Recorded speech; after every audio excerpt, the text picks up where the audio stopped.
Of course I would do that. Of course I would, Rashawn. Good job. Good job. You're such a smart guy. Anyway, don't be over there making faces. Don't start this, Bree. Do not start. This is what we're not going to do. I was on my phone, so I thought I had a little longer. No, my bad. I was doing like a cold open. My Yeah, I feel bad. like My it's bad. I mean, I could throw a little intro on. You It's know too what I'm late. saying? We here It's too now. late. We Yeah, here. it's already Okay. cold. The opening's already cold, so here we are. Here we are. That's what's up, man. Good more. Forget that. Forget all of that. I'm sick of it. You already know what dime it is. All right, we got a Bree here. We got Ine here. And Hey. how are you two ladies doing today? Great. Didn't I'm buy tired. anything today. I'm a little tired. Jit. You didn't? Me either. She Did didn't you buy anything? something? Did you buy No. some, Bree? I'm trying to make money today. I've had some good sales, though. I've had some good sales. So That's that's, what's what up. I'm more occupied with, not really buying. That's why if y'all see me on my phone, I'm sorry, but I have to. Handle your business. Oh, wait, I'm no, I actually did glad buy you a said shirt. that. I'm sorry. I sure did. I bought a shirt today. Wow, you consumer capitalist. $10. Always buying stuff. That's what's wrong with black women. You always buying stuff. That's how y'all. No, I'm I just don't playing. know. The Black Friday deals ain't dealing, though. Like, I'm like 20-30% off. That's not a Black Friday sale. That's not good Ine, enough. Ine, What? stop it. Ine, you're here. You don't have to put it in the chat. Hey, you Why can is just she say doing hello, this? Bree. Hey, Rashawn. Why is Let's she see. doing Come on this? here. Blessings, everybody. How y'all doing Hello. today? Doing good, doing good. Happy Black Friday to everybody. Greg Bryant got some of Miss Pies. We got Inya, and we got a duplicate. We have a clone of Ine in the chat. Clone Ine. Appreciate you. But Von Eric, how's everything going with you today, sir? How was your Thanksgiving? Your holiday? Do you celebrate it? Yes, yeah, I celebrated with family. It was pretty good. Yeah, ate good. Almost killed myself. Committed a sin, gluttonous. Yeah, Mm-mm-mm. it's a good day for it. And we already got a question for Ine. What's up? The world class is in the building. What's up? You hop on panels? And they too good for this world. We got Lola, the real serious B in the building. Appreciate you. All right, so listen, we're gonna get started. We Mr. He said may be here. I don't know what time. Because I said people can flow in. That's what I wanted to speak on was time. Now y'all know, I'll just be up here yapping for an extensive amount of time. Everybody ain't got all day. It's the day after Thanksgiving. It's Friday. It's Black Friday. Y'all might have stuff to do. So if you need to step down for a while, take a call, go do something, just drop it in the back chat. We can drop you down, bring you back up when you return. Or if you need to leave after like an hour or so, let us know. Put it in the back chat. We can let you get your closing thoughts in or something you want to ask or say. We can move forward to that and then come back to where we were. Excuse me. So as far as time, I just want to make sure it's like casual, and that you guys ain't got to be here like sitting here posted the whole time like I do. You know what I'm saying? Everybody ain't got to be the same. If you got to step away, cool. Come back, cool. If you got to leave early, cool. No fuss, no muss. Vaughn Bryant's in the building. What's going on, brother? Good to see you. I worked at Circuit City. The first year DVD player was $99. Fuck everything about Black Friday. It's not the worst. Wow, what hater energy. Yeah, Greg's got a little bit of hater energy about, a lot of aspects of a lot of things. But I love it. I enjoy it so much. So I did want to get started with like a recap of the last stream.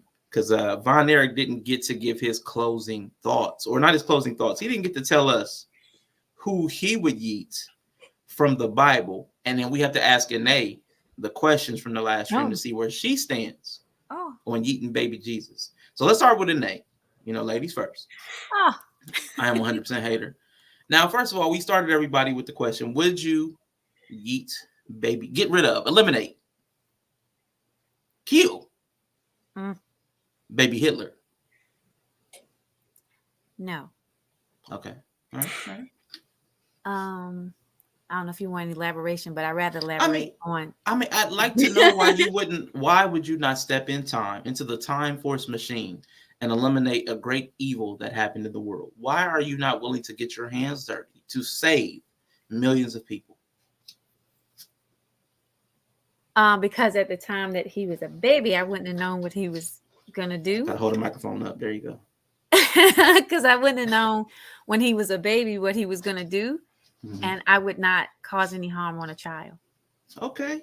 What about teenage Hitler? Teenage Hitler, I may have to think about some things because you might see some actions, and I would have to like consult with God. What you need me to do? I'll be the warrior for you. Okay. All right. Now, of course, you know where I stood. I would go back and take out your Lord and Savior, Jesus the Christ, before Herod style. Herodias. I would go back Herod the Great and take out baby Jesus in the slaughter of the innocents. Because I know the Bible, I know that his family fled and were hidden. So I would go find them where they went to. So now listen, would you go with me in the time force and eliminate baby Jesus? I would only go if it was very clear that God was speaking to me like he was to Abraham, and I had a mission. I would not have liked it, but only if it was very, very clear that I was being instructed by God to do something. Yeah. Okay. So if God sent you a special dispatch, like an angel that told you, listen, you have to get rid of my son so that his kingdom can come on earth. But he's a baby. You would do it. Yes, because I would have to be obedient. Okay. Yep. All right. I can rock with that. Now listen. Appreciate the answer. Now, Von Eric, you ran out of here so fast that I spun around in my chair and it doesn't even have wheels on it. I wanted to know what you were going to say last stream because you said there's somebody you would get rid of. It wasn't Jesus, and it wasn't Adam, and it wasn't Moses. Even though you brought Moses to the conversation, you said you would have got rid of somebody, but it was not any of the people named. If you would, please walk us into that person. Okay. But I thought you changed your mind at the end that you wouldn't eat Jesus. Oh no! At the end, I would still eat Jesus, but y'all convinced me that I needed to go back further. My ambition was too small. I was thinking too limitedly. Right. I need to go back to the first man and supplant him. I need to get rid of Adam and then take his place. Yeah, I would like to expand on. I would like to expand on because you said Adam, but I can see Adam before Adam. When you said male and female, that's what I would like for you to expand on that because I'm like, what did male and female do? What is written anywhere in the Bible what they did? But the person that I would take out at the beginning would be Cain, because Cain is the pretty much who started it all because he killed an innocent person. He shed blood. And if you go through the Bible, you will see it took a domino effect, starting with Nimrod. Remember, he tried to kill kids because he heard that a child was coming. So, he tried to kill Abraham and things like that. And then we can see as far as the 12, they tried and they wanted and they was jealous of Joseph. So 11 brothers wanted to, what they did to him, and some of them wanted to kill him. Then you had Esau and Jacob. One brother wanted to kill another. So if you can see the pattern and the consistency after Cain, it took a domino effect. So as far as the impact, where your core of your argument was, it would be Cain. Gotcha. Okay. I mean, that's interesting. A lot of stuff did pop off because of Cain. So, I mean, I see what you're saying. There was a lot of, that was interesting to market Cain. We've heard a lot about Cain. So, yeah, man, I would not have expected that. Cain did what he did because God was a vegan. Not right, but not entirely wrong. Okay. Don Frank in the building. Hello. Good to see you, Don Frank. IG is in the building. Appreciate you. And Jury, my guy. What's going on, man? We got to get you. I got to talk to you soon anyway. 100 watts is in the building. What's up? 100 watts, too fly. Love it, man. Good to see y'all. Appreciate everybody in the building. So, okay. We got Mr. He Said is back. Appreciate you, sir. Next question. I am going to ask everybody. And we're going to, again, what's going on, Mr. He Said? We just got Anae. Anae said she would join Time Force if God expressly told her that she had to eat baby Jesus. She would figure but she'd have to hear it directly from God. So that's where we are with that. We got Anae on board. She's Time Force. She's Time Force. She's Shador Sanders. She's with us. But she's got to hear from God. Quantum is in the building. And I don't know if you heard it on the way in, but Von Erich would actually get rid of Kane. So that's through the person he was holding out on us on. Von Erich would get rid of Kane. So, I mean, that's interesting. I do want to ask the ladies their impression and their opinion of the stream itself and the subsequent streams that happened because of it. So I want to start with Bree and then Anae. What did y'all think? Because I found it, I didn't expect it. I honestly did not expect people to care. I ain't gonna lie. I did not expect people to care, but I was shocked. So tell me what y'all thought. I'm just curious. For me, it wasn't really shocking because you have beef with consistent things. You're an idealist, huh? No. You're an idealist, so I could see you kind of feeling like that makes you feel good inside to say things like that. It didn't really bother me. I'm also not shocked because I'm a Christian myself to the degree in which, I believe in Jesus. He's my Lord and Savior. But I knew the church people and the very the Bibletopians, I call them, the biblically, like, this is black and white people would definitely have an issue with it. So I wouldn't say I'm shocked about the outcome and the reaction to it. I think it's quite inflammatory to say something like that, and you could see how I can understand people having a reaction to it. But no, it wasn't shocking. It didn't bother me at all. We talked about this. I roasted the Lord and Savior almost daily. But even then, it's like, I don't know, to hear somebody say that, like, I understood your argument. So I guess it was just more so, okay, I can understand his path of reasoning here. I think it's moot, but I do understand it.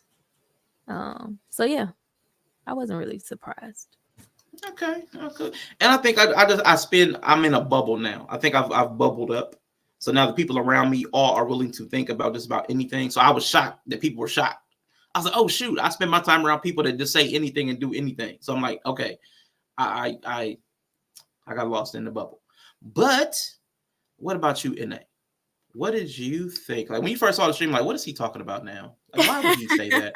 What were your thoughts? Okay, so if I try to back up to when the statement was first made,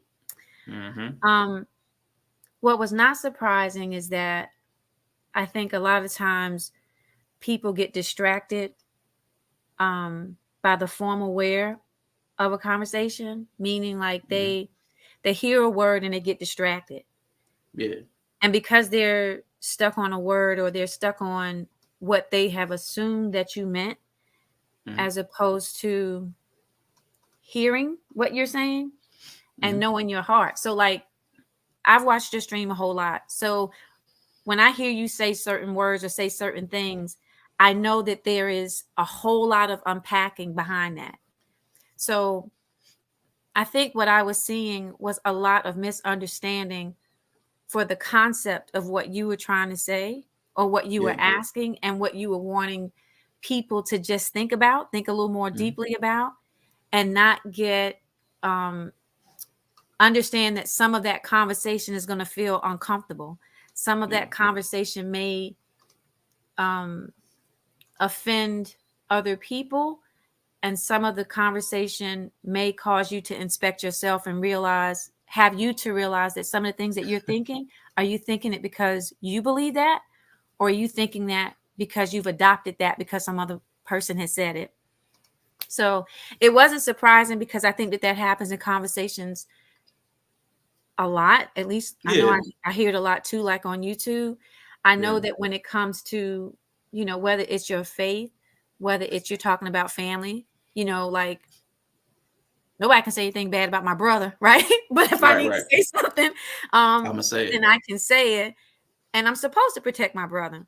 Yeah. But I'm not supposed to protect him so much in a way that the message, like, I wouldn't say my brother doesn't smoke, okay? But let's say, like, if my brother smoked and I was trying to protect my brother, well, my brother can smoke, it's good for him. Well, no, now I'm lying, because smoking is not good for you, right? Or you have to at least acknowledge how it's impacting your body. So that's what I would say. It wasn't surprising. I mean, there was a little sprinkle of disappointment too, because I thought it was really an amazing topic. Okay. And I really wanted us to stay in certain parts of the conversation a little bit longer. Got you. To really make it blossom. Got you. Okay. When you said that disappointment, I was getting that thing like, I'm not angry.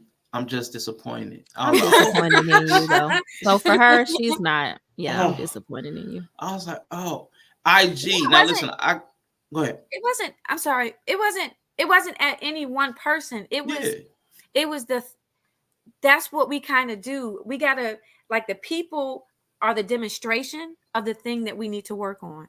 The ability to hear, the ability to express ourselves, the recognition that when we have our highs and lows, like I was saying to you earlier, like, you know, if I'm speaking and there's a tone, if I'm not recognizing when I need to be silent, it can disrupt the intent or the bigger picture that needs, or the greater message that needs to come out. Hey, Yella. What up, Yella? Oh, he dropped back out. I knew it. I knew he wasn't ready. Okay, he's getting ready to do something ignorant. But I wanted to shout out IG, man. I appreciate it. We're trying to rock with like a certain amount of people because we already got 6, and like last time, I promise you, it got full and we couldn't get to all the topics and stuff. So, man, if we do another conversation, I can definitely add you to it.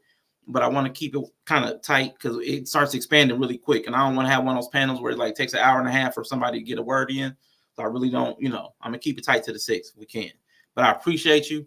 And we can definitely do something soon. I'll definitely reach out to you. I always wanted to get something. I need to hear you on Reckless again because I ain't heard you in a minute anyways. You know what I'm saying? We need to get something popping. So I appreciate that. And we got the gentleman here. We got Von Eric, Mr. He Said. Now I want y'all to stop blaming me. I want y'all to talk to the Time Force founder, Mr. He Said. Because everybody keeps pointing to Rashawn. It was Mr. He Said that revved up the He didn't start with Jesus. You did. No, but he brought the time machine. He started with Hitler. And everybody's like, Rashawn, because you're killing Jesus. But I'm like, I didn't start this. I just put more gas in it. That's all I did. Yeah. So I want to give credit where credit is due. Mr. He Said is the founder of Time Force. That's all I'm saying. That's all I'm saying. I don't want the blame. It's Mr. He Said. Yeah. Yellow came up with the name. My fault, y'all. Yeah, but like Bree said, but like Bree said, he brought up the time machine. You specifically went to Jesus. Right. I was like, you dialed the needle to Jesus. He wasn't even bothering you. But it was time. Neither was Hitler. Okay, it was discussion. Okay, we can add Hitler to it, right? But when you went to Jesus, you was in another ballgame. He already had beef. That's like you swinging on somebody else come in and say, "Hey, everybody," and they catch a punch. Like, right? Just like Hitler was a fascist. So anybody who believed in a fascist, they were like, "Yo, what you trying to kill Hitler for?" Yeah, I know. Well, after I thought about it, I'm again because I'm one of them people that I can think about anything. I don't have like sacred cows, so it was like I forgot that a lot of people still do. And because I don't spend time around people that have a lot of sacred cows. If you have sacred cows, me and you just don't get along for too long of a period. Like eventually I'm gonna bump up across the sensitivity, and that sensitivity is gonna be like, and I'm just gonna leave. I'm just not gonna be around anymore because I can't stand like hypersensitivity about certain topics because I need everything to be able to be discussed. We can't discuss it. We can't. If anything breaks about it, we can't fix it. We just gotta pretend it's not there. Like, let's pretend that the water heater is not broken because somebody's sensitive because they ain't got money to fix it. So everybody gotta microwave the hot water and then take the bowl in the bathroom. Why we gotta do all that? Can we just fix the hot water tank? No, because mom don't like us talking. Nah. Let's talk about it, and then we can address it. Maybe I could work a little extra shift at McDonald's or the Foot Locker or Kmart, and then we can get that thing fixed. Because I want some hot water. I don't want to have to microwave water. You know what I'm saying? So we need to talk about stuff so that we can fix it. Whatever's broken about it can't be fixed if we don't have a discussion. We got B9 in the building, and we got Shags. What's up, my guy? But yeah, that's where I was with it, man. But I appreciate all of y'all's contribution. I enjoyed it so much, man. I really enjoyed it. You did what you did. You knew what you were doing. On your inner hater. No, I got a lot of hater. I just didn't expect the reaction, honestly, because I'd be over here the whole time saying inflammatory stuff, and I don't get a reaction. You know what I'm saying? So when that happened, I was like, oh shoot, people cared because it was Jesus, but I wasn't thinking about it because I don't be caring like that. When I hear the name Jesus, I just like, oh, it's a name. Other people hear Jesus, is like, that's my God, my Savior, Lord. I'm not there. So I appreciate it. What's up, I mean, that's the same energy I have for the name Hitler, and that what was made me think of the question is because I hear everybody that just wants to separate from him and don't bring me up with Hitler and Hitler was so bad. So it's like, okay, if he was so bad, and again, he's never been safer than when I asked the question. Nobody won't touch a hair on his chin when I actually say, if would you go back, would you do something to him if he did so much evil and he was so pivotal in the world, then let's go ahead and just baby Thanos him. But nobody won't touch a hair on him. So was he really all that bad? And again, where did he get his ideology from? It all comes from somewhere, and that's what I was thinking. I think he get most of his thinking from America. It's it's just crazy to me that we kind of are the beast. We kind of try to depict everybody else as wrong and as the big bad monster, but it's right here within us. And again, that's where that consciousness comes in. We have to consciously be better people, be good humans, whether people like it or not. But you have to wave your flag and stand on your foundation, and at least start somewhere. And my answer was King James and Willie Lynch, because again, him putting that Bible on paper and people just adopting it wholeheartedly and all the ideologies and step by step, and I gotta live like this. It was too much for my people, and the way that they act over it, the way that they delete over it, the way that they worship it and hang on every word, it's horrible. And Willie Lynch, no different. If that piece of paper didn't go into circulation, and we wouldn't have young people hating old people hating young people, tall people hating short people, and it all comes from that in regards to my people. So that's why I'm all for the machine. I'm in there. I might not take out the little baby one, but I got other people on my list that I'm taking out because I think they affect my people way more. Man, I could rock with that. Man, so I was over at Brother He Says this week, and him and his wife were having a lovely discussion.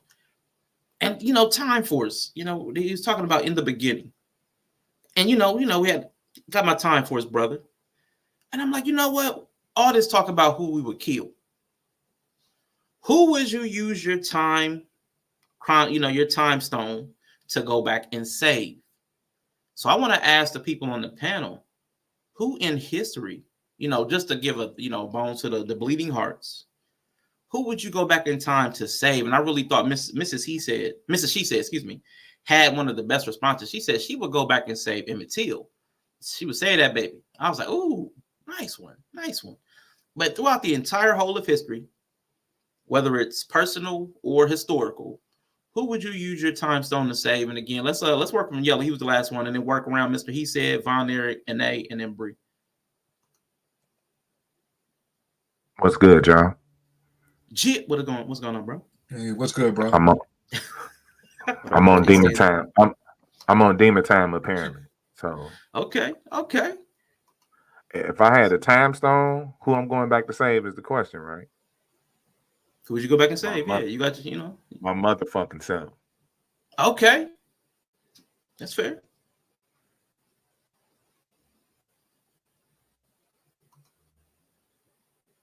That's I was supposed to elaborate. I mean, if you want to, you don't have to. I was supposed to elaborate. I thought, myself.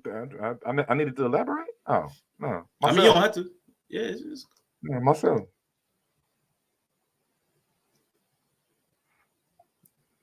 I'm gonna stick with my answer that I had in the show that we had Thursday. I'm going with King, Dr. Martin Luther King. He was very peaceful. I don't think he deserved to die, especially the way that he did, and he was gone a little too soon. And his death kind of sparked, kind of a semi-revolution all across the country. People was burning stuff and just not feeling very good about being an American, about being an African American on top of that, and the circumstances that surrounded it. So I think I would try to save everybody from that from that horrible pain, or watching such a peaceful person, you know, die such a violent death. I can respect that. What about you, Brother Von Eric? Who would you use, you know, in your time force to save? Man, just one? Just one. Just one. Just one? Just one. Oh my goodness.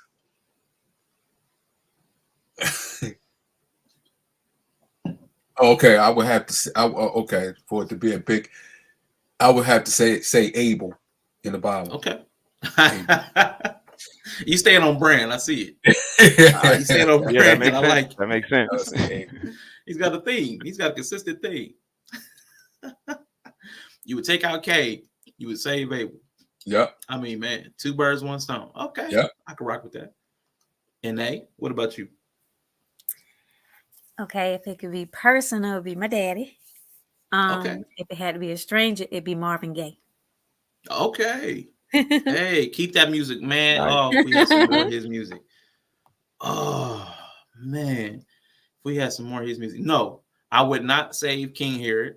He was a weird dude. He was trying to kill his sons. He tried to kill. I think he killed one of his wives. No, I wouldn't save him. Yeah, he was. I weird. definitely would not save Herod. But Bree, who would you save? Who would you save? The prevailing thought is nobody, really. Gee. I really don't. Wow. Yeah. I'm just not in the space to say one death was more impactful than another, or one didn't need to happen more than the other. But let's just throw one out here. Kobe. Maybe Kobe's daughter. Kobe's daughter. Kobe. Because as a mom, Yeah. like, because as a mom, like, I always, that's the deaths I really like. When you hear about a family dying and like the kids all went, and you know there's a mom left somewhere and all of her babies are gone, that always gets to me like really heavy, because I just can't, as a mom, I just couldn't imagine my babies being gone and me just having any desire to continue.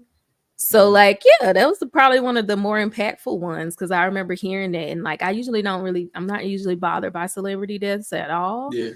But just hearing his daughter was there, like, that is really upsetting. And it was a dumb mistake. Like, you shouldn't have been flying in that. Like, that was really terrible. So maybe her, maybe not him, but her. I respect that.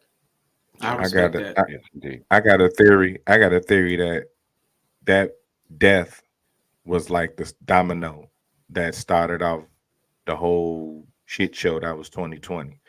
Yeah, that was like the first event that was like heavy, and then from there it was just like shitty for like 3 years.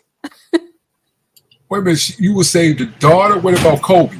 That's no, he said one person. So at first I said Kobe, but then I was thinking more of his daughter when I said Kobe. Okay. Yeah. So that's why I changed it, because I was more so thinking about her than him, but it just like his name popped up. But her, because she had her whole life ahead of her, for sure. Yeah. Would not go back and delete Jesus, but the main founders of Judo Christianity, yeah, they can get it. Now, you would.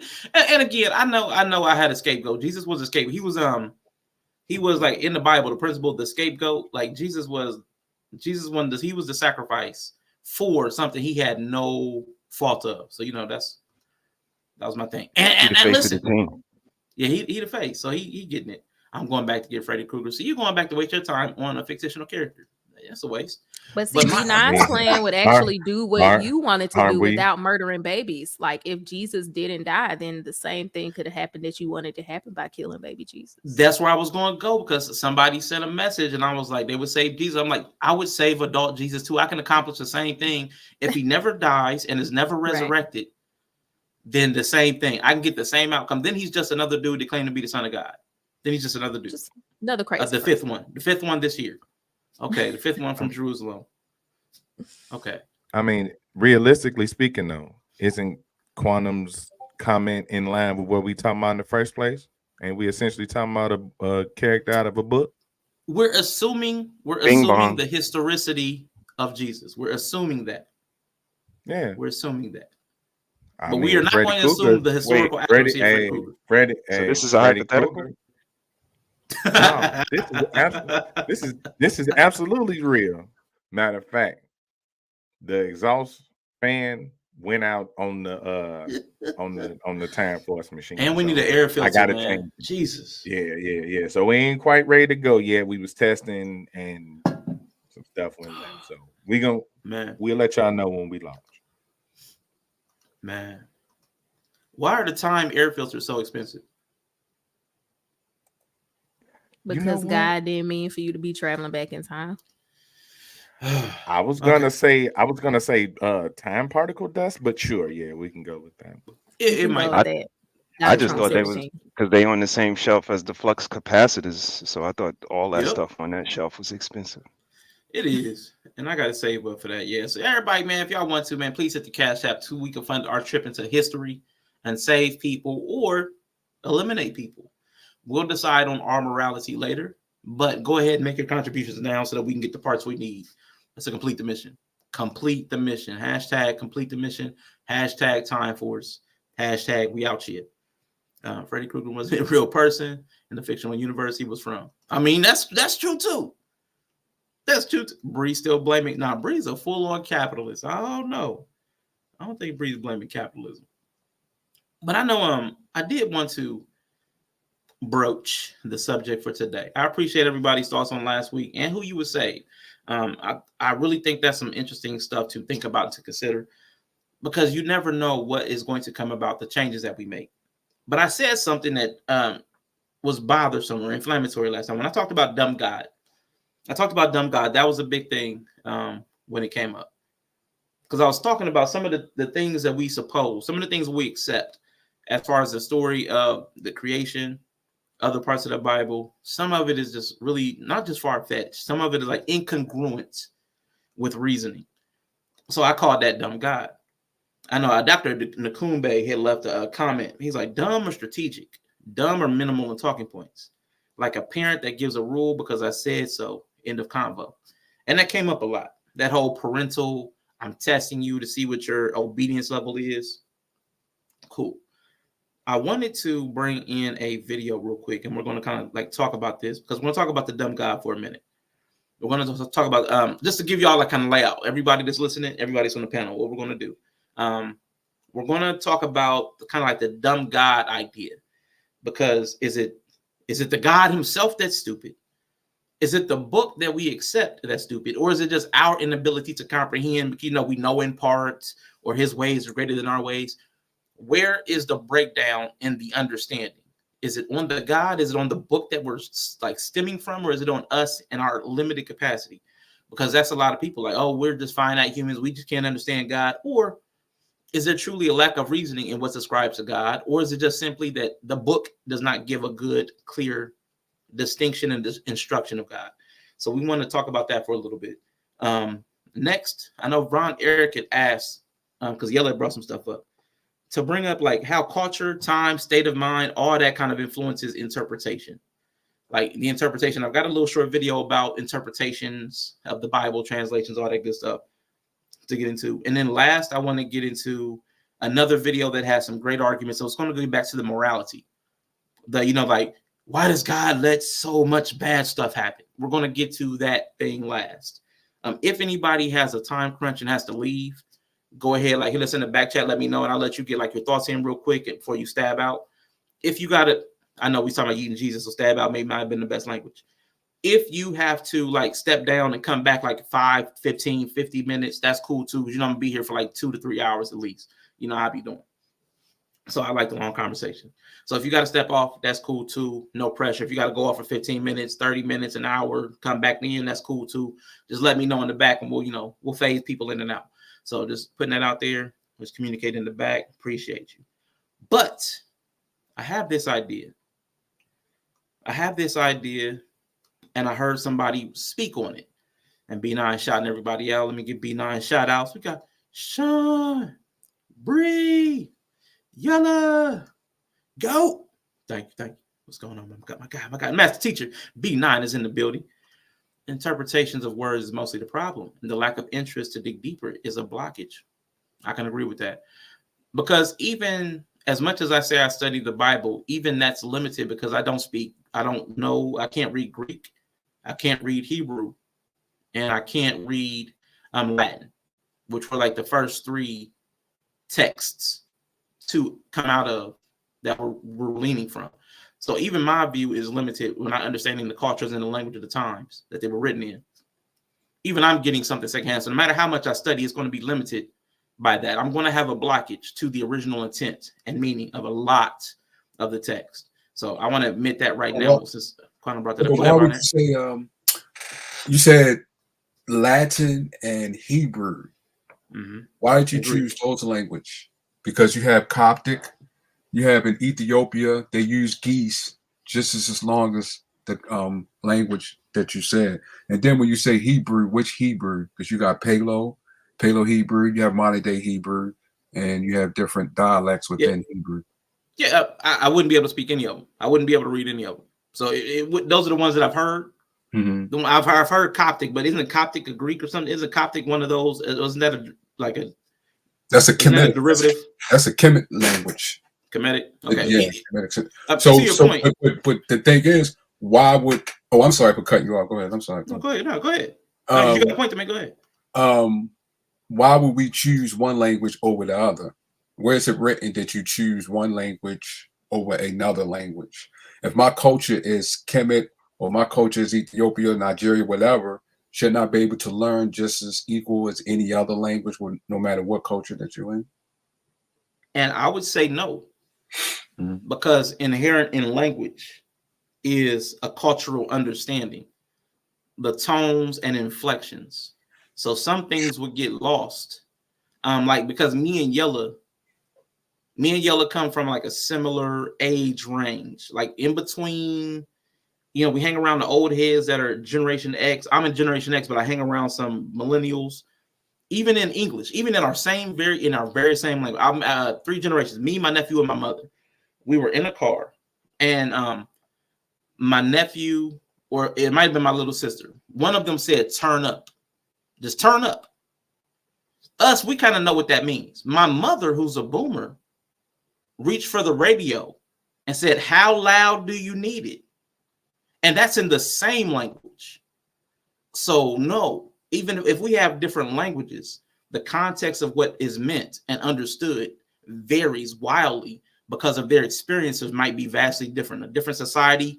Matter of fact, we have a lot of problem with all the shepherd analogies and metaphors that the Bible uses because we don't understand what that means in context of an agrarian society.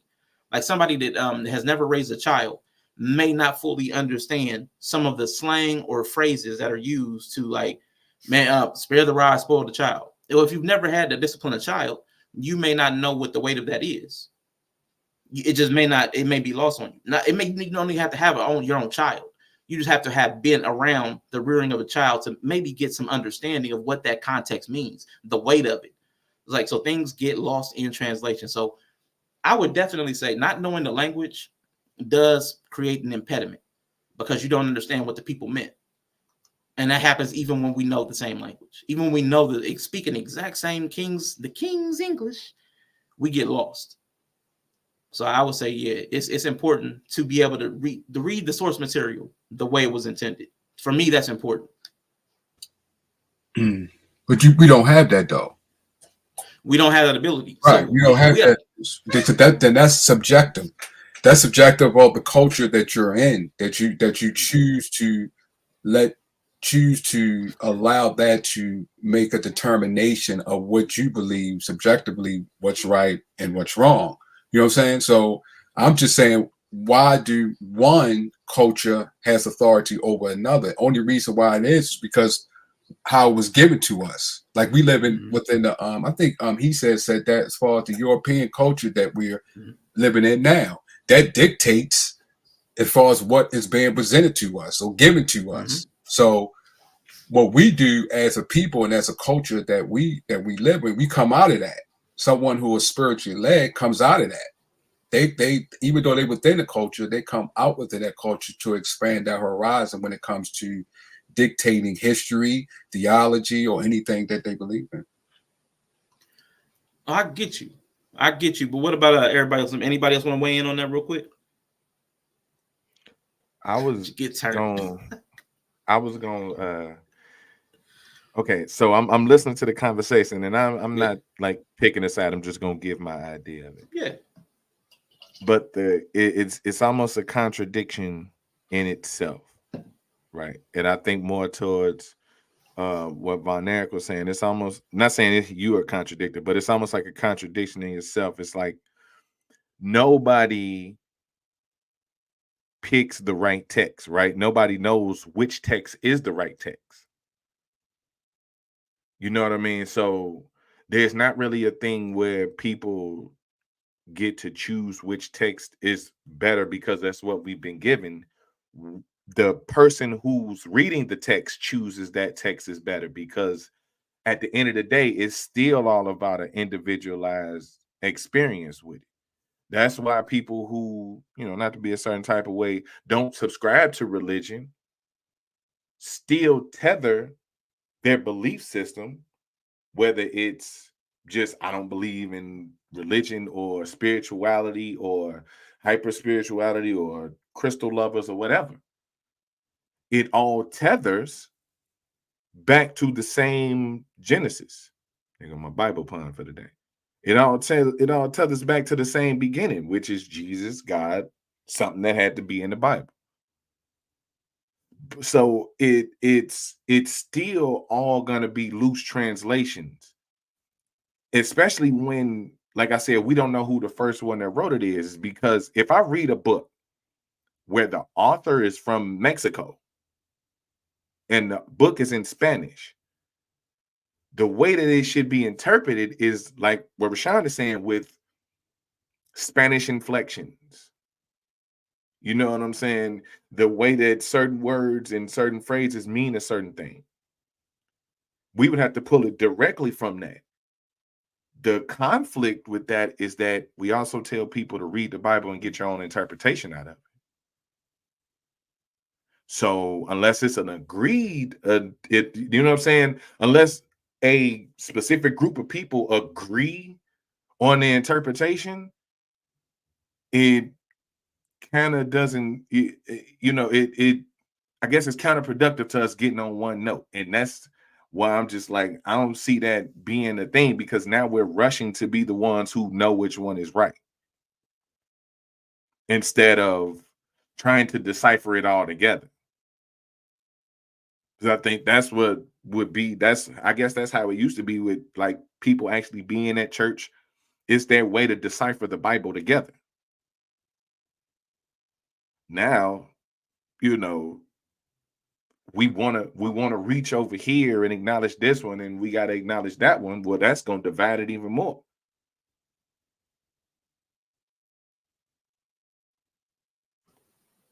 Anybody else want to jump in on that for say something? I wouldn't disagree with anything that was said so far. The only thing I would add is that, like I typed in the chat, I think things just get lost in translation.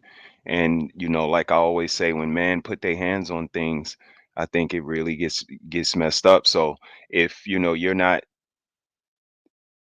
speaking, reading, and fluent in, Arabic or you know, German or whatever the case is that these papers are written in, when you have someone else trying to translate them into their language or another language, things are going to get lost. Like Yella said, inflections, knowing to roll the R because you're in a Hispanic culture. These things need to be inside of the storytelling, inside of the timekeeping. And I just think that, when it comes to this, King James version of the Bible, Old New Testament, whatever, once you say King James, that's a man, and he put his hands on it. And once he put his hands on it, it was all messed up from there. And again, that's why I said, that's why it depends. This is where it depends with me. It don't depend in everyday conversation, but I take a little bit of the isms. I take a little bit of, the Holy Trinity. I take a little bit of the 5%. I take a little bit of everybody and incorporate it into this fruit punch of what I hope to be a good man. And I don't need, man's laws to tell me that I shouldn't delete nobody. That it's just universal law. I won't be able to sleep if I do something that is dishonorable. I feel it. I'm the one that looks in the mirror and have to look back at myself. So, I kind of move like that, and I don't, knock anybody for having faith. I just want them to understand that it's more power within them than any book. Yeah, I'm with that. Anae, Brie? I know often when I do Bible study, especially if I do it with multiple people, they tend to try to bully their interpretation. Yeah. And when I feel like it gets so busy where, because like the word virgin is not the word virgin just because it's the word virgin, right? So I would have to know like in what context that was even brought in to make sure that I'm not using the definition of virgin that I'm used to. So what I tend to do, at least for myself, and I think this goes to kind of what you just said, Mr. He said, is I got to allow the Holy Spirit to work with me when it gets too busy, because I don't want to be reading the word and be tainted by man. I really want it to come from God. So I feel like he knows how to translate things better to me than anyone else. So when I feel that busyness, I just step away from it and recognize that there was a seed planted that made me want to at least understand that, and just pray that it comes back full circle where there's peace about my learning of it, based on him. So yeah. Bring you with us? What you think? I'm here, but no, I've been listening to what everybody said. I ain't have nothing really extra to add. I think it's been covered. That's what's up. Bolo's in the building, man. Appreciate you for rolling through, Bolo. It's all about the mind. So here's how I would analogize it. Because I was thinking about that, Von there. Because I mean, it's a good point. It's a good point. But I know culture, like you talked about culture and your your state of mind. Because you can go back and read a scripture you've read 20 times, and in a different phase of your life or a different time, the same words can mean something different to you. And again, that's in the same language, in the same person. It's like the scripture can reveal something different to you or mean something different to you because of where you are as far as experience and understanding. So across a language, there has to be an even greater difference in what you can get from it. From the impartation of the knowledge, it would be negated. And I'm gonna analogize it to music. So, Michael Jackson had the song Beat It. That would be like the original language. Beat it. We don't have access to Beat It. We have some translations. Most of us are hearing Weird Al, Eat It. Just eat it. We're not hearing Beat It. We're hearing Eat It. And many of us aren't even hearing the Weird Al Eat It. We're hearing a cover band play Eat It. And some of those times we're hearing a remix of the cover band that's playing Eat It. So if anybody goes back and says, hey, this is what Michael Jackson, the artist, meant, well, we're hearing somebody say Eat It, not Beat It. And it's a remix of a cover band and not even Weird Al himself.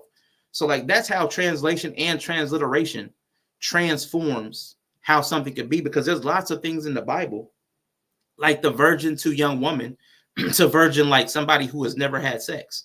Like that changes it from beat it to eat it. And that's important. That's the belief of the Immaculate Conception comes from understanding virgin as somebody who's never had sex as opposed to a young woman. Those have vastly different meanings. It's not saying that the young woman could not have been a virgin who has not had sex. We don't know. The young woman would just mean she's of a certain age. We wouldn't know her sexual status, what her history is. We would have to assume that. But that changes the context dramatically based upon our understanding from an interpretation. So I wasn't trying to claim like an authority. Like the original text doesn't have itself like ownership over the other people who try to read into it. Like I'm trying to flip that dynamic. Like nobody knows what I mean more than I do.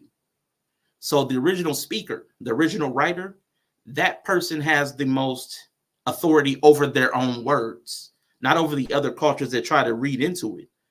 Like whatever I say can be twisted by anybody and used by they can use it any way they want. I could say like fug and forgive, understand, give grace. I could use it like that. Somebody else could take fug and say that's just a way to say sex without saying sex. I can't control or have authority over how other people use it. But if anybody's like, what did Rashawn mean when he said it? Nobody would know better than Rashawn. So I'm saying that's why not being able to go back to the source, not being able to reach into the horse's mouth, not being able to go back to the originator to ask that question, we can't really get a definitive understanding. Something is lost there. So everything else is kind of like hearsay or like third party. And that's kind of what I meant by that. Hopefully that makes sense. I mean, I got you. So basically everything is just subjective to it becomes subjective. You individual or even a culture that you're in. It's just, subjective to your belief, your personal belief. Okay. Because there's parts of the Bible that are probably spot on to what the originator intended. But we'll never know for sure which ones were spot on to the originator. Because like some people say that Genesis 1 is literal. Some people say Genesis 1 and 2 are figurative. How do we know for sure without knowing what the originator said? Like we had the whole debate. Could both of them be right? Could both of them be right? Could it be both literal and figurative? But how could we know? So that becomes subjective. Right, that's what I'm saying. We don't know because we wasn't, like you said, we wasn't there. But when it comes to determine what's wrong and what's right, could they both be right? And if they are right, they could both be wrong. Because then it goes down to the individual belief or the culture belief. Because if I say it's right, somebody else might interpret and say, well, the way I was raised, the way I look at it, that's wrong. So basically, it's when you right, you're wrong. And when you're wrong, you're right. Now I'm with you. Now here's the thing though, as far as it being literal, that would have a right or wrong. None of us will be able to verify it. Okay. You know what I'm saying? Like it could either it literally happened the way it said it happened, or it literally did not happen the way it said it happened. We just can't tell which one it is. Now, as far as figuratively right or wrong, that's where it gets super subjective. It's going to be right or wrong to each individual. Does it make sense to us? If it doesn't make sense to us, it's going to be wrong. But what if it doesn't make sense to you? Is dependent upon your experience or what you've heard before. Sometimes you have to build up to a level of understanding for especially an abstract concept to even make sense. Some people just can't even handle abstract concepts. So the whole thing is like gaining knowledge and the burden of knowledge as a concept. Some people won't understand that. You trying to tell me it's a burden to know stuff? That's stupid. I mean, but there's somebody that would think that. That's true. Yeah. Yeah. I'd only be benefiting if I knew more. That's what you think until you know more. And then you realize, oh, ignorance was bliss. I didn't realize how much I had to carry. Yeah. I didn't realize how much I was doing. I didn't realize how much people use me. I didn't realize. But that's an awareness thing. And it's hard to get that sometimes until you get it. Like, you know what I'm saying? Sometimes you're not aware until you're aware. But up until then, you think you are. And it's hard that you can't force people into awareness. Like that old allegory of the caves. Plato's allegory of the caves. You can't force people out into the light.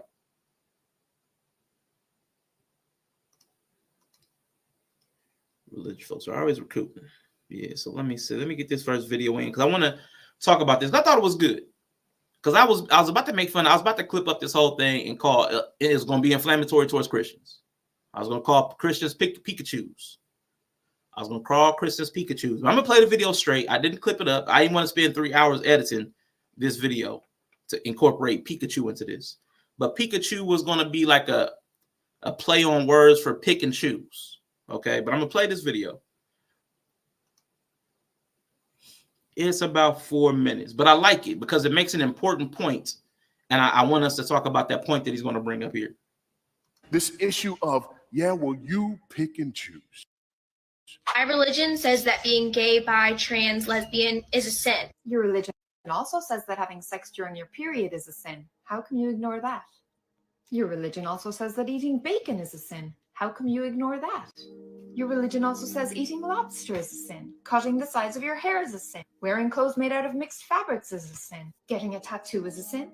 A man trimming the edges of his beard is a sin. You run all over the Leviticus and these other places, and you talk about an abomination, but then, you'll eat shellfish and, and you'll cut the edges of your beards and you'll sow different seeds in your fields. And certainly anybody heard this? Anybody heard this? That if a woman is not a virgin on her wedding night, she's to be stoned to death, and that planting 2 different kinds of seeds in the same field is a sin. But that's too hard for you, so you've decided that God didn't mean any of that. He only meant the being gay part. Listen, if you're going to spread hatred towards others by quoting the Bible at them, make sure that you first follow the entire thing, or shut the entire up. Language. And then for most Christians, they just start going, well, Abba.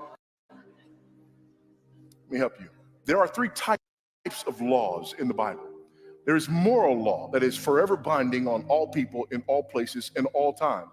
We have this summarized for us in the Ten Commandments. There are also civil laws. These civil laws were for the nation of Israel as a nation in the ancient Near East. These laws expired with the nation of Israel, but they are still of general equity because they're based on those moral laws. Thirdly, we had the ceremonial laws. These ceremonial laws were laws that were designed to do two things. Number one, identify Israel as God's unique people, worship. Oh, it stopped on my side. Give me a second. It paused on my side. It was going so good. It was going so good, people. My bad.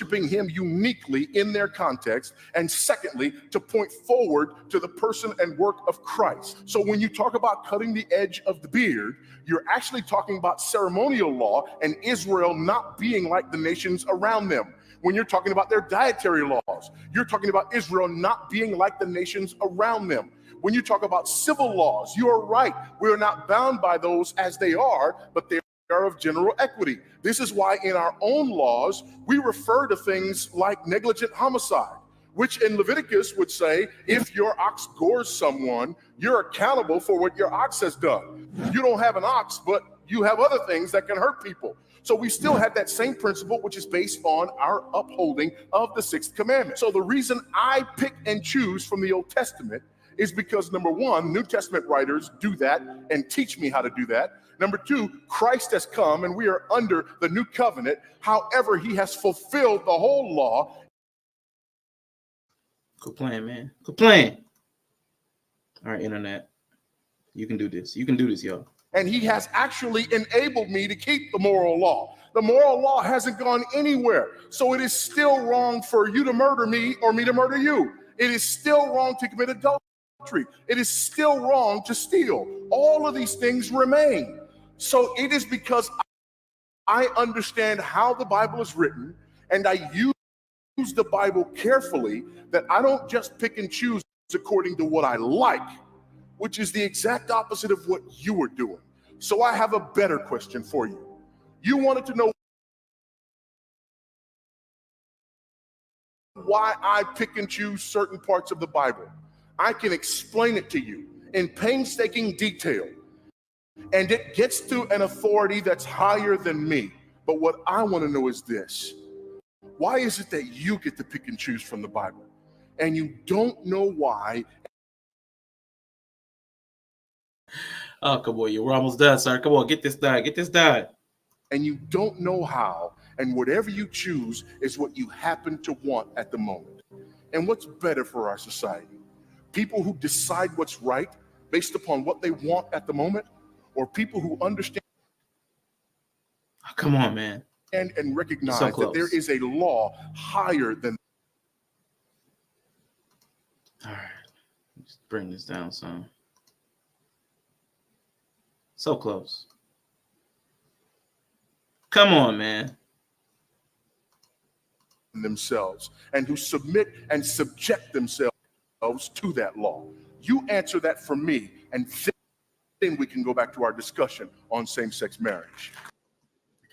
All right, so I brought that in because I thought it was interesting. He mentioned something in there about 3 different types of laws, which is I thought was important. It's an important thing that I really wish anybody that was discussing like Christianity or stuff like that.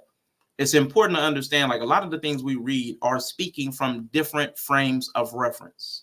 I know, man. What in the Spectrum Wireless 1G internet is going on here, man? Forget you, man. Forget you.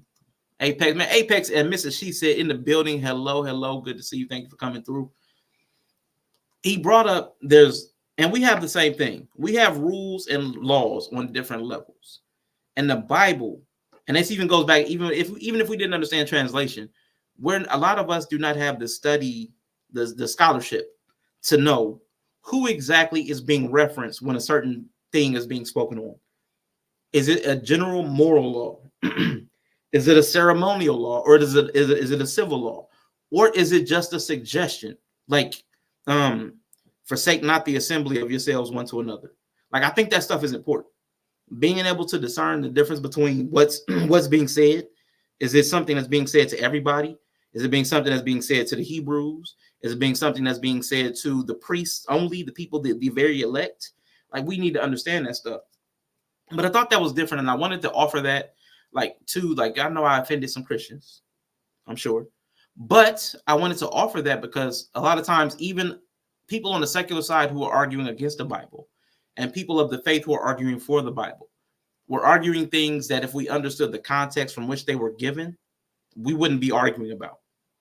Because like Bree says a lot of times, it's moot. So I'm going to throw it to Bree since I threw her name in there.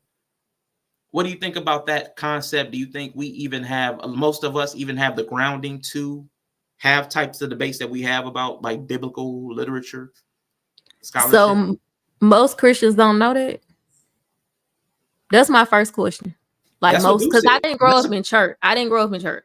So I don't know what church folks be knowing, but they don't know that if you believe in Jesus, then he fulfilled the whole of that's why we don't do the rituals and the sacrifice anymore. He fulfilled that aspect. And then there's also the cultural parts of when he delivered them and he was giving them their culture and how which was what this guy's saying, how they were to be different than other people. But basically, when he took them out, he gave them a culture, and that's what the culture was. And then there was the rituals. I mean, but like people, I don't know how you're like, so there are Christians who don't know this. I don't understand. It's not, I just feel like this is one of those moments where it's like, are people just dumb? Because I don't know how you read the Bible and you don't, like, you read the Bible because you're a Christian. I don't expect non-Christians to know this, but like, you're a Christian and you read the whole Bible from the beginning to the end, and you couldn't figure this out. That's the part that's really catching me off guard. I don't expect people who don't accept the belief system to know this.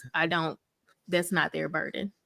So it's just weird to me that people would say they're Christians and they're like, because that's like the gotcha. Like, oh, why do you mix your fabrics? And people are like, oh, that's such a gotcha. It's really not, because it's like, that's like Christian 101. Why we don't do that anymore, I thought. But I could be wrong. So I'm always just flabbergasted that people who are Christians don't know how to respond to that comeback. Like, you needed a pastor to tell you that. That's my prevailing thought. I really can't get past it because that's crazy. Yeah, but he's right though. A lot of people, when you bring those questions, they're not prepared with an answer. I think what was it, Peter? Somebody said be prepared for an answer to defend your faith. It was something like that. I can't remember exactly who said it. I could find it if I Google searched it. But you have to be prepared. Oh, B9 said, I'm done. This was fun. Time for leftovers. What's up, B9? Appreciate you, man. Appreciate you. N.A., what do you think about that? Do you think most Christians understand that about the Bible, that they are people? 1 Peter 3:15. I was right.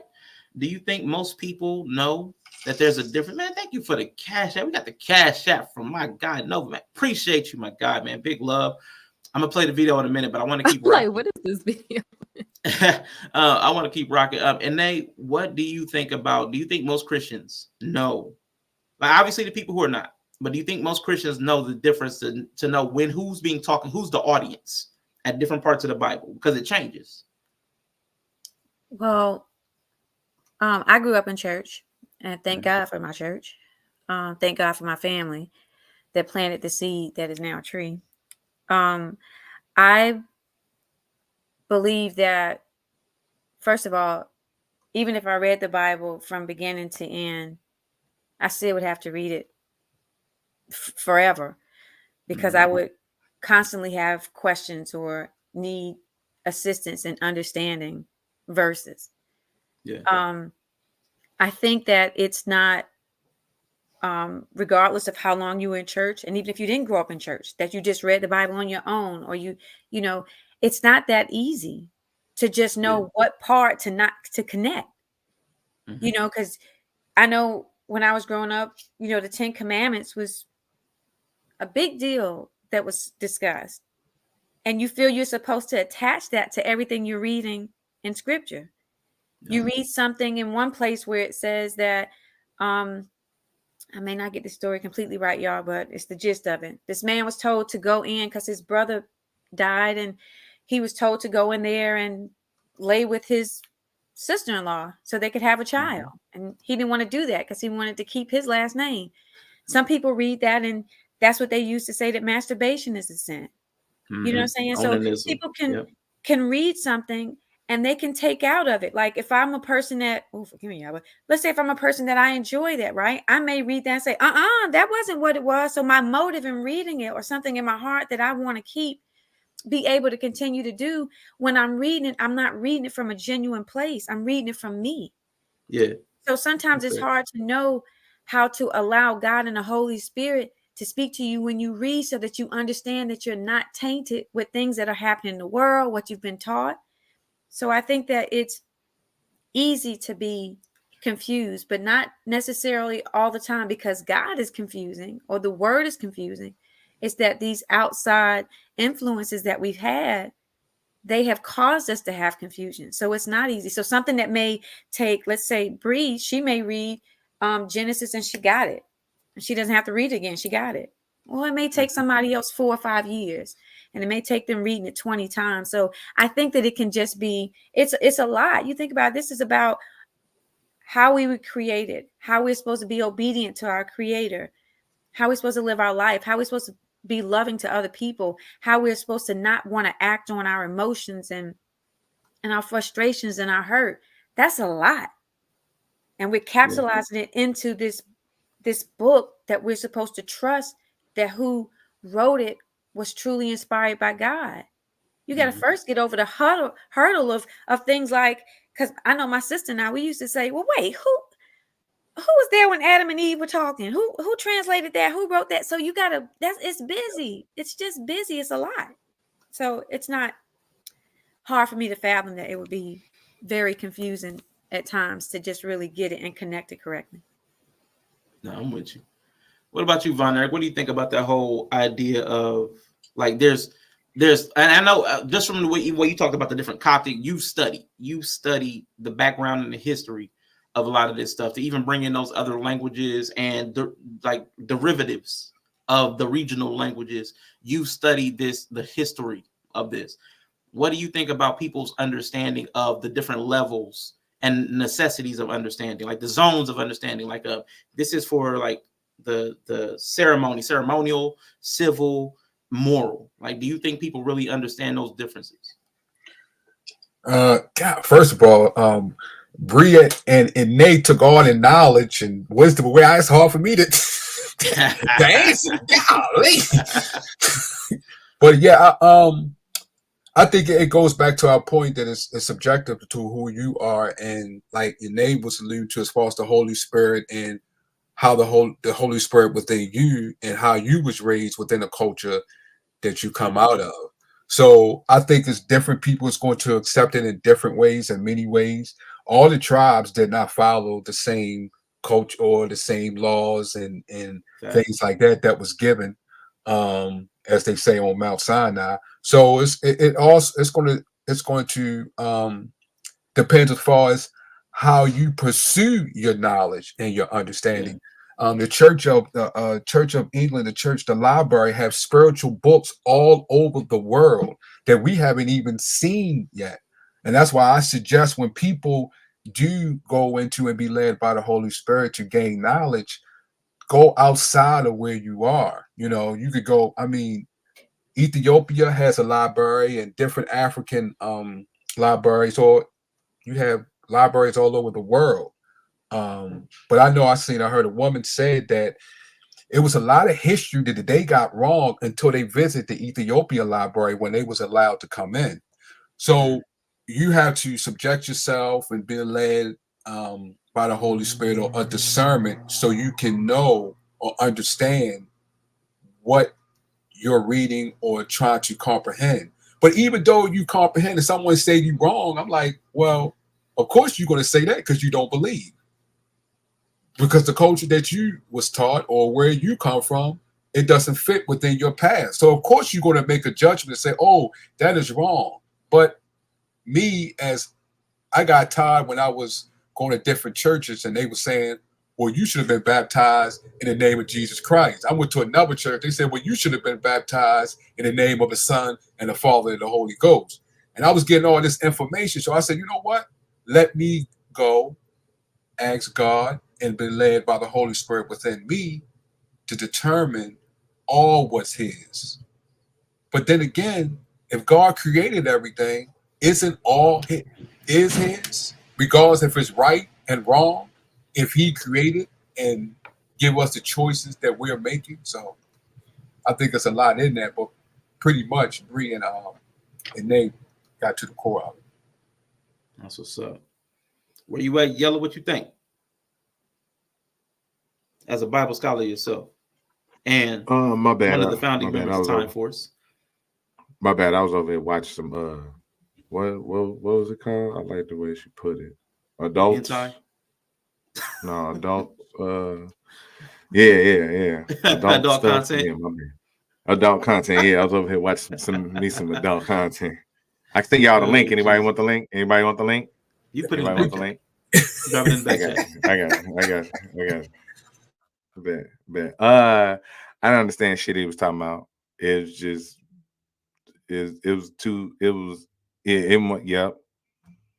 Yep. Pretty much. I mean, yeah, because that's where I would like respectfully not enter the conversation, because then it's a lot of well, why do we do this? And I don't want to touch on that. That's what I feel like. That part is for people who actually believe to discuss. I got you. Y'all have fun with trying to figure out which laws to follow. I'm gonna tell you, man. For me, as a person who had like animosity towards Christianity for a really long time, it's important for people who are, they know your enemy. Like, so if that's your enemy, the best, if they give you their playbook, that's the best playbook to study. Like, you know what I'm saying? Like, as far as football, if the Bears want to win a game and the opponent makes their playbook available, you read that joker.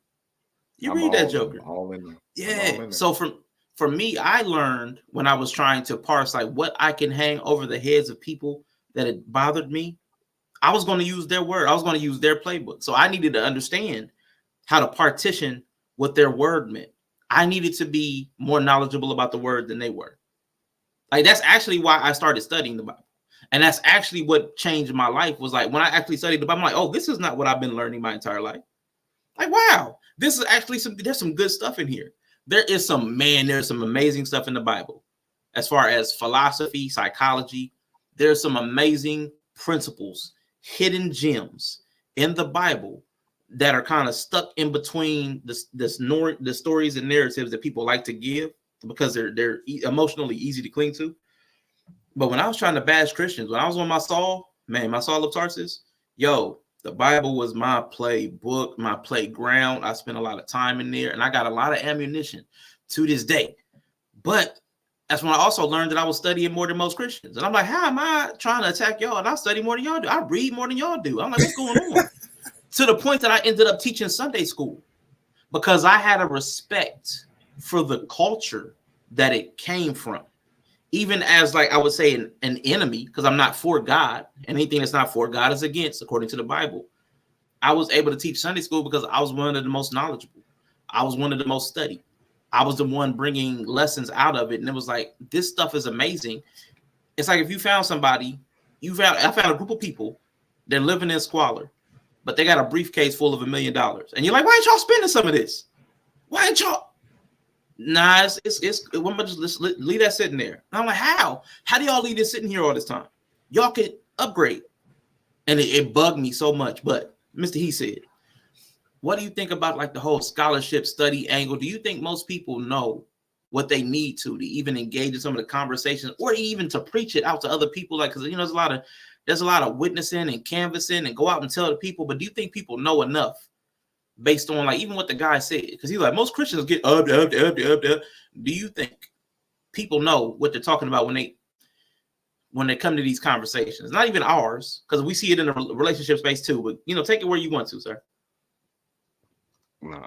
Great question. I wouldn't say I have too much confidence, only because of how emotional the conversations get and where they kind of veer off to. I was always under the assumption that they do a pretty good job of preaching their own gospel and defending the word. It's been happening since the beginning of time. I don't think they need you guys as, Christian soldier champions for them. It's kind of like, all of the rest of the really good things in the world, the sex, the drugs, the rock and roll. They sell themselves. Religion it sells itself. So, that's why I can entertain the conversation, because it's just a conversation. None of us were there to know what happened, to know which is right, which is wrong. Again, we can only make our assessments and try to live our lives accordingly. And that's why I have no strife for anybody that walks in faith, because it takes a lot. I'm a little more analytical, and I just think books are books, and I don't think one book, like one person isn't better than the other. They're all interesting. You can read them over and over again and get something different from them every time you read them. I mean, the same as for Donald Goines books. It's a good book. It has some good characters. It has some good stories. But for me, the eye for an eye, and turn the other cheek, and the guy living in the belly of the whale, and it was just really good stories to me, in my opinion. So that's why I just use it as a collective. But I don't think they're astute at all. The names that they, the key characters, I'm not in line with any of them. I told you, I think my favorite is Solomon. He asked for knowledge, wisdom, and understanding, and he was given all other things. He was given wealth and abundance. He was given, just for asking for those things. So I think the knowledge, wisdom, and understanding is where it all starts. And knowledge is a wide range and variety of it. So I don't think it's inside of one book. It's inside of one faith. It's inside of one person. I think we have to kind of piece it together like a salad. And that's just my opinion. But I know I don't think any of us are astute enough to come to the conversations with the wherewithal and the confidence, that a lot of people have. So I think we need to just, humble ourselves a little bit and be willing to be wrong, because sooner or later, on that ending day, if you are wrong, ain't that something? So, I think we all just need to humble ourselves and get out our own way. Yeah, amen. I think that's true also. That's facts. Before I bring in this clip, again, some of this stuff I'm going to do not for our benefit, but for somebody that might be listening. I have another video that's about 6 minutes long. I'm going to play about translations of the Bible. So again, just to illustrate why this is important. We had these conversations and why the language is important, because you can convey different meanings. But does anybody have a question or something they wanted to introduce to the panel before I brought that in? And again, there's no rush. It's just conversation. I had a question. What's going on, Brie? Let's go. So are most people reading the Bible to figure out how to tell other people what to do? Because that's what I'm thinking is at the root of this.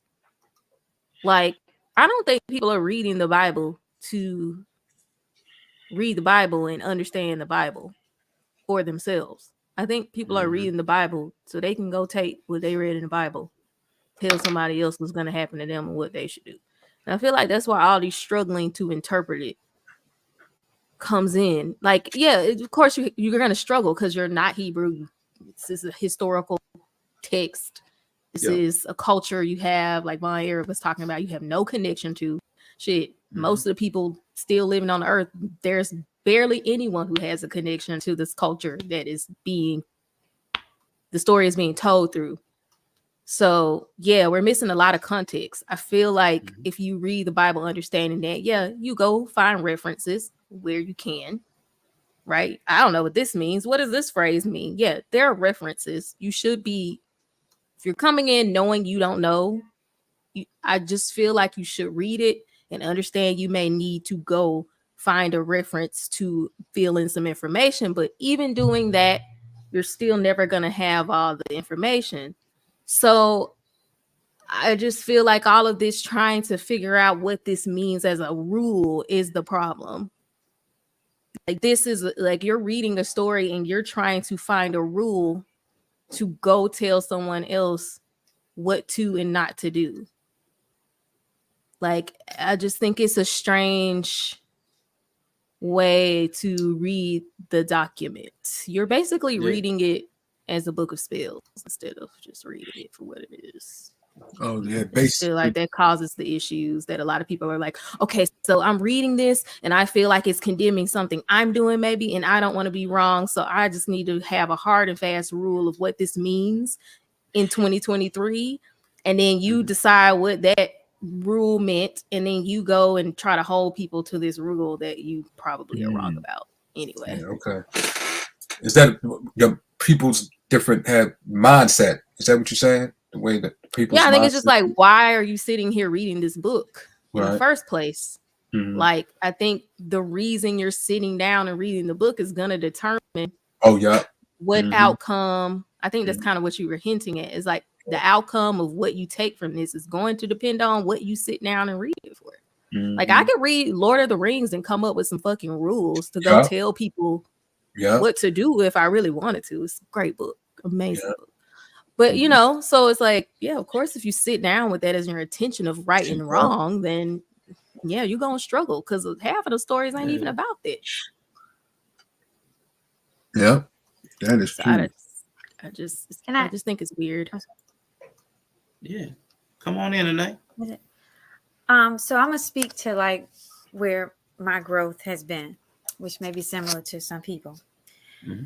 I know that when I was reading the Bible before, it was because I thought I was supposed to. That's what you're supposed to do. You're supposed to read it. So I wasn't reading it for relationship. I was reading it out of an obligation I feel like I had to meet. In the same way, though, that when I was taking driver's ed, you know, and having to study, when I have to read the manual and the handbook for my company, things like that, I do have to read something so that I can hold myself accountable to something. So I do read it now. When I read it, it is to hold myself accountable. When I do read it, and this is something that I have just as I've developed and gotten close in my relationship with God, the Holy Spirit speaks to me more than before. So if I read something, if it doesn't align with the Holy Spirit in me, then I don't accept what it may. I'm saying, like, in my natural, that when I read it, like I said, because you can, depend on what time of day it is, even though I try, I may read it, and there's some subconscious feeling that I have that that I may read into it, like read my life into it, and that's not what I should be doing. I try my best. I know that in my life that I probably have been guilty of it. I have kind of used it as a weapon sometimes. Sometimes subconsciously I've done it, you know, so I just pray that I do that less, but it's not me doing that when I have done it out of me wanting to beat up on somebody. It is, hey, I've read this, and this is what I believe is true, and I don't want you to be hurt, and I don't want something bad to happen to you. So it's me wanting to bring the thing up out of love, as opposed to like, I know it all and I'm perfect like that. So that's what has been my journey and my relationship with God. And I'm thankful that my relationship more doesn't have to be that I read all the time. You know what I'm saying? So, but that was a great point, Bree. Yeah, that was. But have you ever experienced that even though you're trying to give it in love, it's not received in love? Oh, absolutely.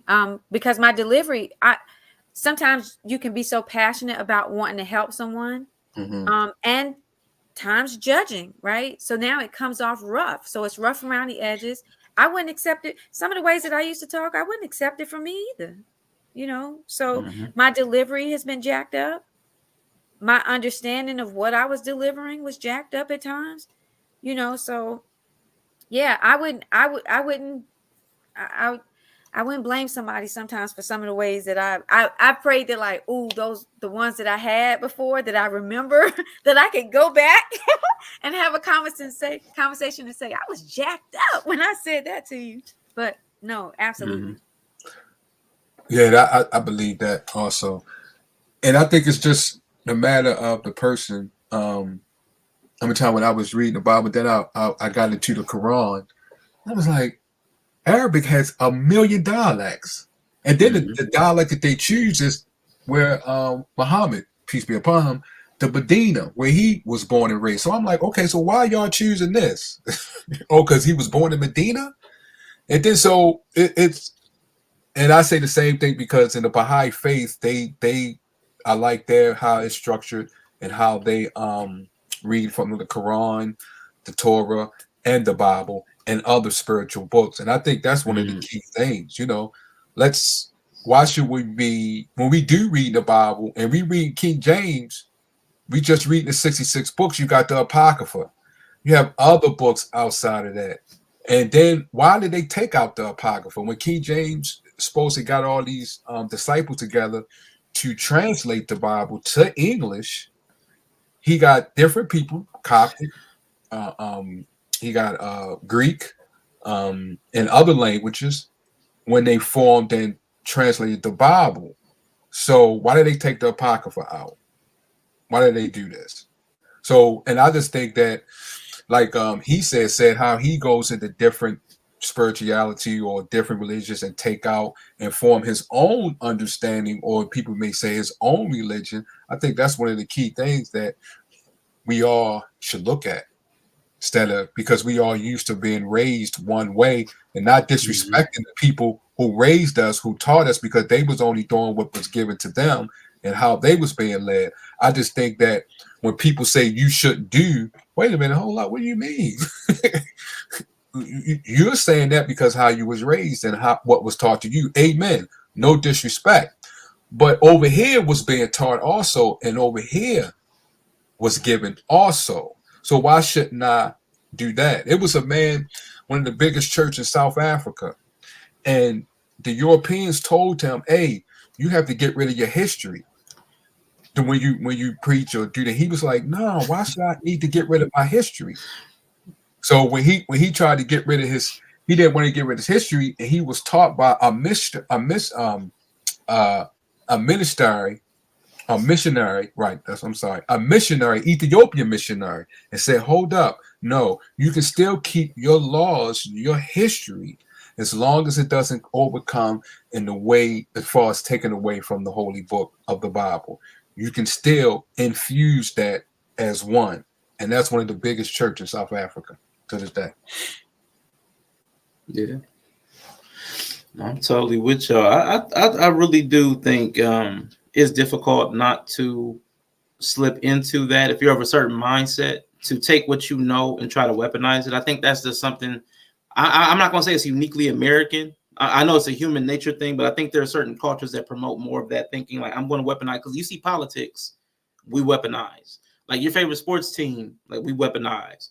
You're the enemy. Like, even though it's just a sport, we're not even the ones playing. We're not invested. There's something about our culture that's very combative.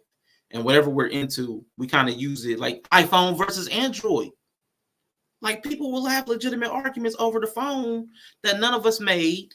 Half of us are paying on monthly. Like, it's weird. Like, we weaponize some weird things. But I wanted to get Mr. He Said and Yella in on that thing about what was Von Eric's question? Like the weapon. I know, and they brought in like the weaponization, because Bree brought it up. She started the point. But what did y'all think about like Bree's point about how people read into the Bible, and Nene's point about, the weaponization? What did y'all think? Because I know somebody asked you a question in the chat, Mr. He Said. That's why I wanted to jump to you. I didn't start. There it is. Aren't there consequences? I wouldn't disagree. I wouldn't disagree with Bree at all. I think we weaponize, religion a lot. And I've had a friend tell me, acronym for Bible is basic instructions before leaving Earth. So they absolutely use it as a tool, in which to instruct, and no disrespect, understandable, because again, I think there are, universal laws, like you said, the commandments would probably be in line with a lot of the things that are in the Quran, and just deleting, taking something that don't belong to you. Some things just shouldn't sit right with you. So I'm in line with that. That question, I think there's always been things that are synthesized to produce fear throughout institutional present law. There's some correlations. I wouldn't say wholeheartedly, but some correlations, just because again, the playbook of authority. It's kind of like a recipe. When it tastes good, you rebake it, you reuse it. So I think some fabrics are woven into institutionalized society in today's time. So great question, and I would say yeah, definitely in my opinion, yes. Yeah. You got any opinions, Yales? All right, what exactly am I answering to? No, it's just responding to the comment. It's not exactly a question. Bree just talked about like she was kind of shocked that she thinks people read the Bible in a manner that just allows them to point the finger at other people. Like I'm gonna read the Bible, but I'm not really reading the Bible for myself. I'm reading it so I can give you commands. And then they said, man, I definitely at some point in my time read the Bible and weaponized the messages. And Von Eric talked about a few things, and Mr. He said. So I mean, you can jump in with whatever thoughts you're having based on that, or wherever else you want to take it. No, I definitely agree. I would even go as far as to say just people want to be right. I know it's one it's one word that's kind of used and floated around this this conversation, and that's knowledge. Right? Knowledge, understanding, those type of things. See, that infers rightness. You know what I'm saying? That infers knowing better. You know what I'm saying? Having the upper hand in the kind of the situation. It's too much. It's the reason these conversations exist is because there's so much uncertainty. How could you have that much faith in something so uncertain? It's not even. It's not even. It's not even showing you. It's not even giving you the thing that it said it was going to give you.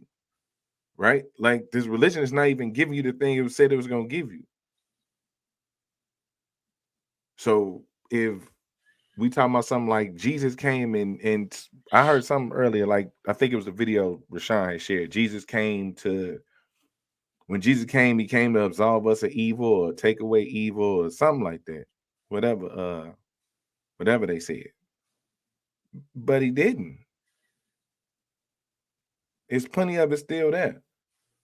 So like how would you have something like how would you have knowledge in a faith that hasn't even proved itself right? Haven't even proved itself right. The experiment don't even work right. So how do you know that you're right? How do you have this knowledge? How do you have this wisdom? How do you have such these great insights on something that doesn't work right? Oh, you understand the faultiness of the issue?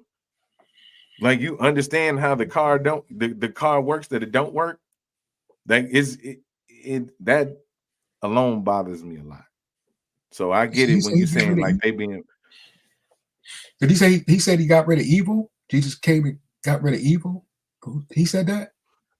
I mean, so here's where I don't know exactly. It was a roundabout way. I've heard that used in context though.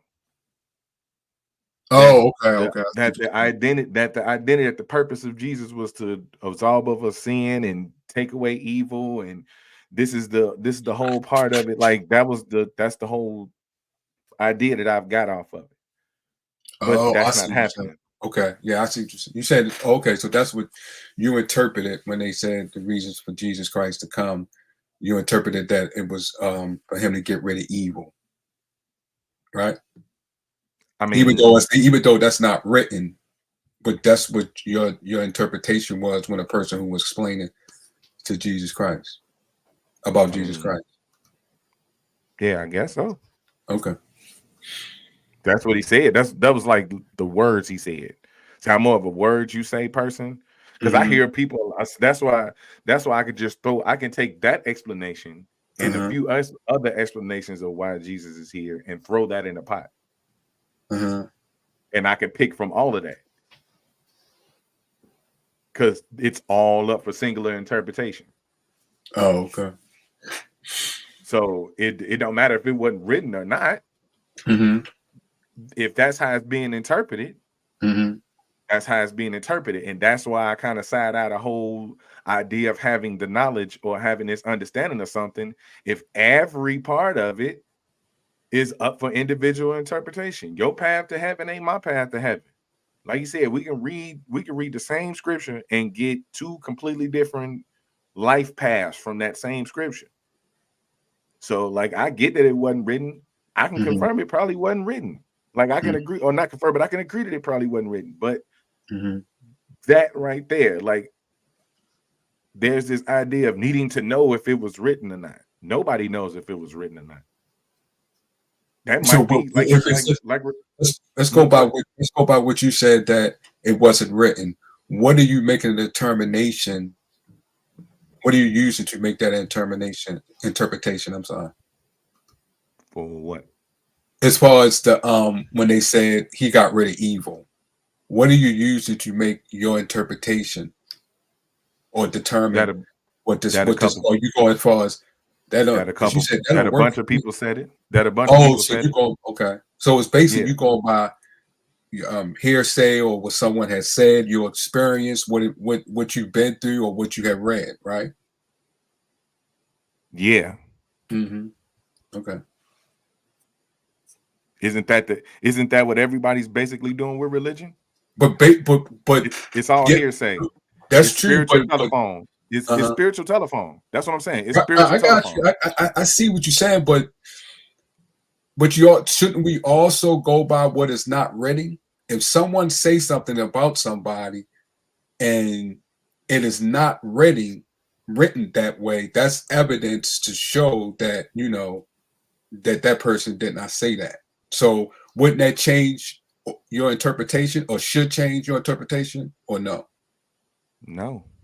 Okay.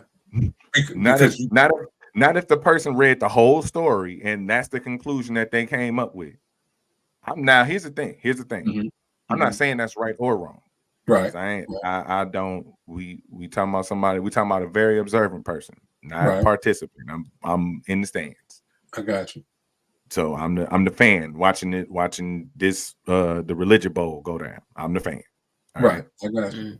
I got you. So you're the person that believed Clarissa Thompson's reports from the sideline, because she came on and said she talked to the coach. Because she said, "Yep." I mean, hey, if they let us say it, they let us say it. Right. They's like, "Yeah, go. We run this. We control this. You can go out and say whatever you want." Okay, cool. You go interpret what the coach told you or what he didn't say, however you want. And guess what? That's basically how it works. But being observant doesn't. That's why it's like people who watch the game don't necessarily not know what they're watching. Right. If you watch it and hear it enough times, you know exactly what you're watching. So what I'm saying is, I'm not saying it was there or not, but when you get to talking about, well, if it wasn't written, then that's not how the person said it. Then you go back to translation in. Nobody knows what the original text said for real, because most of us wouldn't even probably be able to read it. You want to know why nobody knows? Because everybody knows what language it was written in. So that means nobody knows. Everybody can tell you what language the Bible was written in. Everybody who knows something about this can tell you, well, this is the original text, and this book was removed here, and this book was removed there, and you got to go back and read this because this part is known. Then don't nobody know. Oh yeah, the original, the original. You said the original text. Okay, that's yeah. Okay, so if in the year 2023, somebody want to interpret the word, however, a scripture, the whole Bible, as in, well, God or Jesus was here to absolve of a sin or take away evil. If Jesus was here to take away evil, then that's where we at right now. But that wouldn't match up. Well, I'm gonna let Bree. Bree, you want to say something? Because I don't want to. No, I mean, I can understand the connection because of the work of Jesus being connected to sin, and and for a lot of people, sin is synonymous with evil. So I can understand. I wouldn't say that that's an incorrect inference for the general way we use those words in English to infer that sin is synonymous with evil. I wouldn't say that's a wrong inference. Yeah. It's just not informed from being inside of. It's not informed from being inside of the faith. From being inside of the faith, you know the context of the ongoing work of Christ within people and humanity that isn't finished until he returns and sets up his kingdom on earth and in heaven. Like people inside the faith would understand the whole context and they understand the whole chain, but someone outside who just speaks English and has heard it in hearsay from all of us here are American, and American is a generally Christian culture, and a lot of Black people especially have grown up around Black Christians enough, have been adjacent to Christians enough to, I think, know some general outline of the gospel, because it's part of being a Christian is preaching it. So I don't think it's strange that someone on the outside who has heard the gospel in passing would infer that Jesus came to eradicate evil because of his work with sin. I can see how someone would make that conclusion. Oh, if when it make that conclusion, in what way? Because they may not understand the text, or they don't read the Bible themselves. I mean, I'm not sitting there reading it, looking at the Strong's Concordance and studying it for myself. I was a kid who went to church with grandma, and in Sunday school, they simplified it down to Jesus came to get rid of evil, or Jesus came to eradicate us of sin. And in our language, most people would attach evil to sin. So if they're saying Jesus came to save us from sin, or however they get to that part, then switching out sin with evil wouldn't be such a stretch, I think. Oh, no, I understand that. I see your argument as far as the evil part. I'm saying as far as getting rid of it, that it will be no more. But that would be the same thing, like Jesus. If where I'm trying to see, because this is where I'm just trying to see what Yellow was coming from, because I don't want to misinterpret him when he said, as far as, because I understand when he said, right. Let me say it right there. Let me give a reinterpretation here. Right. Okay. You're evil. You find Jesus. You change everything you do. What did you do? You remove the evil from your life, right? Sins, the sins that y'all call sins are evil acts, right? Okay, I see that. Right. Right. But I see why you will come to that conclusion. Okay, I see that, and that also goes by deliver us from evil. Ain't that in the Lord's Prayer? Deliver us from evil. Deliver us. But I don't think deliver us from evil is necessarily up for that's like really strict English. Deliver us from evil, like pick me up, take me over there, because evil is here, and I want to be delivered over there. Right, but that's still left up to individuals' interpretation, because the word deliver doesn't mean evil was done away with, or it's not going to be done, not be there. Just on Jesus Christ said, "My word never dies." It was God. It was all those laws that was speaking. They was words. Evil words was spoken.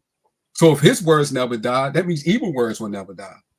So I can see where you're saying, as far as the way you came to that conclusion, can perfectly agree and perfectly understand. And this is where it comes from, is your interpretation, because definition is said in different ways. We go by a law, but it's different variations of law. You have business law, you have criminal law, you have sports law, but they use the same words. But yet, once they bring it together and put it within context, whatever the law is being processed in, it is different. Yeah. And this it is as far as even with the word of God.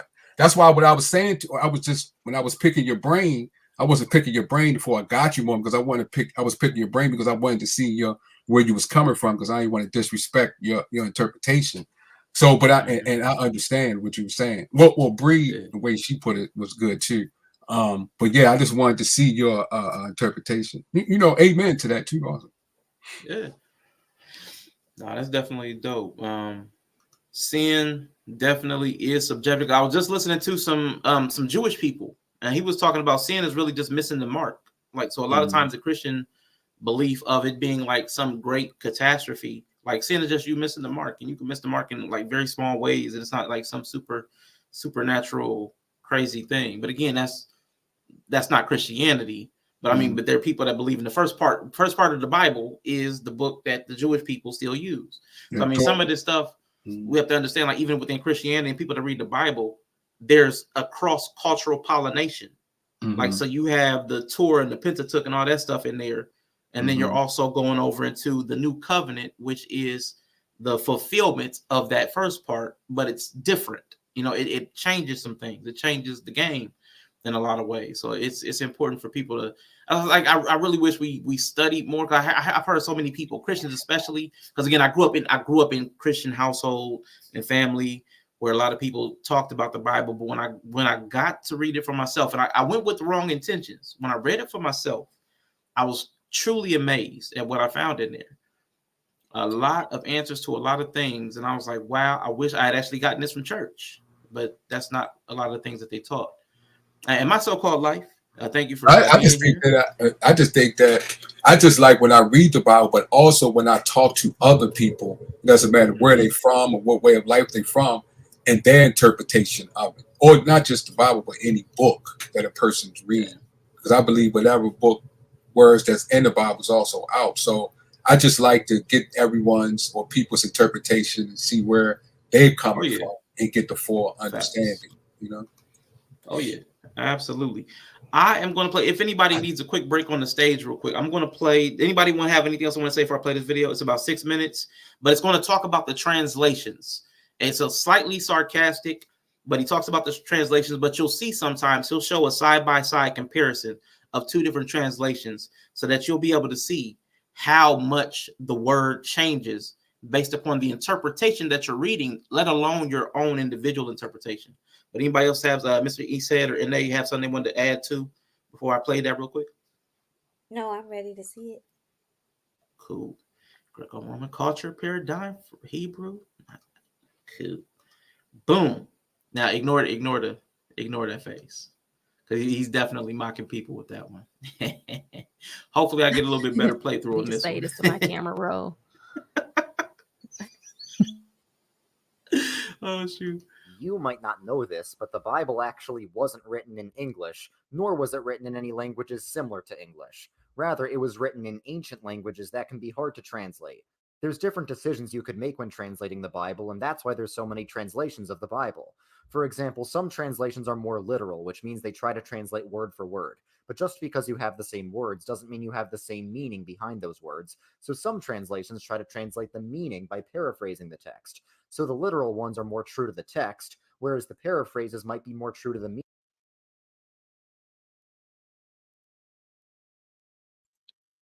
You're muted if you're talking. I was.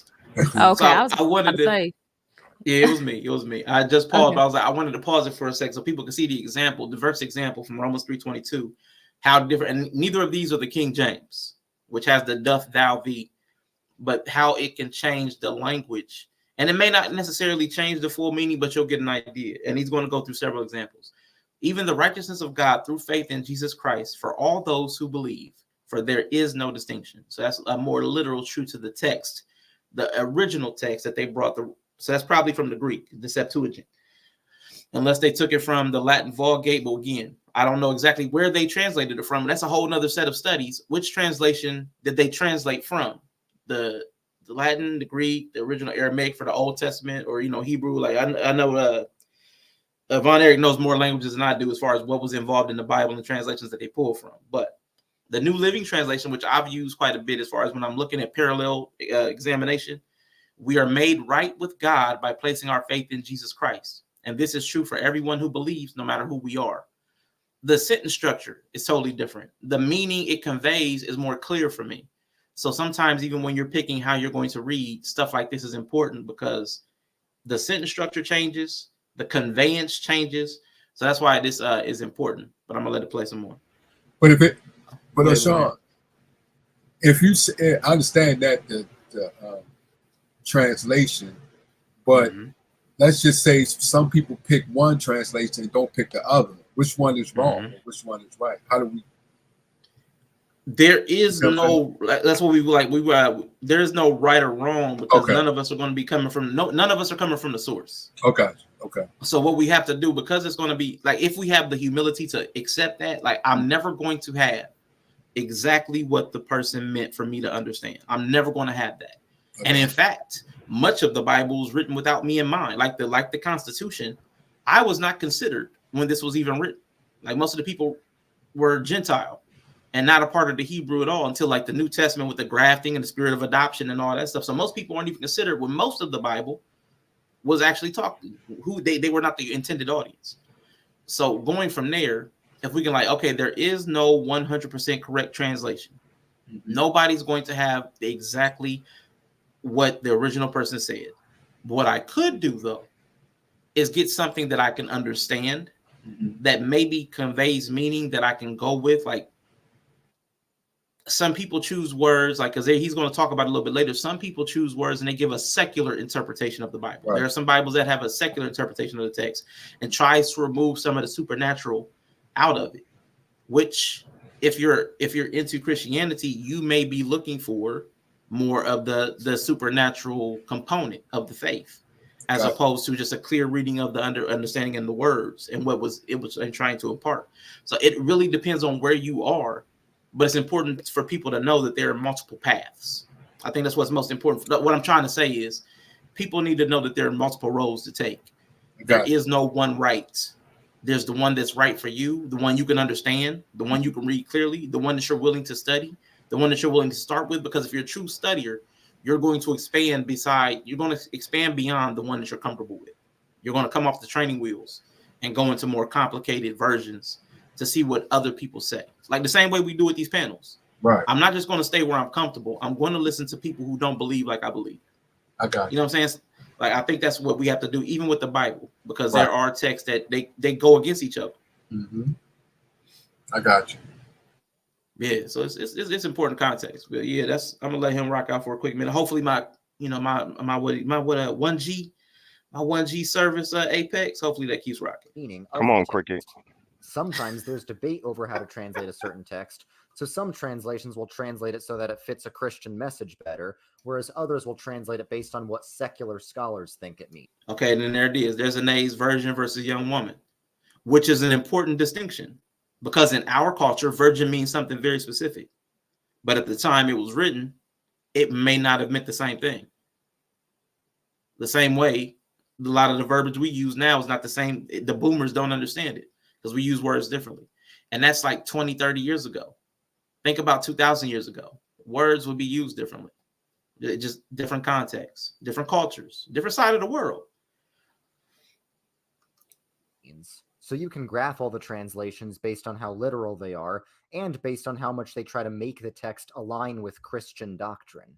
The King James Version is that famous old version of the Bible from 1600s England, and historically it's been the most used version of the Bible ever. It's very beautiful and poetic, partly because of all the archaic language that it uses, but this also means it can be very hard to understand in certain places. So the King James Version is probably most useful if you're writing music or poetry, and the stereotypical users of it are those independent fundamental Baptists who take the Bible so literally they think there's only one true translation of it. Now, the new King James Version tries to renovate the castle of the old King James Version by rewriting it in modern language. So it tries to keep the poetic structure and beauty of the King James Version while also making it more understandable to modern audiences. Another thing is that it makes a few changes to the KJV in light of modern scholarship.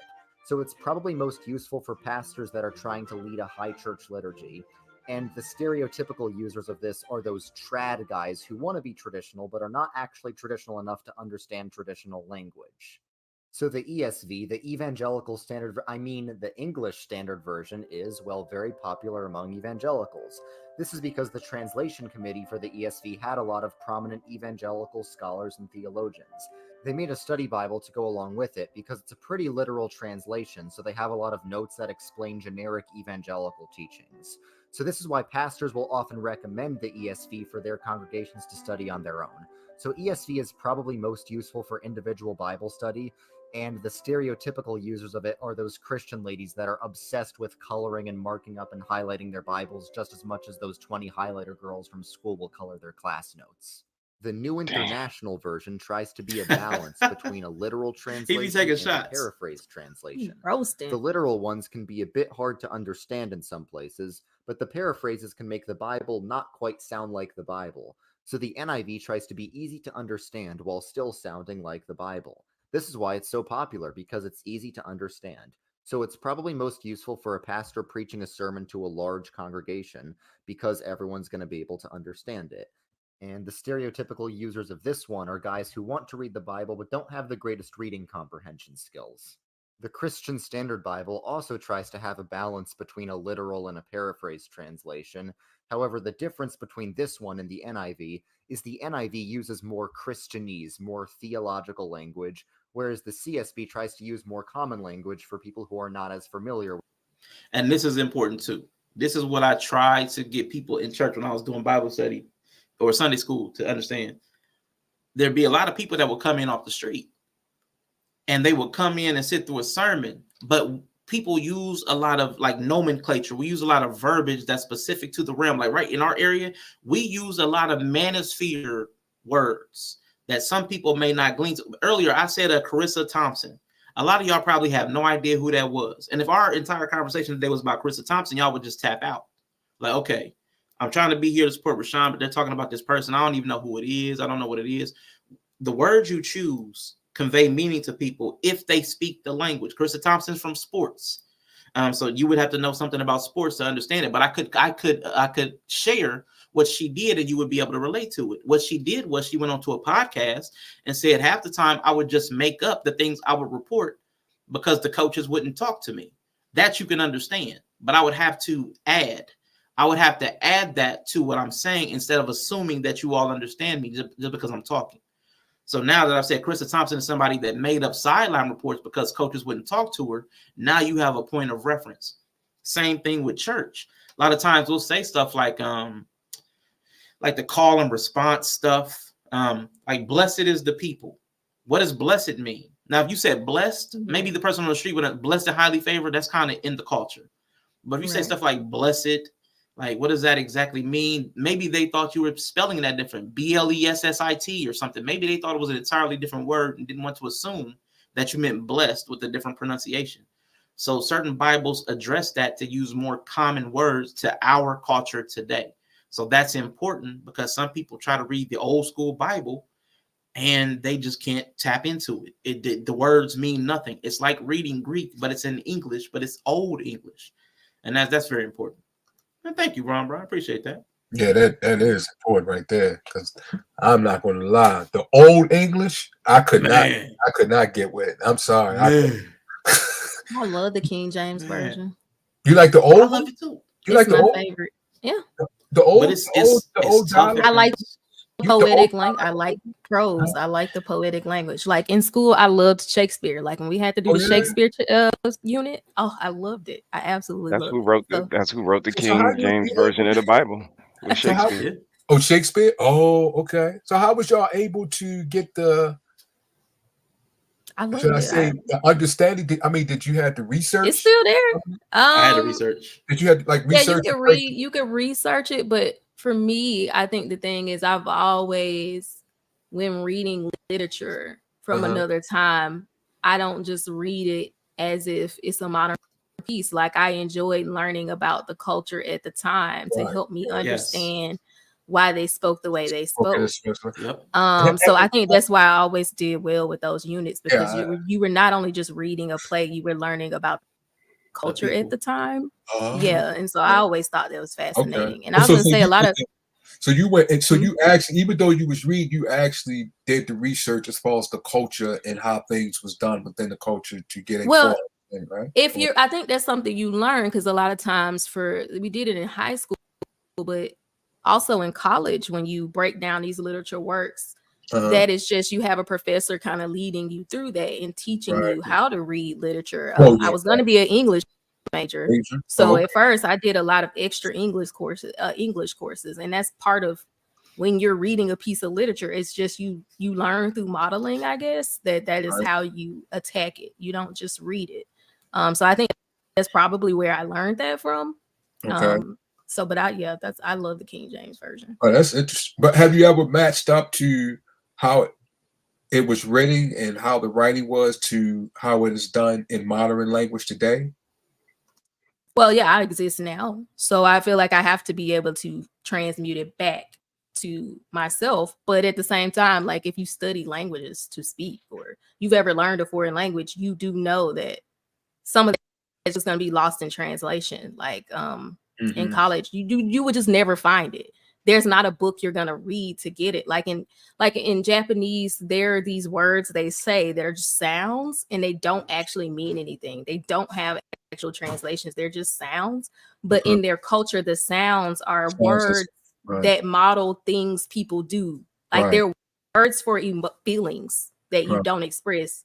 You will never understand it if you don't exist in the culture or understand the culture. And so I kind of just let that go. Like you're not gonna find everything in the Bible, like Rashawn was saying. You're not gonna understand it. Like you're missing a lot.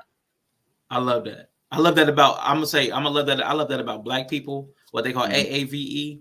I love that we have developed some sounds that mean something. Like if somebody was like Thanksgiving, somebody's like, okay, and Aunt Esther made the potato salad. And somebody's like, we all know what that means, even though nobody said anything. It's just a sound, but it has a meaning. So if somebody had never ate a dinner with us and somebody's like, they'd be like, should I not eat that? They're gonna ask because they know that meaning. Okay, the meaning. Okay, I got you. The sound has even sounds has meanings and interpretation to it varies. And okay, I got you. I love that stuff. Because I got you. Because when I was trying to learn patois, I was like, I was trying to get hard without going there, without being there, because you also got to see how people move and how they move when they say things. Right. That's true. That's true. Yeah. I got you. Great point. So-called lights hitting us with the ship of Theseus. If you take a broom and replace the handle, then replace the brush, is it still the same broom? It depends on what you replace it with. If you don't replace the handle with another handle and the brush head with another brush head, it might end up being a mop or it might end up being something totally different. So it all depends. And then where do we determine sameness from? That's always my question with it. Right. That's from just sentimental value, right? From what perception, what realm do we determine sameness? Like me as the human, do I determine sameness? Because a broom is a broom is a broom. Therefore, it's the same. But as far as the broom's own experience, is that where we're determining if it's the same? So what realm are we determining sameness? There you go, right there. Okay, that's on a higher level. It's like the function, right? Does it function on the same level? Because if it doesn't function the same, then it's no longer the same. And that goes back to what Von Erich was talking about with the culture, like who gets to dominate the culture, like the originator or everybody else after. Like, how can you say which one is right? But if the function changes, and I guess that's my overall point. If the function changes because of the translation, that's when it got lost in translation. Like, so if the original writer or speaker, if they said something that intended this, and we lose that by changing a letter, a sound, a word, and then we lose the function of that sentence, the way it was intended. Even if it may work for us, maybe instead of a broom, I use it to keep a door from opening, like a bar. It may work for me, but it's not the intended use. So even though it serves a purpose, it's valuable, it may not serve the purpose than the function that it was designed for. So for the originator, it's lost. But for me, it's still useful. I can still get something from the mistranslation. Okay. Because of the originator. Because of the originator, and then it may get lost due to mistranslation or because it doesn't get like that dialect. Don't like people up north speak like a different dialect than the people down south, and they use the words differently. But like I'm fitting to go to the store, and people like fitting. What you mean fitting go to? Words like that. I guess. Or like the girls on TikTok who's trying to use gyat, GYAT, and they think it means hilarious. Girl, you ate that. But they think it means girl, you ate that. But Black people know that just means like that's just like a sound. Sound. It's an onomatopoeia almost. Like right. Wow. It's for goodness gracious. Wow. Yeah, they on there talking about GYAT, and they're Right. thinking it's a acronym for Right. girl, you ate that. But Right. I'm like, what the fuck? How? Why? This is why y'all need to stay out of black folks' business. But don't that also determine that because of the academic system that you within your culture also do? Also, that's definitely an influence. Like the academic circle can influence the general understanding of a word, right. But the culture, the prevailing culture will always overshadow the academic side. Okay. So if the people choose like bootylicious is going to be a word, right. Merriam-Webster is going to add it in there.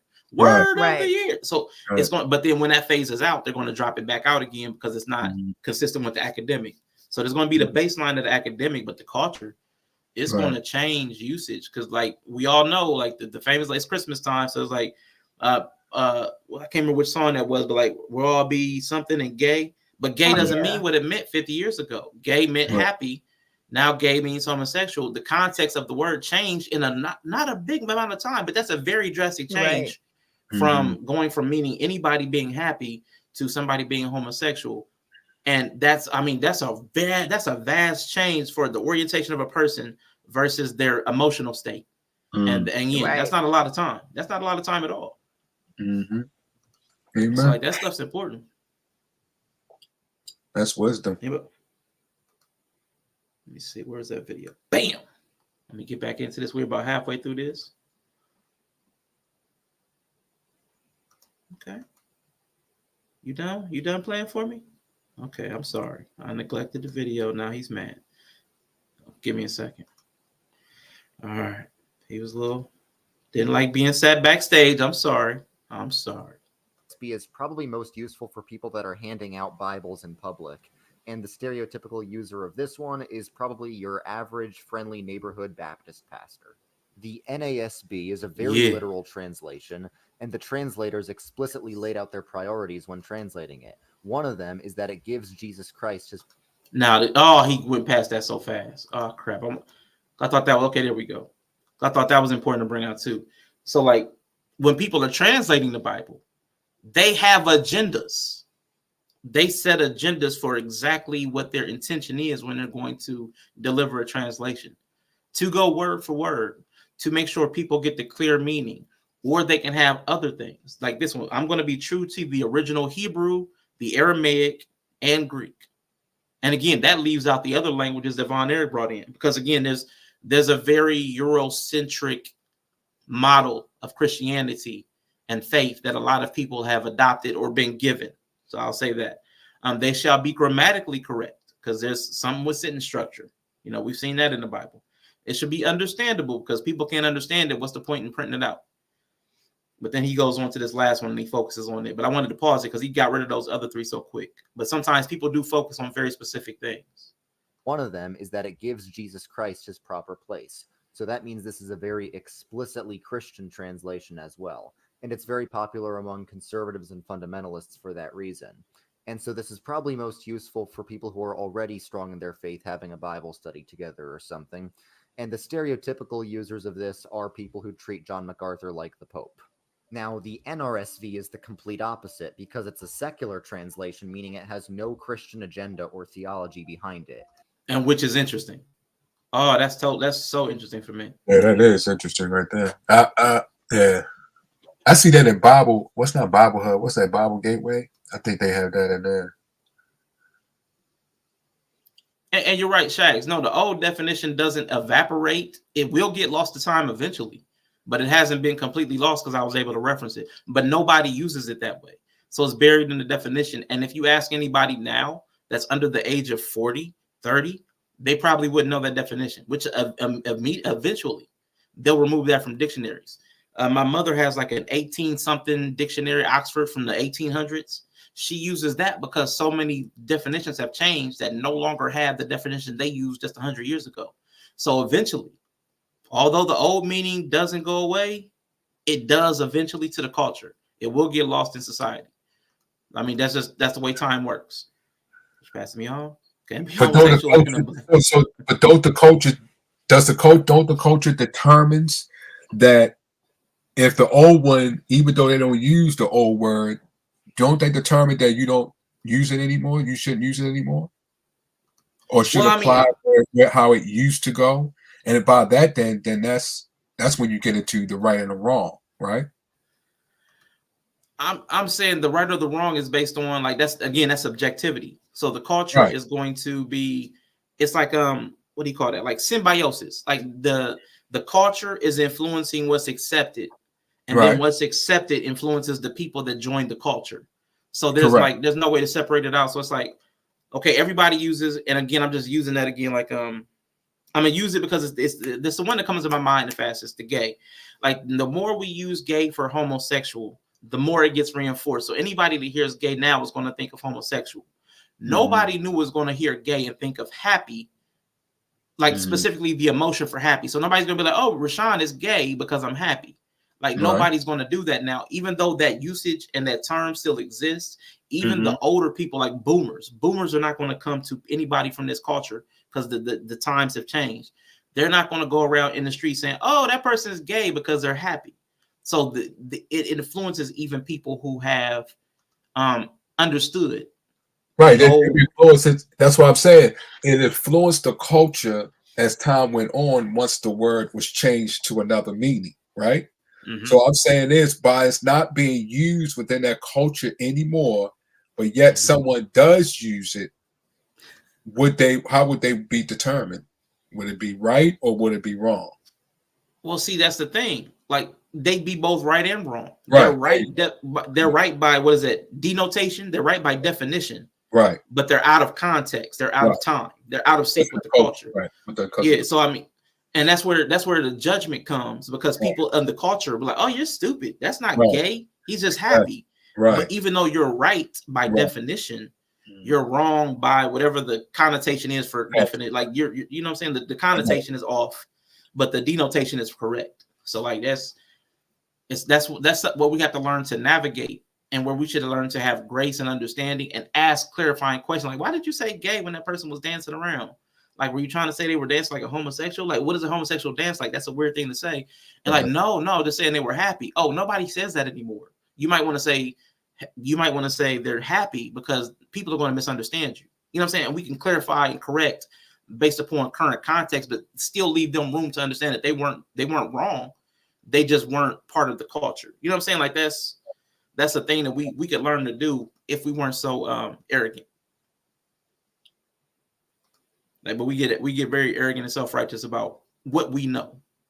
And a lot of times what we know, like even a world class came through here talking about we don't even know what words mean. And I was like, I had to look it up. I'm like, shoot, I use word all the time, but I understand it from context. I have not looked up most of the words we use. We have not looked up the understanding, like the definition and the etymology.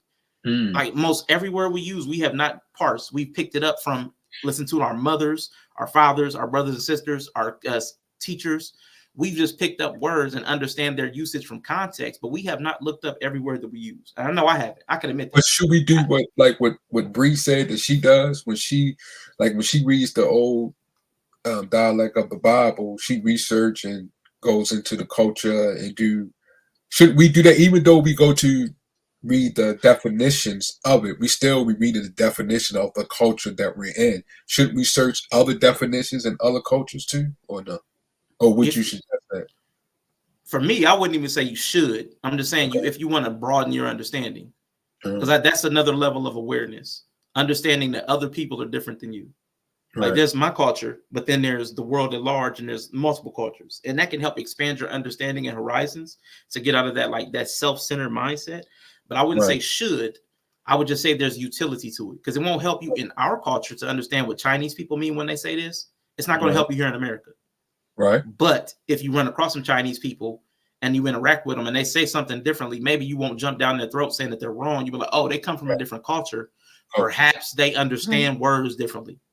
Right. Anybody else? I mean, I think it could be helpful in the sense of if you understand it, you won't be trying to like make the rules fit on a culture they don't apply to. Like for me, it's like I think we do a lot of that. Like it's 2023. We got phones. People live completely different life culturally. I just don't understand how you read something written in a very specific culture and you understand that idea and then you try to apply it to current culture, which our own culture in America isn't even Like I don't understand. Like I do think it could be helpful in that way, even if you don't have to research it, but like just understand it, like going into it, understand that fact that a lot of what they're saying, you're gonna have a hard time understanding how that applies to your daily life. I know, like my teenagers, when we're talking about biblical principles, like they go to a Christian school and they've been under Christian curriculum, and I have to like go behind the curriculum sometimes and be like,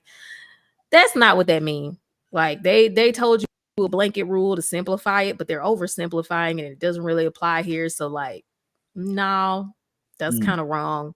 I had to go behind them and just kind of tell them like they're making that rule fit here, but what it actually says and the context in which it says that it really, there's nothing here that kind of applies to that exactly. So you can't really start to say right or wrong if it can't even apply completely. And I think that's like what Rashawn talks about with like the dumb God idea. Like how, okay, he God, but the concept, the rule isn't even complete. Like it just. Yeah, that's what I would like to know when you say the rule isn't complete. What rule? It's not complete. Like a rule that because of our current modern life, we can't avoid something or we can't do something. Like if we really had to make sacrifices at a tabernacle every day, which I'm not saying we do, but just for an example, like the tabernacle, sacrificing things to cover the sins and the uncleanliness of a nation. Let's just say we didn't believe in Jesus and we believe, like some of the Jews who don't believe in Jesus, that we still have to be held to that. How am I in 2023 in America going to build a tabernacle, set aside a priestly Leviticus, like a Levitical priest class, get enough gold to make the tools to actually sacrifice, get the sheep, raise the unblemished, fed unblemished, build the brazen altar? Like I'm just trying to figure out like what how would I do that exactly? Right. I'm just like how would I do that? And this so then that would be an incomplete rule. Have a good night, Shags. Appreciate you, man. Thank you for participating with us. And they don't even. Yeah, so I mean, there's a lot of incomplete rules, and I would even use the example you brought in, Von Eric. Like nobody could really explain to me, and Bree even has some deeper insight on this, the Cain versus Abel thing, because neither thing. How could one? And I know some people may not understand, like know what this is about, but one person, they were asked to sacrifice to God. One person sacrificed animal, one person sacrificed the harvest, which again, first fruits is a principle throughout the Bible because they lived in an agrarian society, hunter, and then hunting and harvesting. That was like the two ways to eat. So one sacrificed animal, one sacrificed plants, one was unaccepted, and the jealousy caused one to kill the other. Bree found this randomly. I don't know, I can't remember how you said you came upon it, but there's another Bible verse. Either you're searching. And you were searching for something specific, Bree, and you said it kept taking you back to Cain and Abel. And you were like, why? Because that's not what I'm searching. And it was kind of weird. But it was like, there's other things that reference it. There's other things that reference Cain and Abel that give greater insight into it. But I never heard that through church. I heard it through Bree doing a Bible study because she was trying to search up something. But it kept referencing back to Cain and Abel, even though there was no explicit connection in the Bible. There was nothing that said explicitly this is what it's talking about. It talked about the jealousy of a brother. And it was like, why there's the rule was incomplete. Why was Cain jealous of Abel? Why was Abel's sacrifice acceptable? Because neither of them created the plants nor the animals. So why was one sacrifice more worthy than the other? Like that's what I mean by like an incomplete rule, because the Bible doesn't expressly say why. Oh, it doesn't go into details in that segment. It doesn't go into details. Maybe it goes to. Well, I'm gonna let Ine because she ain't talking in a while, so I'm gonna let her. She might know that. See, what was that noise? She didn't use a word, but that laugh, we all understood. Well, I would just say this. And I know we're not doing Bible study right now, but like my understanding is because it wasn't the first, and what you're supposed to do is to give you first, like you're giving your best. But there's also, I don't remember which book it's in, but it references another book that's not in the Bible, the book of Jasher. And when I read some of that, thank you, Ron Eric. But when I read some of that, like, because I was always in what I read, the timeline to me was, God rejected, and then, there was the killing. But when I read the book of Jasher, which goes into more depth about Cain and Abel, it was like, I think like 3 years later. And it's just, so you do definitely have to expand, because when I have read the Bible, there's some books that I didn't realize that it was mentioned that's not in the Bible. So then you have to go search that out. And then when you go search that out, you read more. So for me, when I read the book of Jasher, the way that I felt about, Cain taking Abel's life, it's still wrong, but Cain actually was remorseful right after he did it. That would have been something nice for me to know, all these years when I was reading the Bible. So, I mean, I don't know if that's what you want me to add, but I just, there needs to be more context. And if there's other resources and places that we can read to get a better understanding, I definitely encourage that. And sometimes we can get revelations and it's not from the word. It can be, like I said, the Holy Spirit can speak to you, and then it can allow you to have discernment about things that you see, things that you hear. So, but that's all I would say. Yeah. Anybody else want to jump in before we get back to the video? I want to point out this screen is really interesting. This is a vast difference in interpretation. No, go ahead. No, I don't have anything to say. So anybody with the NRSV versus the NASB, the earth, this Genesis 1 and 2, the earth was formless and void, and darkness was over the surface of the deep, and the Spirit of God was moving over the surface of the waters. That's what most of us are used to, something of that, like the Spirit of God was moving. But in NRSV, the earth was a formless void, and darkness covered the face of the deep, while a wind from God swept over the face of the waters, which is going to give you a totally different understanding. A wind, God just blew a wind, or he blew across the water. That's different than the Spirit of God. Unless a wind is a spirit, which that would give you a rabbit hole to go down, because you go into the whole pneuma, like we use like pneumonia, like the Latin, I think it is pneuma. So like there's things that you can learn with deeper study. There's a relationship between wind and spirit. But from our context here, wind and spirit are two totally different things. And that's why a lot of this stuff is so important. But that's like they change it from spirit to wind, and they're calling this a secular translation. But anybody that has studied it, I wouldn't even call this a secular translation, because wind and spirit are closely related in the older languages. Right. But anybody, But what? See, okay. What's the definition or person belief in spirit? Is it spirit? Is it what we can see or what we can see when we apply that word spirit to what we can see or what we cannot see? For us, it's different. For us, a lot of us, the spirit is unseen. But anybody that reads the Old Testament, the spirit showed up in form quite often. So I mean, and it also says God makes spirits for his angels and flame of fire for his ministry. So is it what we can see, and also is that word applied of what we cannot see? In talking about in the Bible? No, I'm talking even if I'm reading this. Let's say when. Let's just say when. We cannot see when. So would that be considered a spirit since we can't see it? We can feel it, but we can't see it. Got you. I think most people, just generally speaking, and I'm not speaking for the general public, if they read spirit, they're thinking more of something like a ghost, like spirit, ghost, something that we can't not touch or see. But there's a presence. It has a presence, but I don't think most people would think the wind is a spirit. I don't think most people would say that. But you can feel it. Yeah, like you can't see love, but you can feel it. You know what I'm saying? But I don't think anybody would say like love or wind or Wi-Fi. I don't think we would think any of those things are a spirit. You know what I'm saying? Like we can experience them, but I don't think anybody would say they're a spirit. Now people like some of us that have studied more see more of the linkage between the unseen and spirituality. So like stuff like love, I call it like a spiritual principle. Like spiritual just means things that are intangible that we don't see and touch.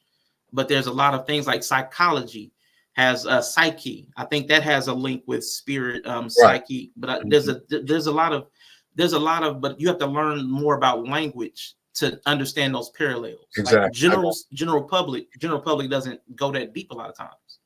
So that, like you said, it's you have to study the language, and it also go by this whole, like when we were talking about the culture, you're subjective to as far as the definitions. So, and then a lot of stuff, once you do a lot of this stuff, makes a lot more sense. Right. Like the things that are questions to you start to coalesce. They start to these are people that use this word and these phrases to mean something different.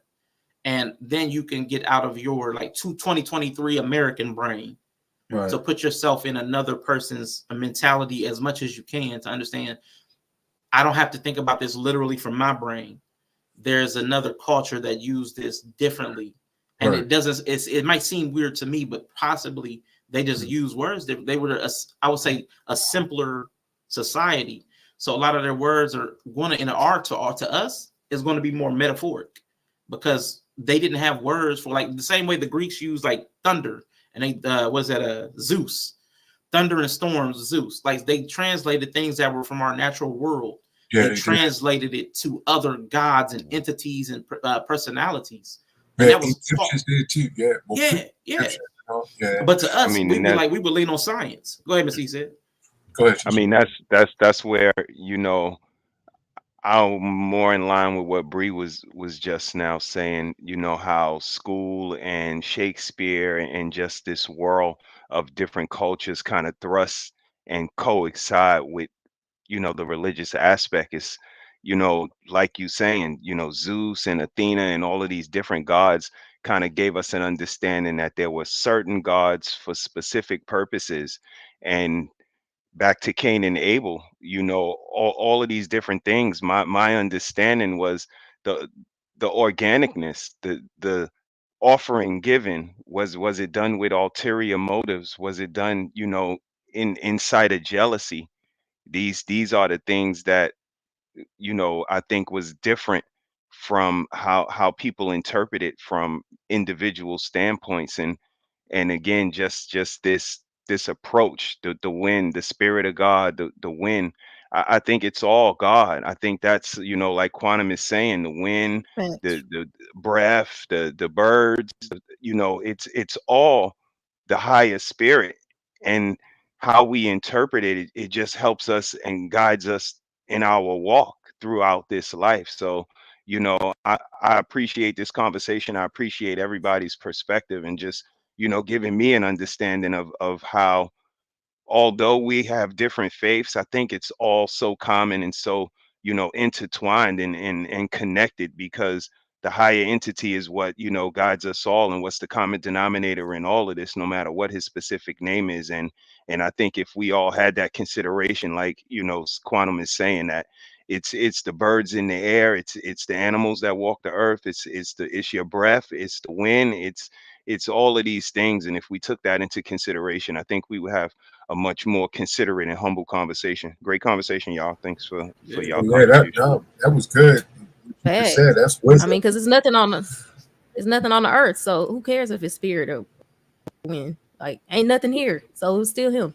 Shit, something made the wind. If it was void and formless and it wasn't shit here, and wind started blowing, well, damn. I mean, it's still supernatural. So I just feel like, how should we apply to the text that he was just? How should we apply that? I mean, to the text. I think it's all the same. Like Mr. He says, it's the same. If the earth was formless and void and darkness covered the face of the deep, and wind from God swept up, that's still a supernatural occurrence. Okay. Which a spirit is a supernatural spirit, capitalized now, is a supernatural experience. It's not, this isn't. Would you put wind in a supernatural? Would you put wind? Well, in this context, wind would be supernatural. Okay. In the context of nothing is here. Right. To create a wind. Right. There is no trees and mountains and water to create fronts, which would create wind. Right. Then wind in this context would be a supernatural occurrence. Right. So for me, like Mr. He said, it doesn't matter which one you translate it as. I think it still stands to reason if you look at the context that wind in the situation would be a supernatural occurrence, only could be possible from God. That's my understanding of how they both could mean the same thing. Yeah, I get that, but what would you look at this and see the misunderstanding though? Do you see a misunderstanding? I think only people who are very like it has to be one way would be upset about this, only because I could see someone seeing the spirit of God being capitalized, which would denote a like entity or like a Proper being, name. proper name, proper Title. noun. So then to see wind in lowercase as not a wind, there's like an entity or a proper noun. They could say, well, now you're downgrading the God in this context, right? I could see someone also making that interpretation as well. So in this context, I think that I would say understanding how wind works, from my understanding through science, then in this context, for a wind to be moving over the face of the waters would be supernatural. Okay. I see it. So great point. Yeah. Great point. What do you think? Understanding because of semantics. Oh, what and Nate, go ahead. Now this one that it may get her interpretation. Do you see the same or different? I'll be right back. 2 minutes. She said, "I'm over here." I definitely agree with what Bree was saying, and I think that sometimes we take away from just how wonderful God shows up just in everyday things. So the wind, to me, I could see it being like spirit, you know what I'm saying? So I don't see them as being something separate. I don't think that diminishes the value in it with God, how he shows up to me. So, but I could see someone, like you said, because it's not capitalized. So it's kind of like, oh, it's just the thing that's swooshing wind leaves around. But I think that's where you have to build relationship, that you're able to see past wanting something to be perfectly packaged and how God is trying to deliver a message.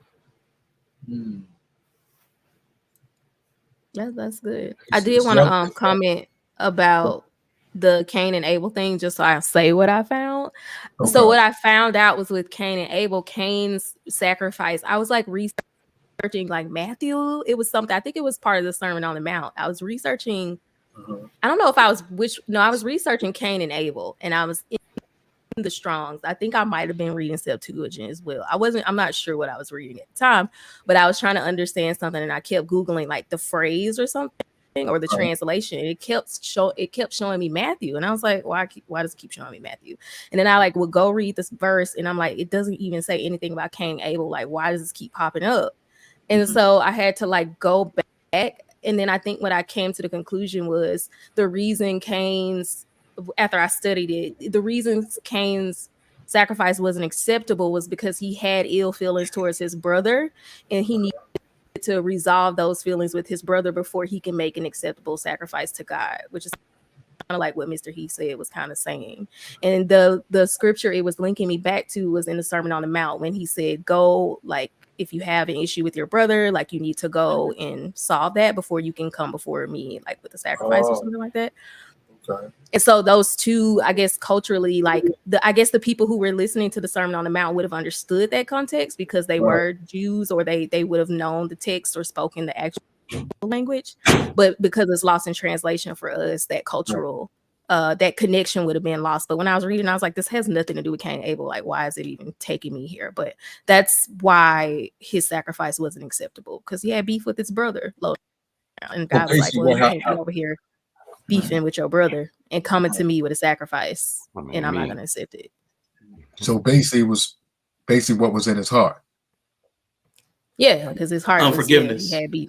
Yeah, he wasn't right. So you said it was kind of like on the vibes of what I picked up from it. Yeah, that's what I got. Is yellow still yellow? Oh, go ahead. He said. Nah, that's what I got from it. You know, just my understanding of brotherly love. It was, kind of driven driven in the church that I went to when I was younger, and it was just very odd to me that, you know, like somebody pointed out in the chat, he was very remorseful after he did his brother wrong, you know, but to who? You know what I mean? It's just so many stories that just leave us, you know, to question and up for interpretation, that again, you know, I couldn't gravitate away from that, you Right. know, it just sparks a knowledge in you to do more reading, to study more faiths, to understand why people, you know, bow down to the highest entity. And I think it's completely warranted, completely, you know, knowledgeable when you understand that that's where it all starts, is with the word of the Most High. That's when you really start your quest for knowledge. So, you know, great conversation, y'all. Thank you, Bree, for adding that too. Now, I wanted to get Yellow interpretation. I know how he feels about. I want to hear his interpretation if he's still there. Oh, he might have chilled. Yeah, he probably disappeared when we got too deep into the Bible. He was like, F that mess, I'm out.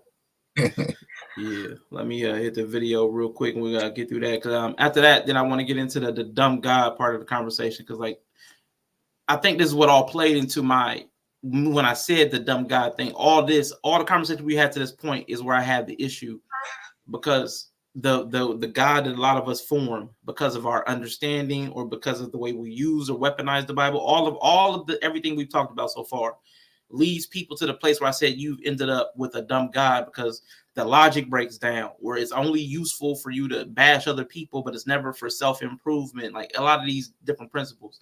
But a lot of that I also know stems from the lack of study or even their interpretation. But I also have grace, because it's like I know the interpretation can be informed because of what church you go to, what family you grew up in. So I read this version of the Bible over this one, so I don't see it the way you see it. But they're also not open to hearing other people's perspectives on it. So this is again, this guy at this point is talking about a secular translation, but we've already discovered if you really look at the words and the way they were used at times, that's not even really a secular translation. The word wind may be secular, but we also know that older cultures, the roots of those words like pneuma had a spiritual connotation in a lot of cultures. But again, I'm just let this play some more. Or theology behind it. It's an updated version of the RSV, which was an updated version of the ASV, which was an updated version of the old KJV. And for each of these updates, they factored in new developments in Bible scholarship. This is considered the most scholarly translation, so it's most useful for those seriously studying the Bible in an academic setting, and the stereotypical users of this one are probably liberal mainline Protestants. The New Living Translation is one of those paraphrase translations that tries to be very engaging and dynamic. It's a much more free translation than something like the ESV, for example, and it tries to flow smoothly like a stream. It's most useful for a Bible study made up of Christians who are new to their faith, and the stereotypical user of this one is honestly a popular Christian bookstore salesman. The Good News translation is another one of the paraphrases, but it's specifically designed for children and those who didn't grow up speaking English, so that it can share the good news with everyone. So it avoids using any weird figures of speech or confusing language. It tries to be very straightforward without simplifying the text in any way. So it's probably most useful for people going on a mission trip around the world, and the stereotypical user of this one is a Sunday school teacher. And now it's time for the message. In case you're not familiar with this one shocked me because I don't read the message. For being kind of silly. It's seen as more of a commentary than a translation anyway, especially because much of it is like this. Yes, this is actually the Bible, supposedly. The whole thing is one guy's interpretation of the Bible. It's all done by a Presbyterian minister named Eugene Peterson, and he was actually a really smart guy. So it still could be useful if you're really struggling to understand a certain passage and you want a second opinion. And the stereotypical user of this is a slightly liberal, lighthearted boomer, I guess.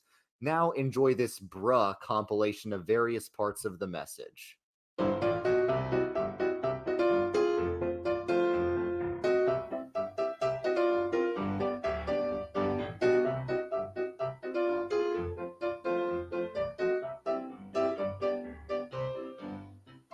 So there's a lot of translations that could be used many ways by many different types of people.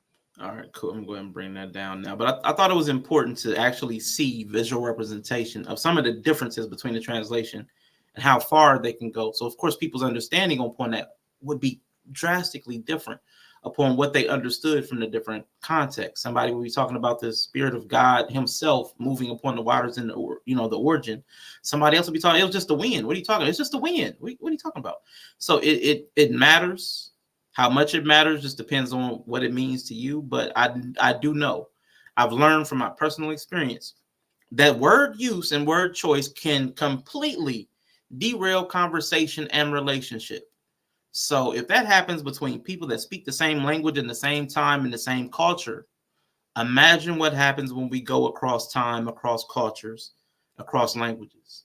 So that's why it's so important for me. And again, thank you, IG and Nova, for the cash apps. Definitely appreciate you.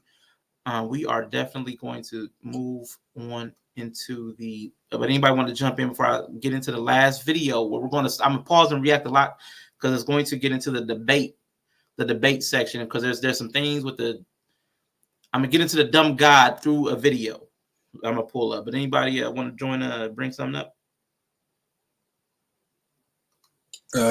Nah, I just was interesting as far as how things was determined. Like he brought that one guy up, but then he brought this as far as different people, what they call it, scholarship. You have different people that determines that. Also, you have committees in all different religion or other languages and stuff like that determines, and they do that by the masses. So even though they determine that, does that mean that has the priority over everybody else? Even though more people may accept it this way, the ones who does not accept it, which is the lesser people, what does that mean there? They're right, and the people who does not accept it that way, which is a minority, isn't right. So, and then the people who's determined all this, how are they determining it? What are they putting in place to determine what to accept and what not to accept, or what to put in and what not to put in? Who's telling them? What are they going by? So yep. Because I mean, there are at least 4, and I know Greg Brown will probably know this. There were at least 4 councils. I can't remember all their names, but there were at least 4 councils and creeds. I mean, at least was it the Nicene? I can't remember all of them. Yeah, I mean, but there were Nicene Council, the Nicene Council. And they all had different agendas when they came together to decide upon what would be in, what would be out, the interpretation. Like everybody had, like, each group has their own wants and needs. And I get it. It goes back to what we were talking about, what's acceptable. The culture determines. So like when Constantine says this is the national religion, well, you got to follow it or you're going to get punished. So the reinforcement, either from the states or the social reinforcement, like, will people shame you for reading a different version? Because, man, people will talk about you for not reading the King James. There are people in certain churches that will talk about you. You don't read the King James. That's the only authorized version. They'll make fun of you. And so, I mean, so there's always reinforcement that kind of backs up the culture, even if it's like a choice by a certain group of people. People like things the way they're used to it. So this is the way we do it at our church. This is the way we do it at our house. This is the way we do it here. This is the way we do it in our city. Why do you do it that way? And we shame people different. I love when Hanifa, when she was streaming, talked about different doesn't mean deficient. And I think we need to adopt that mentality. Just because something's different from the way we're used to does not make it a deficient practice. Yeah, that's true. And then I think kingdoms take over when they conquer another kingdom or land or take over. They implement what they believe in, their culture and their understanding on the people that they conquering. So all that has to take in place as far as and that's practical. I mean, if you want cohesion, like social order, like having everybody on one page, it makes some sense as far as ease, because like some of the most peaceful societies are the most homogenous. Like even in our time, the more people are alike, the more people agree. Like get along gang, or like echo chambers. If everybody's doing the same thing, thinks the same thing, wants the same thing, it's easier to get along. There's no static. But we live in a culture that accepts a whole lot. And the more interpretations, I know somebody put in a question, a comment, the more interpretations causes more. Yeah, because we're very egocentric. And if I think I'm right, if we argue over what type of cell phone that each other uses, and we'll think somebody's goofy or stupid because of the type of cell phone they use, you don't think we're doing much worse for the type of Bible that they read? Like, oh, man. Yeah, this is why you don't have to wait to die and live in hell like state of environment. It's not just the high God, some of the most high law makes enforcement. It's a lot. There's a lot. We make stuff hell on earth. Like I know IG said that earlier. We make it hard for each other. We make it hard for each other. But I did want to my statement on the first one about dumb God. I know Von Brian didn't like that language, but I definitely meant that sometimes the way we interpret and understand things, it comes across dumb.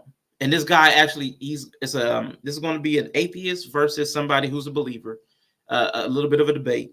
And at one point, the host or the person who's reacting to it actually says, I think the guy lacks comprehension, or he's dumb, or he must be stupid or something.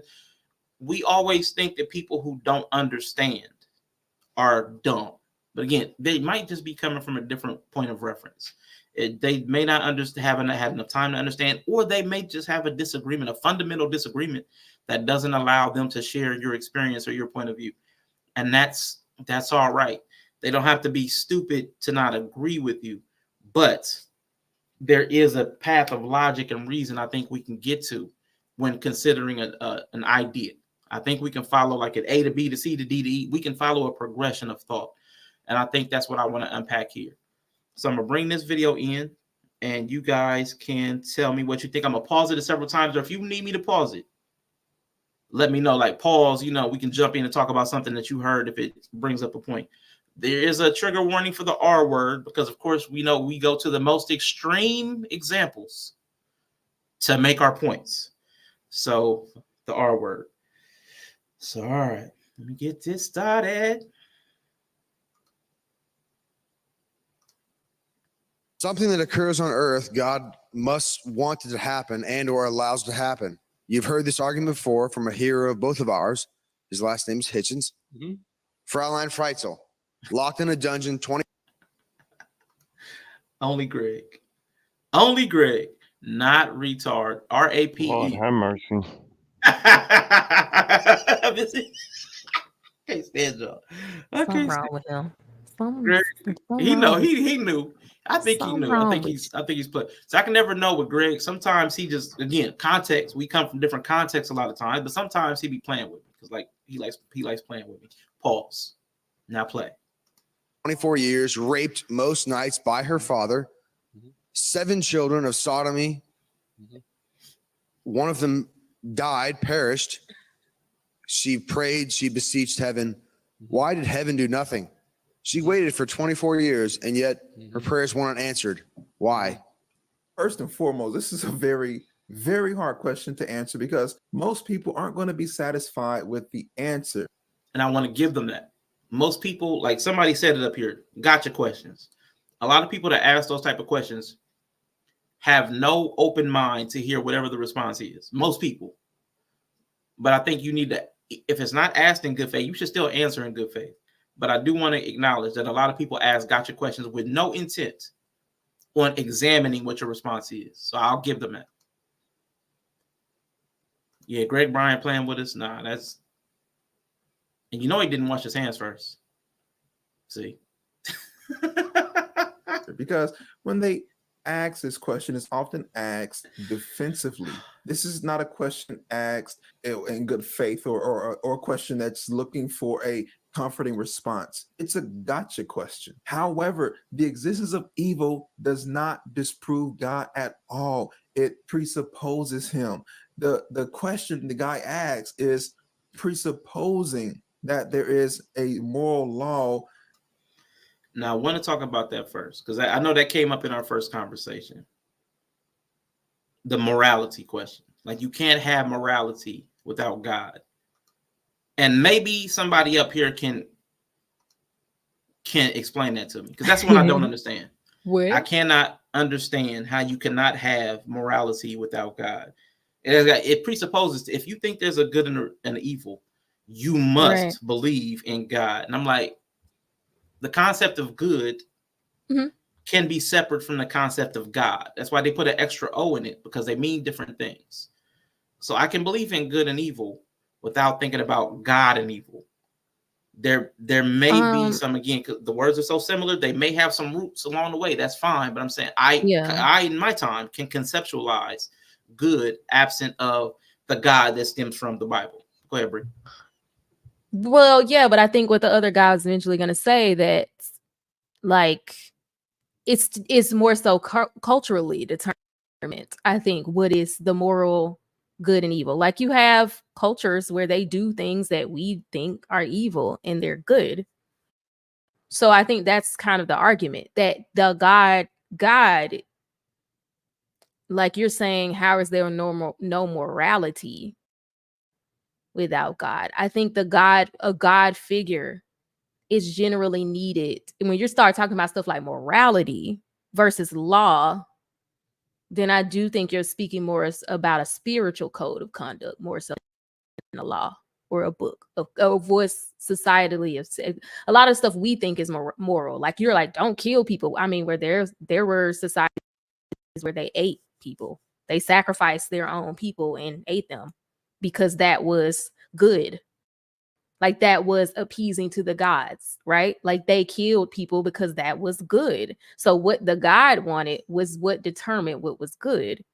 And like what that was could be different across cultures. So I think that's the argument. Like, I don't know if that's, but I know the other guy said that, like, what we think of, you say that you know what's good and evil, but a lot of that was put into you by the culture you were raised in. And where did they decide what was good and evil? And that's totally fair.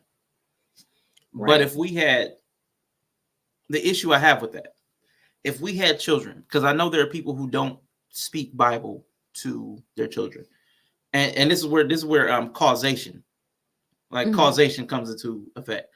You cannot prove that because I was in a culture that, and I could even argue we can't even blame the culture here in the United States, especially. Right. Christianity and Christian doctrine has not brought about moral society. Right. So there's no one-to-one. Like, having Christianity and the doctrine and the Bible present, or so they say. But even the people that run the state say they're Christian most of the time. But it still doesn't bring about morality and moral decisions. They still will kill people.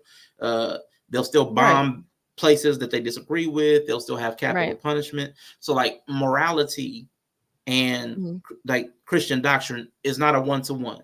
You know what I'm saying? You can say I believe in this, and still you can still do what people consider evil. That's the first part. That's the first argument for me against that. Right. The second part is, even as a child, before you can understand the concept of God, you can, like, I would say, it might be like naturalism.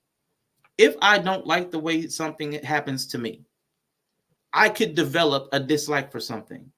I did not like being slapped. So I could say, hey, once I recognize it, I don't like being slapped. And then I realize I see somebody like my little brother cry because they got slapped. I don't think people like being slapped because it hurts and it makes us cry. I can develop a sense against harm, which is a sense of morality, absent an understanding or a concept of God.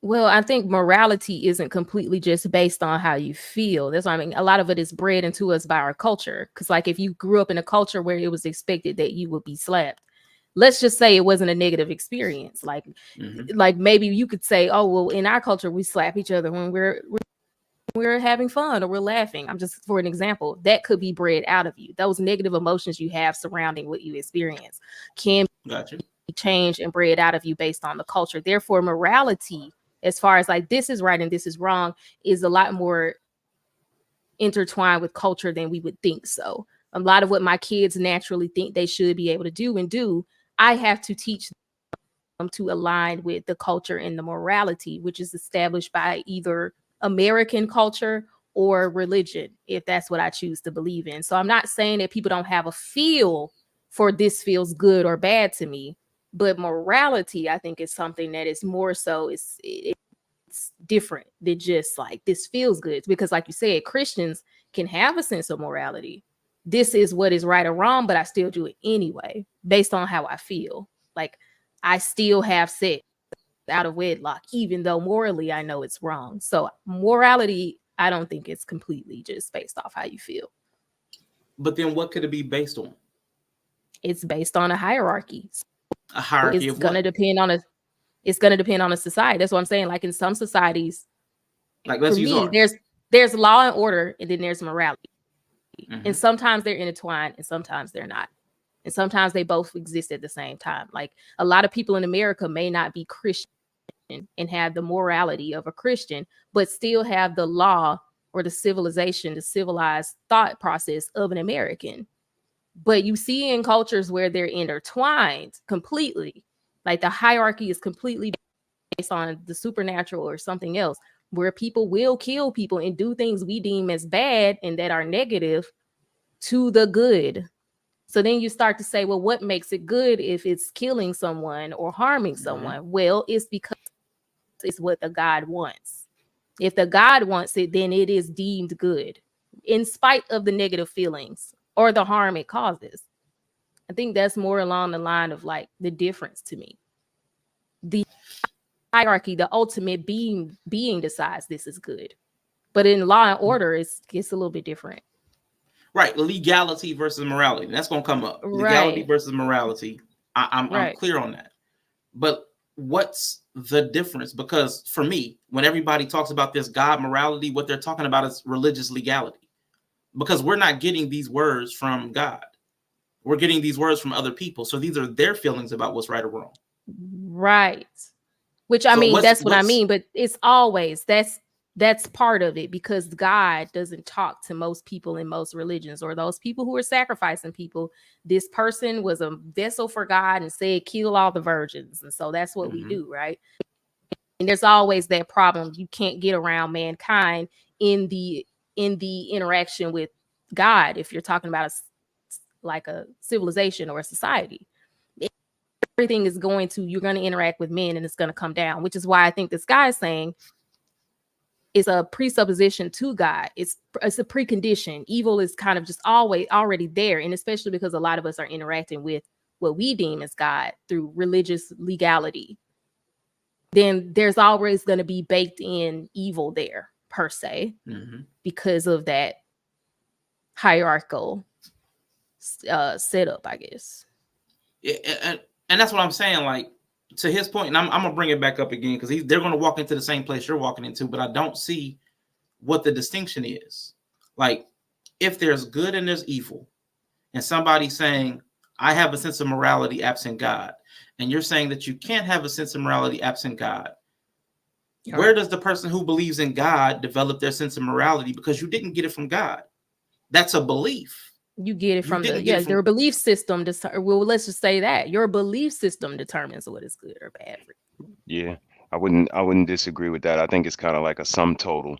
I think it's your, belief system, integrity, values. I think all of these things line up, and what you get at the subtotal of that is your morals. And it's a concrete guideline for you, kind of like a compass, and I think that's where the word comes from, the moral compass, because there's a north on a compass, because it's a direction, and depending on which way you move, which way you pivot, which way you turn, that compass is going to change. So like I said, I think we all, bow down to a higher power. And I think that's the true north, just knowing that there's a higher entity that made the sun, moon, the stars, the trees, all of the things that are greater than us. And I think that's where you go from. So for me, I think the morals is just a sum total of your values, your integrity, and all of these things that you individually may gauge. But I think once you sum them all up, you get, your morals. Sorry for stumbling. Nah, you good. I mean, because I agree with you, and I agree that that's what Bree is saying. Like, but like, my pushback on it is like, if the values of the culture and the values that I determine from my experience, they're all values, and they determine the culture. The values of the people determine the cultural morality, and the values I have determine my morality. What makes one right and one wrong. How can you tell me I'm wrong, especially when you didn't even determine your own morality for yourself? But you allow someone else to dictate it. The authoritative figure is there's always, and that's my issue with when people get into right or wrongs where there is no set authority. An authoritative figure is needed to just establish a standard, period. Or if everybody's determining a standard for themselves, then we have nothing to talk about, because you decide what you think is right and I decide what I think is right, and let's hope when we cross paths they don't completely negate each other. So you need an authority to determine a standard, and the standard determines what is right or wrong or good or bad. Without an authority, then this is just like, this is what I've decided in myself, and I don't think morality is 100%. It's not something that can simply be decided only by yourself, because typically a moral code is how you interact with other people around you, not only just how you carry yourself. And so I don't know. I don't know if you could just say I existed by myself and came up with a moral code. Well, I guess in that case, because you're your own highest authority, but I think you always need some sort of authoritative figure to determine an agreed upon good or bad across multiple people. Or you had to learn it from someone. Go ahead. Well, no, go ahead, Vonnie. I want to hear what you said. No, and then I'm gonna let the day go because I might go. They're like Charlie Brown.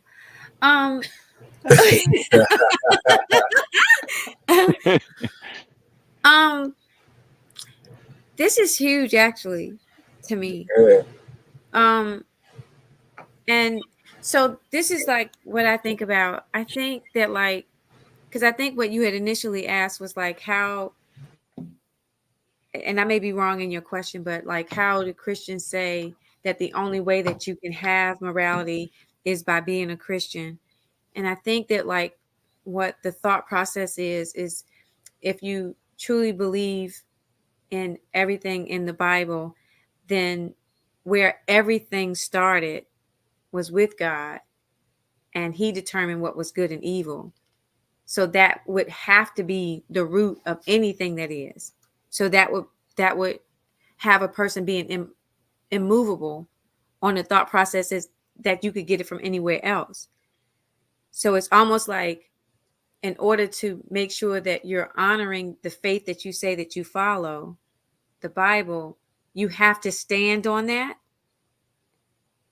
because then you may have to question where you are in your faith. I don't know if that makes sense. Because it's just really, that's like, it's not like any of us can like solve it, right? Like, it's not like I'm going to have the right answer. But that's what I believe. It's kind of like when people ask what came first, the chicken or the egg. Well, I say the chicken because I believe in Noah's Ark. So I believe that the animals went onto the ark, and I don't remember hearing anything about an egg. So I could not deviate from that because of what that belief is. So now if I change it and I say, oh, it was the egg, now I got to figure out, well, where in scripture did, how did I mix that up or whatever? So I think holding to that makes some Christians feel that they are more honorable in their position and relationship with God. I get that. I can understand that. What about you, Von Eric, for our rebut?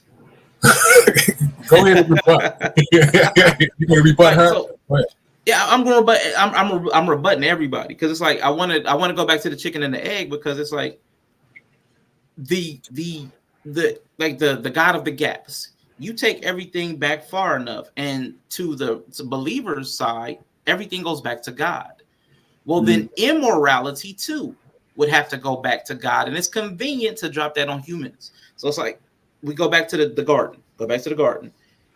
They were disobedient and they chose to eat the fruit, and that's where sin came in. But again, this is where like dumb God comes in. So you created free will. You created part of the path of free will to be immoral. That had to be part of the equation that God created, because man didn't create the spectrum of choice. Because like we say free will, but it's a limited expression of choice. I can't just choose to phase out of existence and materialize on Saturn and walk around and play and make tulips grow. So it's not complete free will. It's a limited expression within the parameters set by whatever created this, whether that's nature or whether that's God. And whether nature and God are the same, again, not having that argument. You said free. You said that you can't. That's because of your belief. But if you believe that you can, if I believed I can, right? If you believe that you can do it, I'm just going biblical. I'm going biblical when it says biblical. Now we can go. Thank you for coming up, Mr. He said, boy. Thank you for coming up, Yella. I'm just going. Okay, Yella. Let me talk it out, man. Let me talk it out. Okay.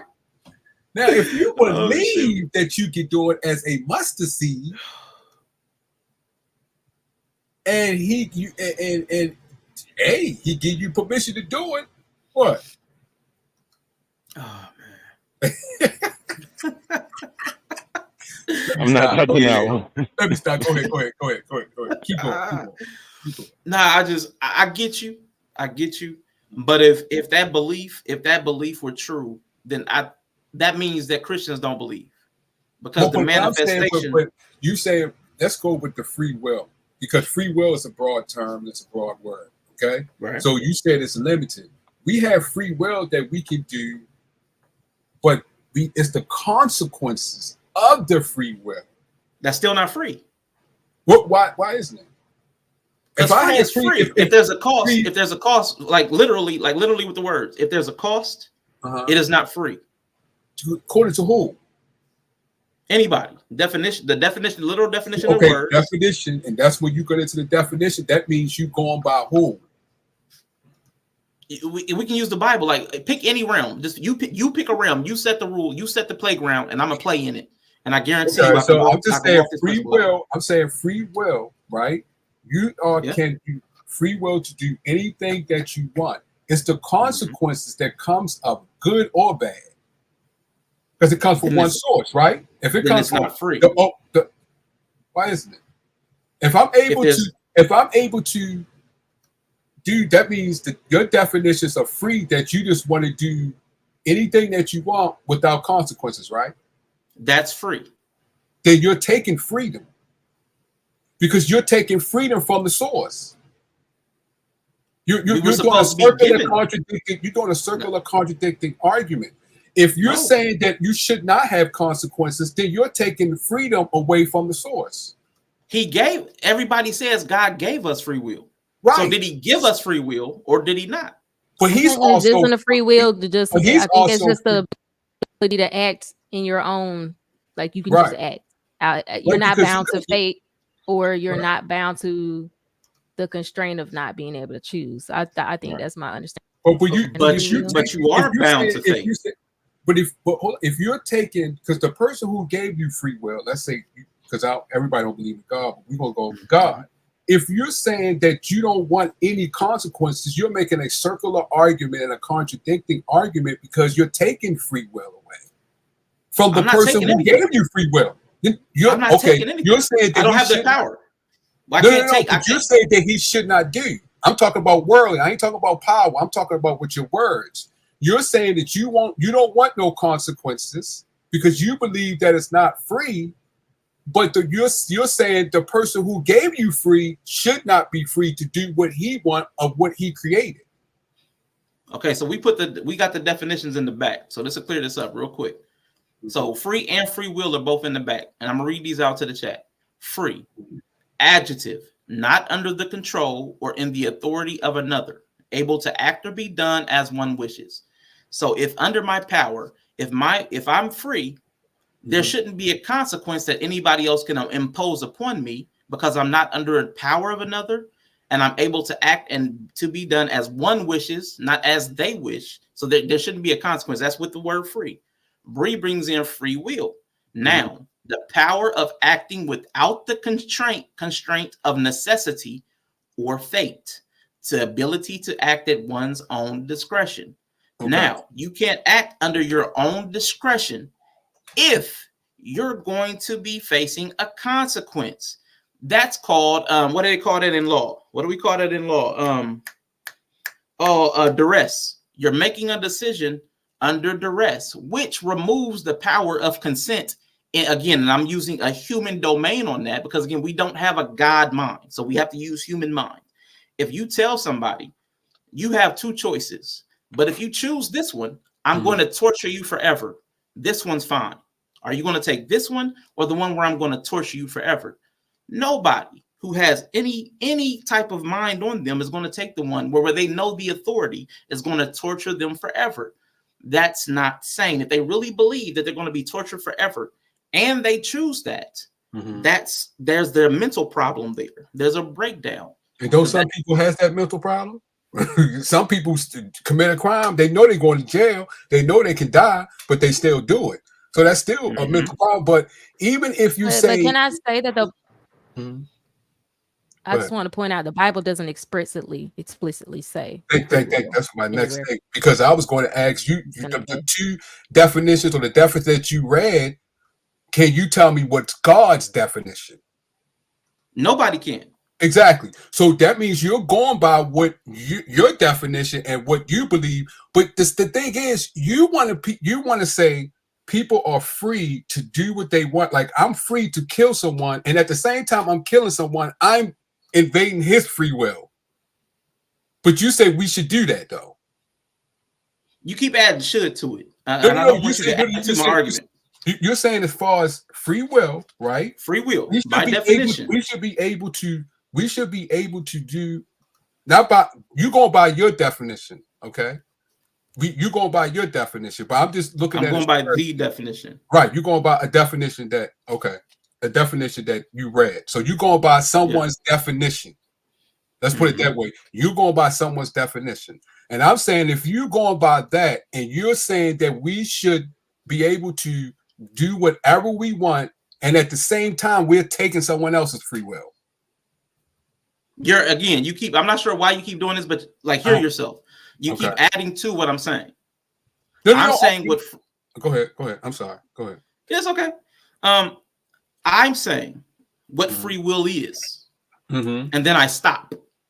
I'm not saying you should have free will. I'm not saying you should use your free will to take somebody else's free will. I'm not adding any shoulds to the conversation.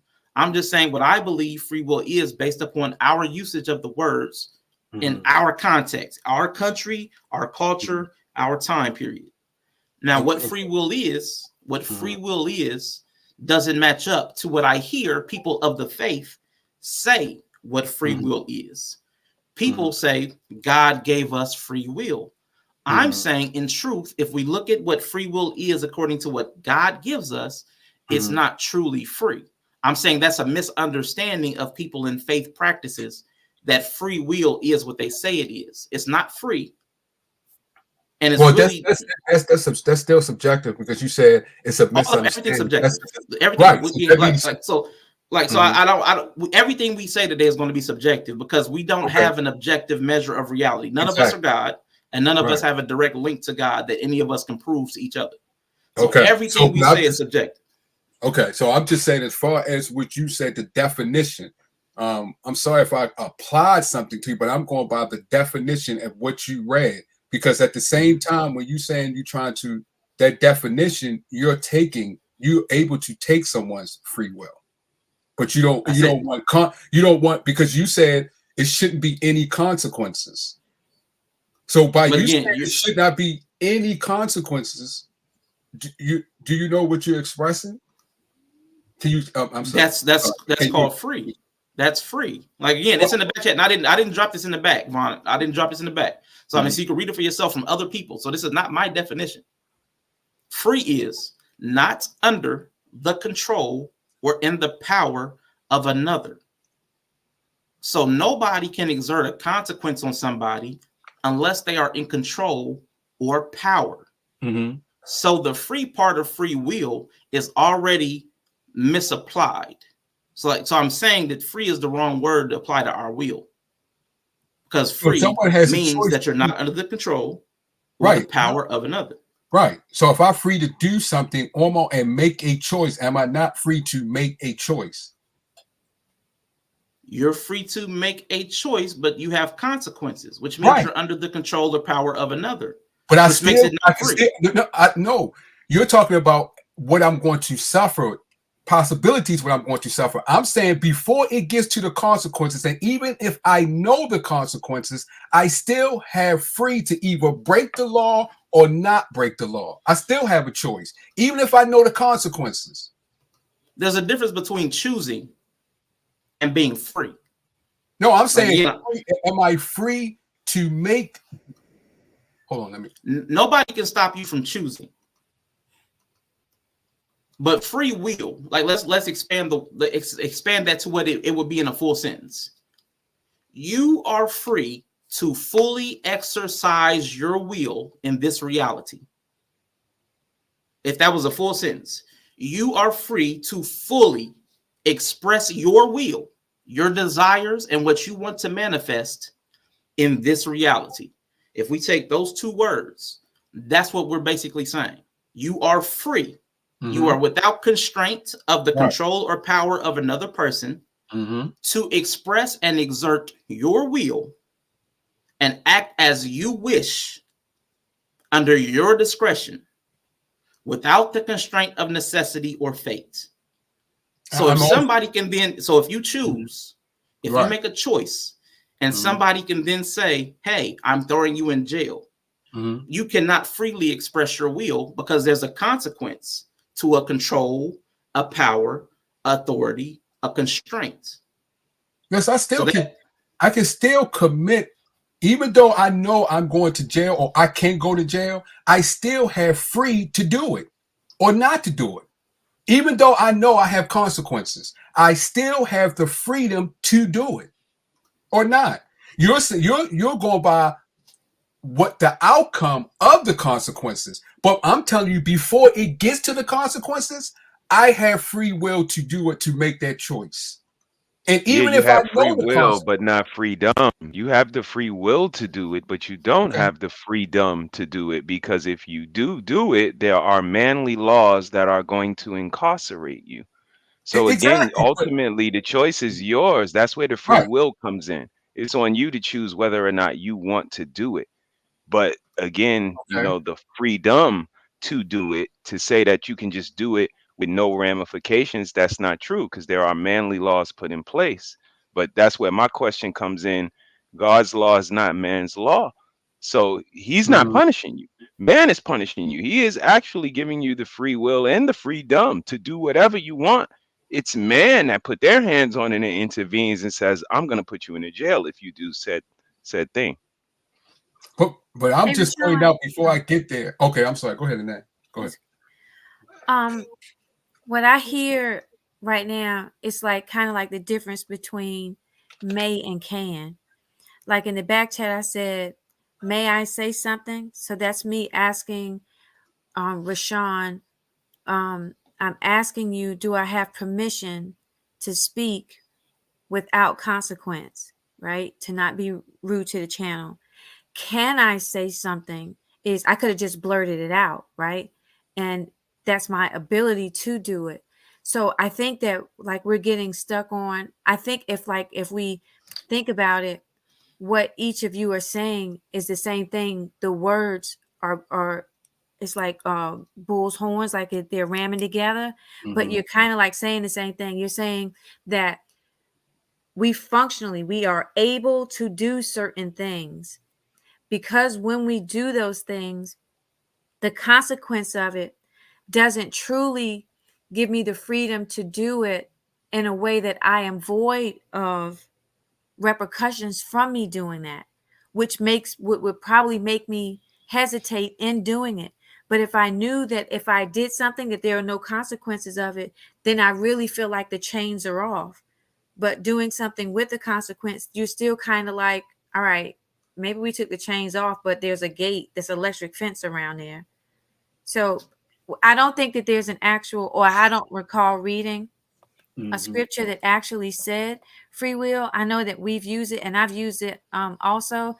I just want to, the thing that I think comes close to me about that is John 7:17, and it says, anyone who chooses to do the will of God will find out whether my teaching comes from God or whether I speak on my own.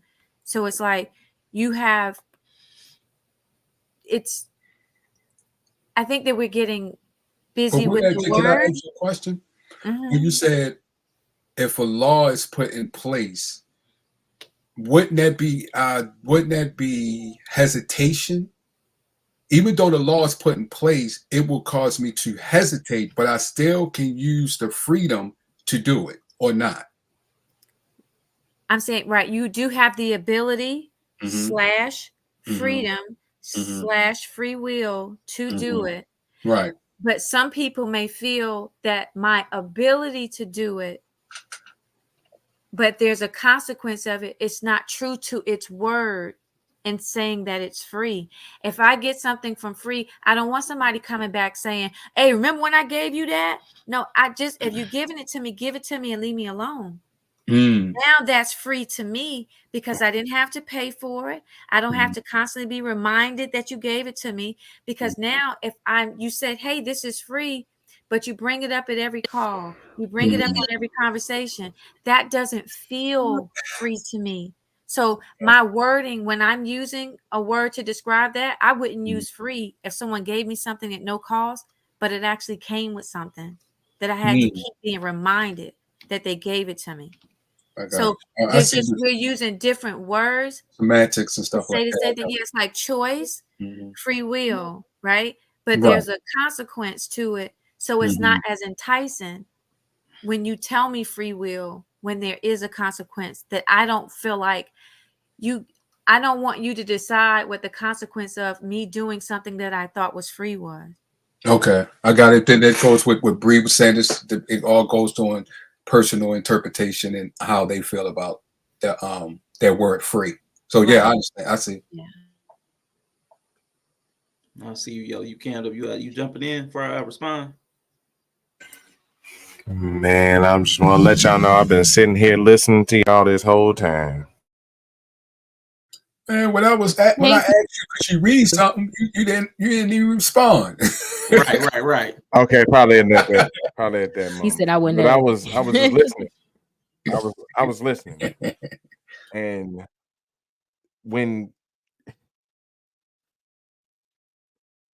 so I was just kind of listening because I didn't want to derail the conversation. I'm gonna be completely transparent, because I think this is why the whole idea of free will it's not real. Even if you're looking at free will as, oh, it's just here on earth, you really don't have free will because it's consequences. So that's kind of what Rashawn was saying. Like, free will is free from consequence. It really is. And like, in a way that you shouldn't do it. Now, whether you do it or not, that's back to the beginning part with the moral laws, and that's what you choose to do. But apparently that's not even true, because if you do have free will and do what you want, it's still things that God wouldn't approve of. So you really don't have the free will. It's like you're given free will and then told not to follow it, follow my word, to do all the opposite things. No, I see where you're going with that, because I just see once the consequences come in and the repercussions, people believe that that's actually not free will. So I see that. I get that concept, that understanding. But no matter what, you still have a freedom to make it, that choice, regardless the consequences. The consequences or not, you still have that freedom to make it. Because I feel that way about voting. Like, people be like, we earn the right to vote. Yeah, well, earning the right to vote is also the right not to vote. Right. So I get the balance. My disposition is that the whole idea of it is some BS. The idea of having free will, because we don't know the repercussions at the end of the day. There are no immediate repercussions from the person who's holding it over. So we don't know if at the end of our life, are we gonna get punished? We don't know. It's no confirmation, right? And I get it's a whole thing about faith, but that's why people move the way they do. You know, and trust me, like I've been tying a lot into this whole idea about free will, it consequences. When I know one of the biggest blow ups I had on here was about forgiveness.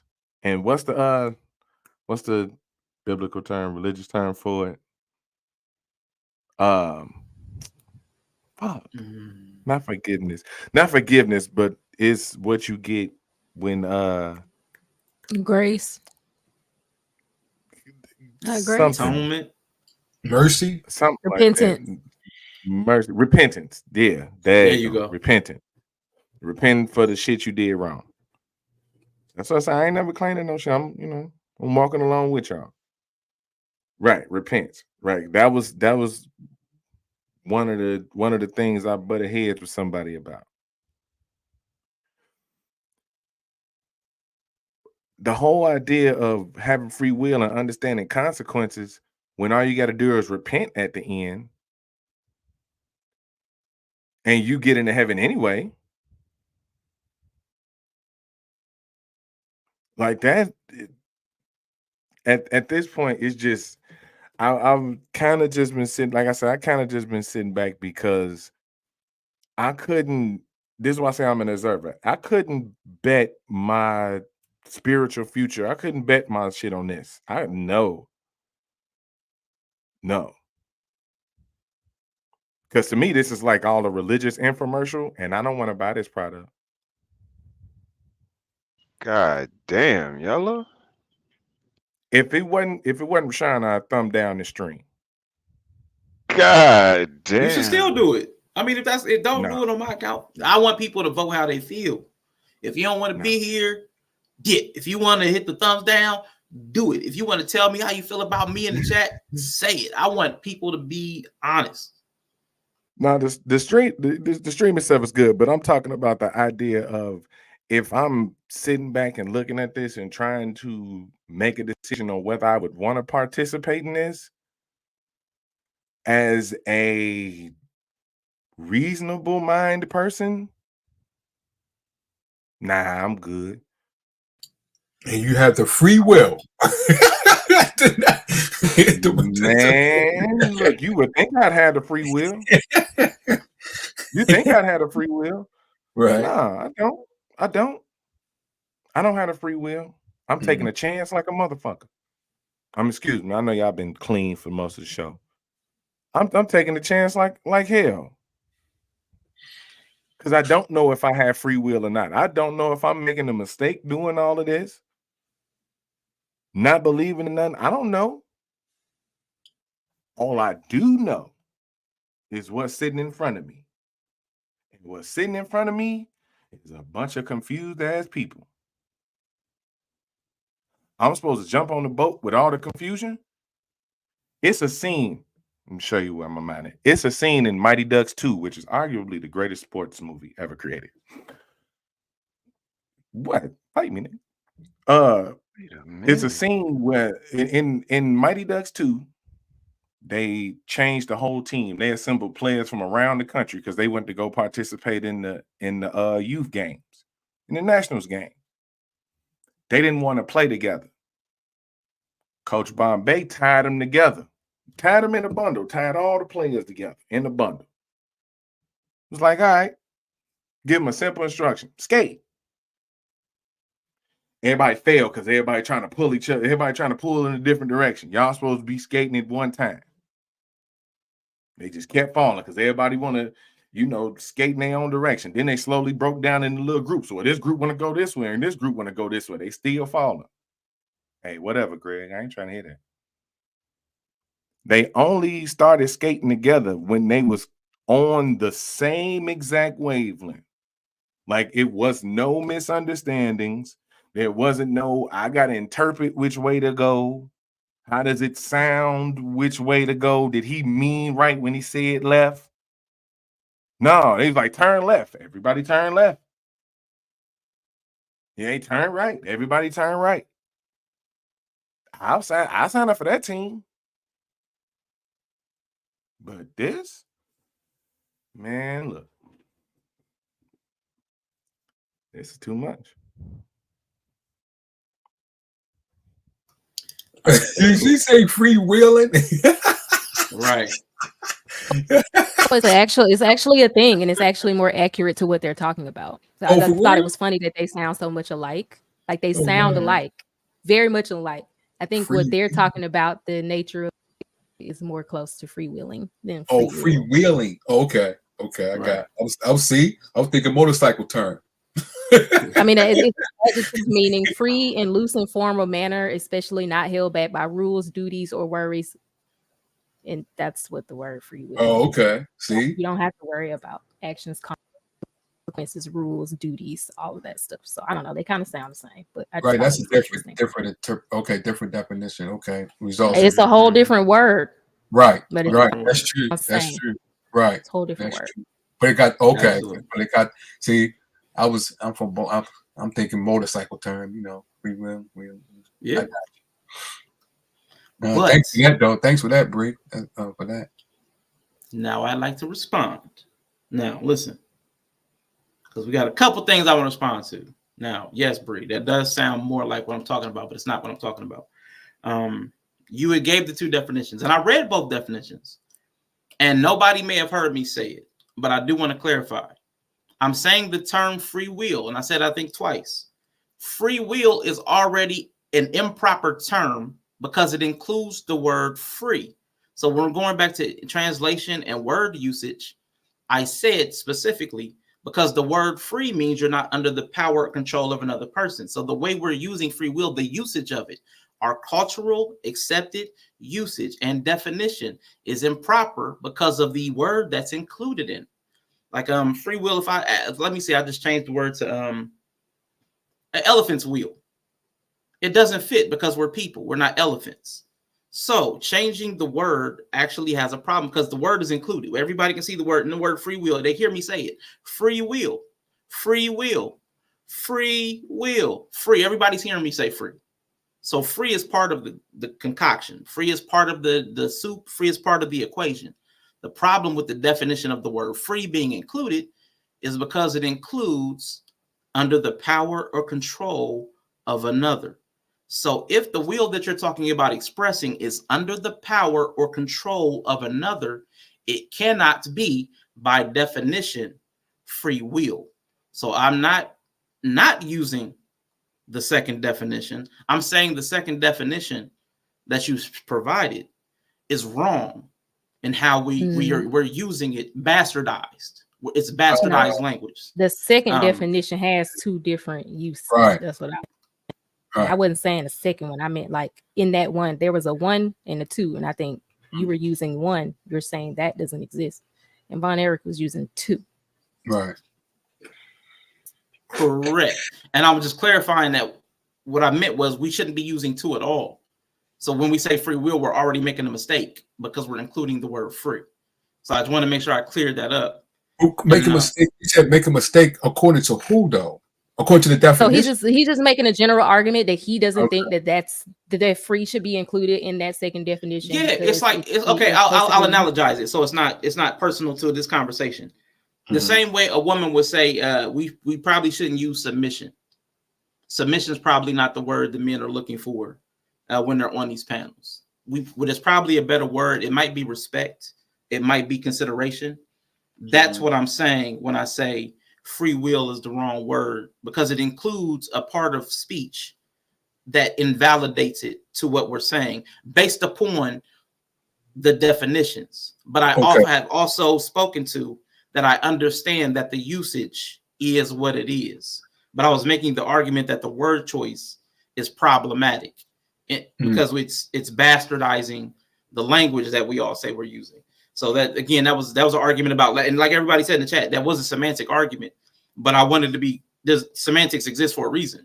Like it should be remarked upon, in my opinion. But Greg Bryan said, Rashawn is referring to free will as free from influence, which is a valid definition.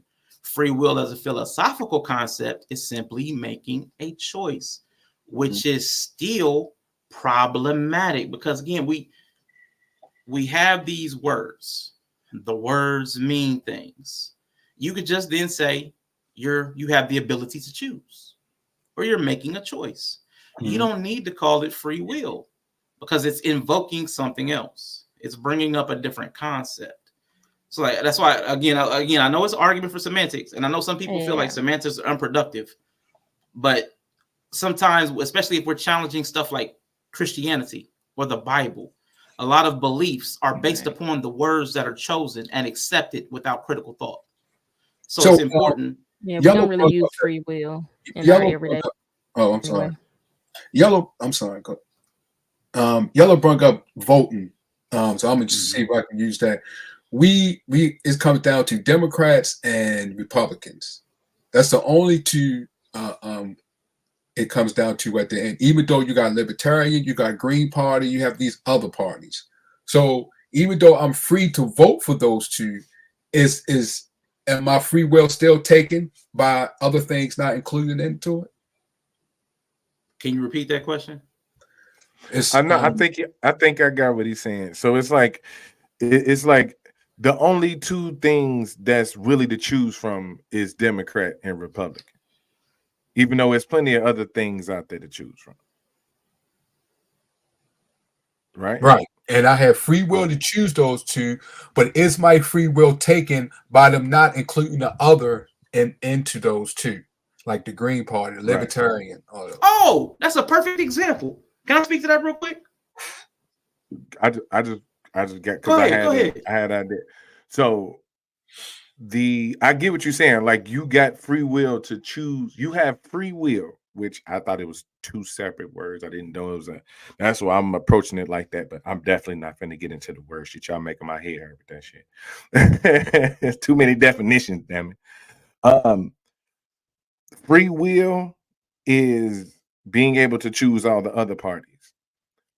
What my idea and most, I don't know, I can't speak for nobody else, but my idea, and I guess the consensus idea of free will is being able to write in whoever you want without consequence, without having to hear from it, without having to be judged by nobody, without it coming back on you socially or none of that shit. I can write in I can choose who I want to put in there. Because free will is having a choice from a curated option in that situation. True free will would be we just go right in who we want. Yeah, I wouldn't disagree with that one right there. I agree with Yellow. And they allow I kind of transcended it from a drawing, giving a little kid a blank piece of paper and saying, you have the freedom to draw anything you want, but it got to be a horse or a squirrel or a fish or a goat. That's not freedom. Then it should be a blank piece of paper. Like he said, it should just be a blank paper. You should write whoever you want on the ballot and go from there. But once we introduce these choices, whether multiple choice or other, I think that's when we eliminate the freedom. And it's interesting because what I hear Von Eric is saying that you give the child a piece of paper and you say you could draw whatever you want. But if it's not a horse, a squirrel, or a dog, I'm not hanging it on the refrigerator. Right. So then you just choose to draw one of the things that be hung on the refrigerator. Right. That's what I hear him saying. Makes sense. I mean, that's cute, Bree. But I'm not going to hang it on the refrigerator. No, hold up. Let me finish the sentence, y'all.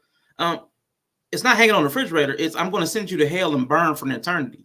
It's not. I'm not going to. I was just saying. Let's make the stakes. I know. I get what you was doing, but I want to bring the stakes. Okay, well, I'll give you a whooping. Concept. I'll give you a whooping then. If you draw that, you'll get a whooping. Forever. So I'm just saying, like it's a negative consequence. Let's change it to a negative consequence. If you draw any of those, there will be a negative consequence. Will the child still choose to draw the other things freely, knowing that there's a negative consequence if they don't draw what you gave them the three choices to do? And that's just basically what I hear Von Eric saying is like, he still thinks that you did give that child that child the freedom to draw whatever they want on the paper was free will. But what you guys are arguing is the child having the weight of the negative consequences behind drawing whatever they want has generally made them not draw whatever they want. Therefore, they don't have free will. So I don't think you'll ever agree on which one is right, because I tend to agree with Von Eric. So, you know. Yeah, and I wasn't trying to convince anybody. I was just trying to express myself so that I could be understood, which I thought would be something we could do. But if it's not, that's cool. I wasn't trying to make anybody believe what I believe. Yeah. So, but yeah, it's an important distinction for me to that one, the negative consequence, and that negative consequence that you're telling everybody they're going to suffer is eternal. That's a big deal. Like, and that can't be undersold, because that's where a lot of the weight of the choice. Like, if you want to say free choice again, this is going back. I'm going to keep my semantic argument because I think it's important. If you want to say free choice, you're free to choose. Absolutely, you have the ability to choose. You are free to make a choice, but that's not your will. If somebody is determining, because that goes back. I know if somebody is determining the scope of your choice, that's determinism without its specificity. Determinism is typically considered to be one path that you are stuck on. No matter what you choose, you're gonna follow this path. So your choice is already predetermined. There's A and B, but everybody knew you were going to choose A because it was fated. You were destined to choose A.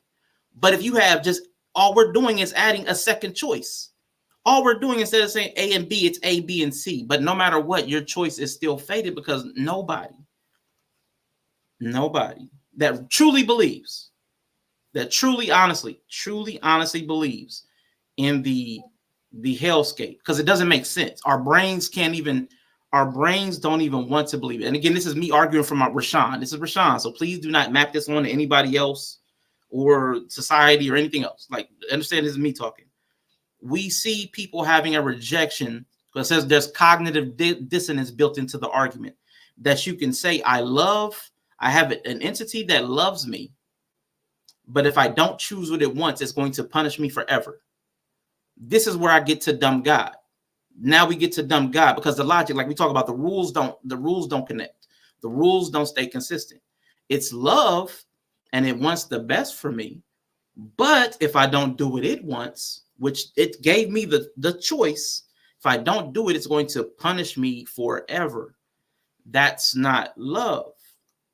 That's not our concept of love. And again, baked into this is the fact that I'm not God and that nobody can objectively speak for God.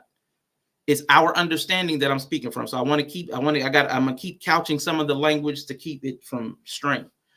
But I think those are important parts that the logic has to follow. So if you have free will and you can fulfill your will through your expression, but then you're fated to an eternal damnation, that can't be love and that can't be will. That's choice. Absolutely, that's choice. But your fate is already determined. You're going to hell forever. So that's not really free. That's not really free will. That's a choice, but a choice for damnation or obedience. And that's my mind. And I see so many other people struggling with that. It doesn't make any sense. And we try to logic it. We try to loophole. We try to do some gymnastics. We try to make things fit that don't fit. But it can't. It can't with the way we understand love, with the way we understand a lot of these concepts. And we like to say it's paternalistic and parenting, but what parent would do that? Like, going back to Bree's thing, okay, you can draw whatever you want, but if you don't draw a horse, whatever y'all said, the three things, if you don't draw these three things, you're getting a whooping. What parent would do that? Even the Bible said, what father would ask if you ask bread would give you a snake or a stone or whatever? You know what I'm saying? Why would a parent do that? Even the Bible says it's not the way a parent thinks. So why would we then ascribe to God, who in the Bible says, ask and you shall receive? If you ask for bread, you'll get bread, not a stone or a snake. You know, you're not going to get something unfavorable because you ask for something good and beneficial. Why would we believe the God that loves like that would then punish you for an eternity for this or that? Like, that's what I'm saying. That's why when I talk about the logic and the dumb God, this is where I come to. And it always comes back to this. There's always I run into this every single time. So I'm not allowed to choose to burn in hell. You wouldn't need to be born to do that. Why? He could just give you eternity is a huge negative consequence. And why would you make people just so they could choose to burn in hell? Why would you make that a choice?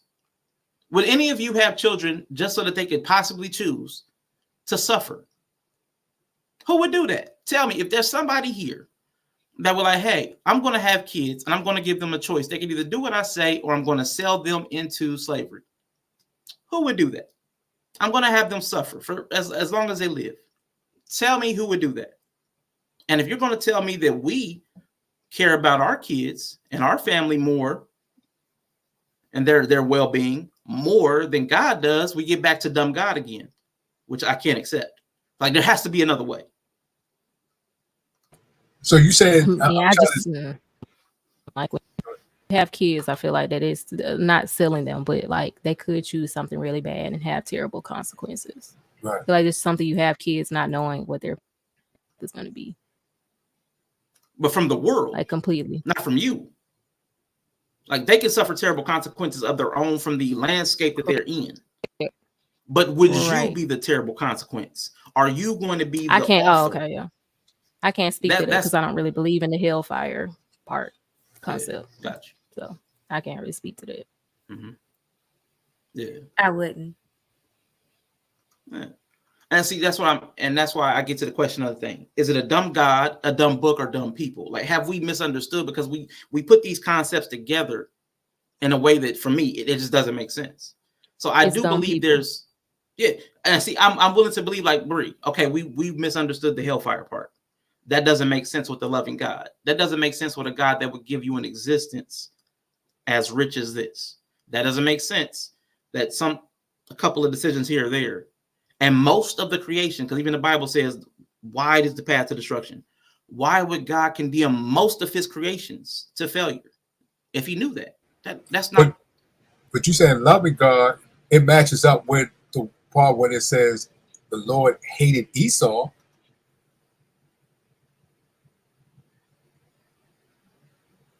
So it matches up with that. He hated Esau. Again, I'm going different points now. If you want to go into Bible contradictions, absolutely, there are contradictions all around the Bible as far as the nature of God and the nature of His people. Yeah, but who said the Bible shouldn't contradict itself? Who said the Bible shouldn't contradict? Reason, logic. Yeah, who said that? Reason, logic. The principles, the concept. If you're looking for a person, a lot of people have said it. I could pull up 1 million people that have said it. I'm saying it too. Okay, but then that goes back to where we started. Subjective. That's people's personal. Oh, we know that, but Von Eric, we said that. We know that there is no objective. There is no objective. We can't even have an objective conversation about God because nobody can prove it. So everything is going to be subjective. Okay, I just want to, even like you say things over. I like to say that over just to, make sure the point is clear. That's all. Yeah. I'm not saying this person can choose to go to hell. That is a stochastic reality. Jesus Christ. Whew. That word was just. Yeah, that was a big word. I couldn't even get that up. Stochastic. Whew, boy. Yeah, so listen. And that's what I'm saying. Or a doctor? Man. But yeah, God and Job, that was a problem as far as the reasoning, the logic, and making it flow. Now, again, the Bible's a big book with many authors, with many stories.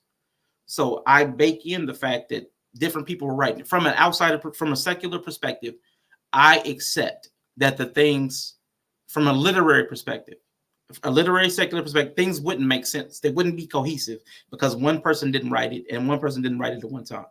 So again, that's my perspective as reading it from an outsider. But if I'm bridging all the concepts together to make one cohesive idea of God, contradictions shouldn't be so vast that he wants me to be loved and well and taken care of. And the moment I disagree with him, I'm condemned to hellfire because I'm blemished and impure. And that's what I'm saying. Like, that's conceptually, the reasoning has to make sense for me. And a lot of other people feel the same way, which is why a lot of people have a problem with the faith practice and, the great falling away. It's not because the Bible changed. I mean, the Bible's still the same. It's been the same for 2,000 years. So you'd have to then explain, why are so many people having a problem with it? Is it simply because the Bible deterministically said most people fall away and most people go to destruction? So do we even have free will if the Bible said this is what would happen? I mean, so I could ask a million different questions. But again, let me quit talking because I've been talking for a minute. Somebody else jump in. Because the results don't match. That's why people is leaving. The results ain't there. It's okay. So I'm not trying to make this personal. Von Air, what is objective about the conversation? Because I'm just gonna be straight up. With everything being said, I get that the things is subjective, but there's a lot of working to try to negate what's being said. You know what I'm saying? I would say, like you said, learning. Okay, so learning would be something that you're trying to take in and get a new understanding of, right? Like somebody saying something, you're trying to take it in. To me, well, it would be both. New understanding, like you said, new understanding, a greater understanding, and all understanding of, when all people of different race, different nationalities, different cultures. That's how I do. So how does that happen if you negate the statements by calling it subjective? Because it's by each individual, their understanding, their interpretations, what the spirit within them is giving to them. Okay, so if your interpretation doesn't match that, you in turn don't learn anything. No, not me. I can understand your argument for some, but me, if me and this person is unequally yoked, I try to see that person's understanding while they speaking that way, what background they come from, how they was raised, different things to show or to try to come together equally yoked with this person in this conversation. But even though we may be unequally yoked, that doesn't mean that I'm judging this person and saying this person is wrong. Because whatever that's in this person, how I go, whatever that's in this person that's bringing that information is also in me and brought the information that's to me. I have to understand and get a clear interpretation of where that person is speaking from. Okay. Are you confident that your interpretation would change if you didn't agree with it already? Yeah, it may change. Yeah, I'm confident it may change or it may not. Yeah. Okay, no, I mean, but I'm saying, because I get nobody's trying to change nobody's opinion, right?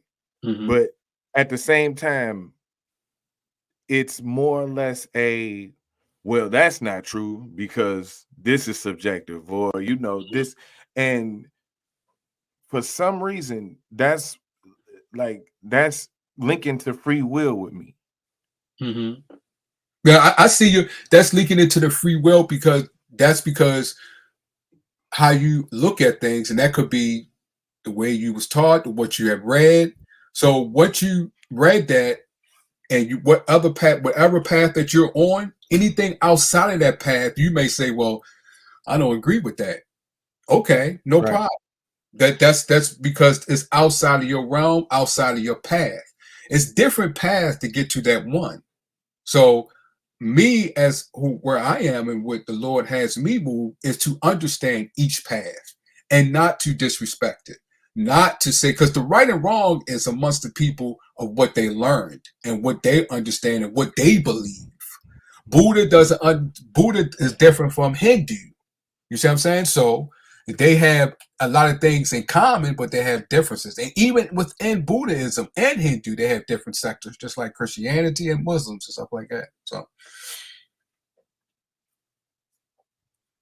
okay, so yeah, that's kind of where I'm leaning towards Rashawn, that it's either got to be it's got to be a dumb God, and I don't agree it's a dumb God. I'm gonna come back around to my theory on that, but just in the way we going, because How do you set up this system and not clearly state what we need to do? Like nobody would work for a company where your job description was vague as shit.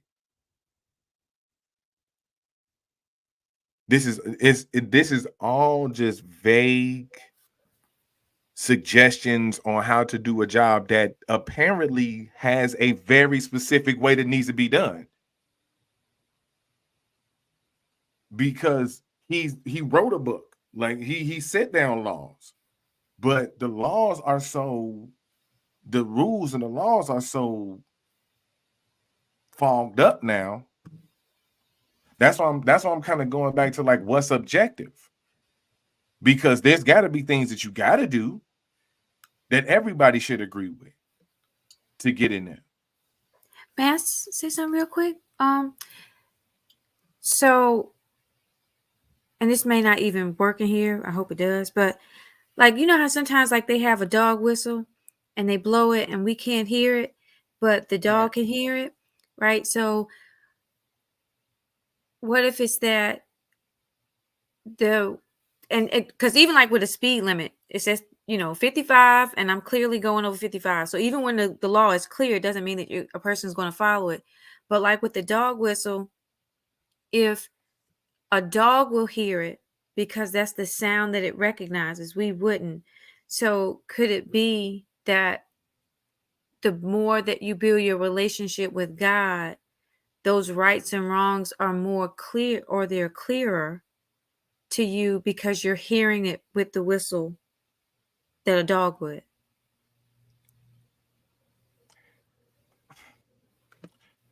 You're hearing what you want to hear. You're hearing what you want to hear. That's your belief, and you're believing that I would hear what I want to hear. You're hearing what you want to hear. This is me gonna step into like what Yella full on believe. Mm-hmm. You're having a conversation with somebody. You don't hear what you don't want to hear. Could that be as well? It's not what I don't want to hear. I would be full on with y'all if a lot of this added up and made sense. That's how I move in life. If it don't make sense, if it logically don't connect, and I ain't the most logical person, but I really don't like trying to set myself up. No, I'm saying like as far because I know I act emotionally too. You know what I'm saying? So I ain't finna say I know how dudes be like, hey, I act super emotional too. My thing is this: one of the reasons why I've stayed out of trouble most of my life is I don't set myself up for failure that much. If I fail, it's gonna be because I'm trying to work the rules that I know. If I fail, it's 9 times out of 10, it's because of my fault. It's not because the rules was vague. This seemed like y'all setting yourself up for failure. You know what I'm saying? Because y'all, it's like working to accomplish something with rules that don't make sense or that are unclear. Like, how do you build a building if the architecture ain't perfect, if it ain't readable? It should be clear to everybody. Yeah, you're saying, but see, you assume what your perspective is on failure may be different from mine. So you may see me as failure because you feel like I'm misguided and I'm just hearing what I want to hear. My perception of failure is ignoring what I hear, right? So in the same way that you said that I could be hearing something because I want to, it's almost like you're kind of not, or doesn't, and maybe I'm misunderstanding, but it sounds like you're not open to the possibility that your resistance to something is rooted from a place that maybe you can inspect a little bit more too. That maybe your unwillingness to believe certain things because you see them as such that they have to be in this perfect way, that the guidance, like I can watch, like I'm watching you right now, and I've watched you enough on streams where some of your mannerisms, some of your words, some of your tones, I can kind of sense what you're thinking. Not totally, but because I've watched you, right?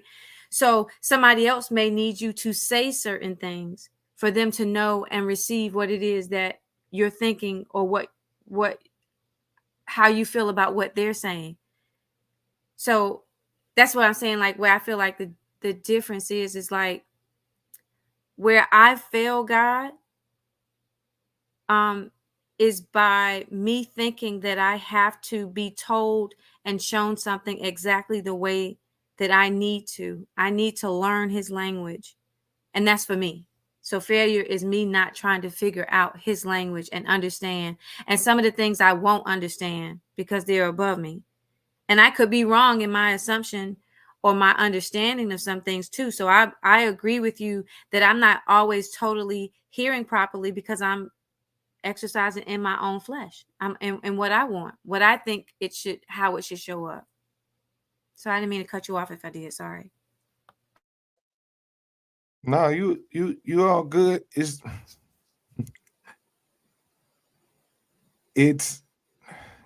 honestly looking at the entire thing. I don't believe anything is perfect in our world, because I think we apply the things we should do as in if we're doing something here. See, my openness doesn't, my ideas doesn't come from a lack of openness. Contrary to popular belief, I've been inside a church before. I've experienced religion beyond trying to not deal with it. I've tried to accept it. And my life and results have showed that brings the exact opposite. Or there's no results in that. I can't bank my eternal damnation on unclear facts. So in that sense, yeah. Because if you're telling me like, okay, people see me and they don't know how I talk and they don't know how I am, I'm willing and able to clarify my points, right? So the problem I'm having is that the person in charge of all of this ain't willing to clarify what they need to be done. This person can't be that powerful. This entity can't be this powerful and just leave us down here to figure it out by ourselves. We got to understand his language without some type of Rosetta Stone. How do you understand a language when you don't know the translation in the first place? I feel like you have the translator. No, I'm saying I can't teach you Spanish because I don't know the translations. I would need to know translations to be able to convey it to you. That's what I'm saying. It's like I hear this because I've heard a lot of it. Like that's why, and it wasn't a personal thing towards you about you hearing, but how do you hear the voice of God? How do you learn his language if this language hasn't even been deciphered yet? This language is subjective.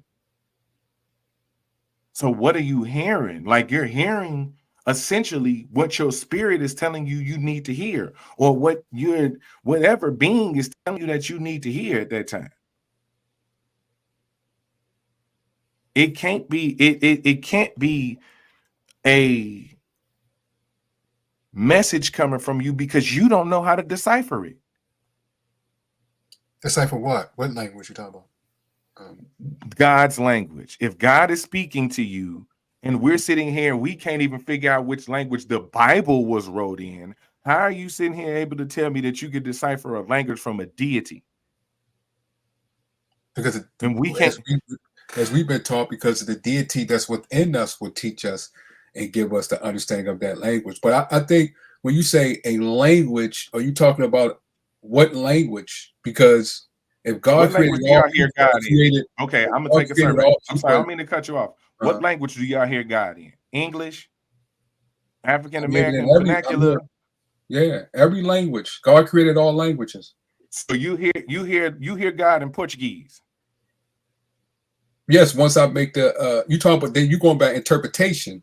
Once I hear you yourself to you, because you just specifically said the God in me allows me to interpretate the God that's talking to me. I said, what language does God speak to you in? Oh, in English. In English. The language that I grew up in English. May I say something real quick? Let me ask you something, Yella. And this is gonna be off the subject, but on the subject. And I hope this don't sound inappropriate. When you with a lady, right?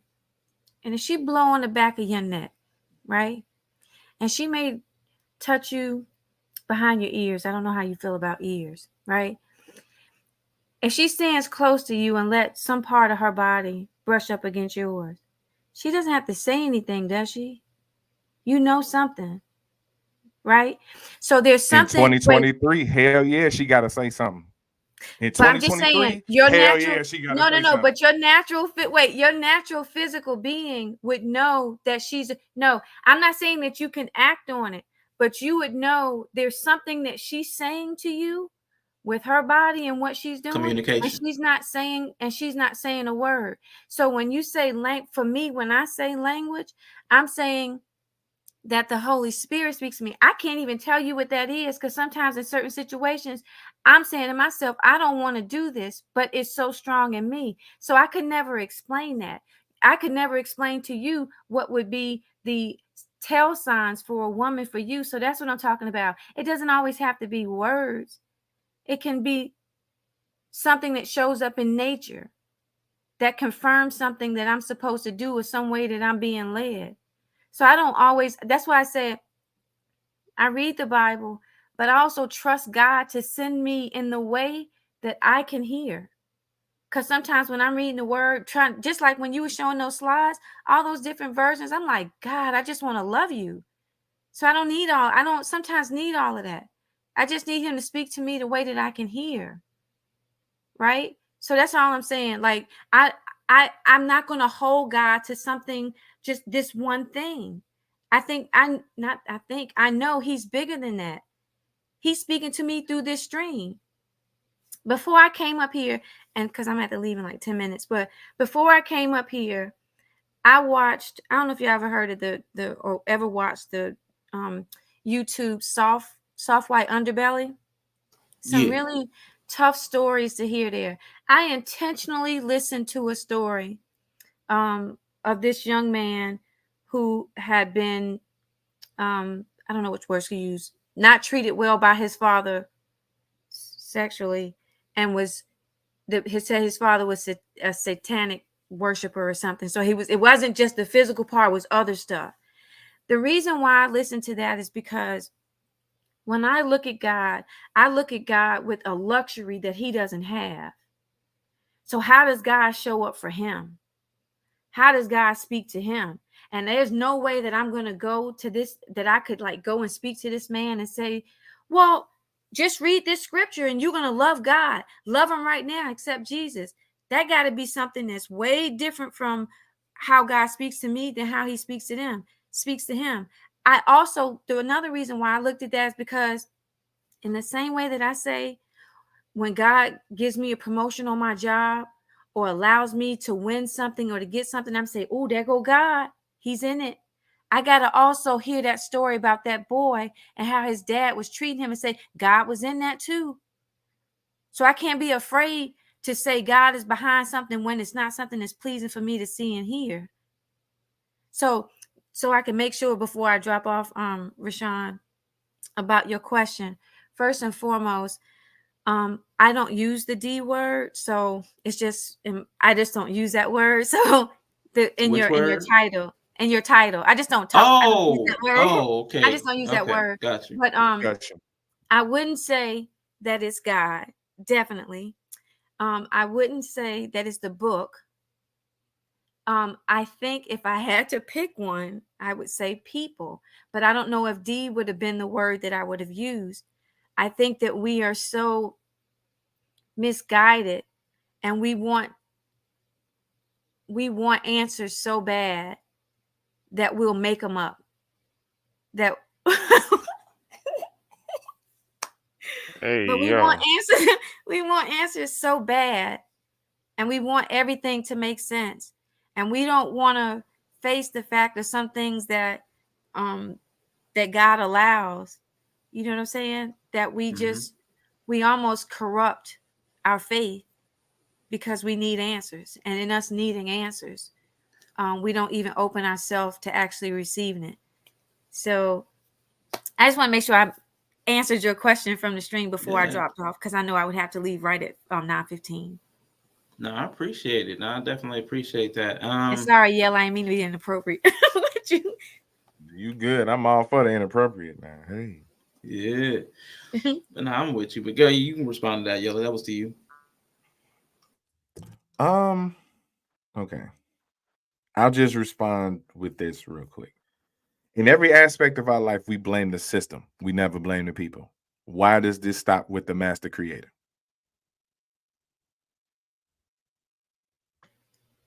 But you said you're blaming the people in that situation, right? So you say not the system. Are you saying that you do blame the system? I said in every other aspect of life.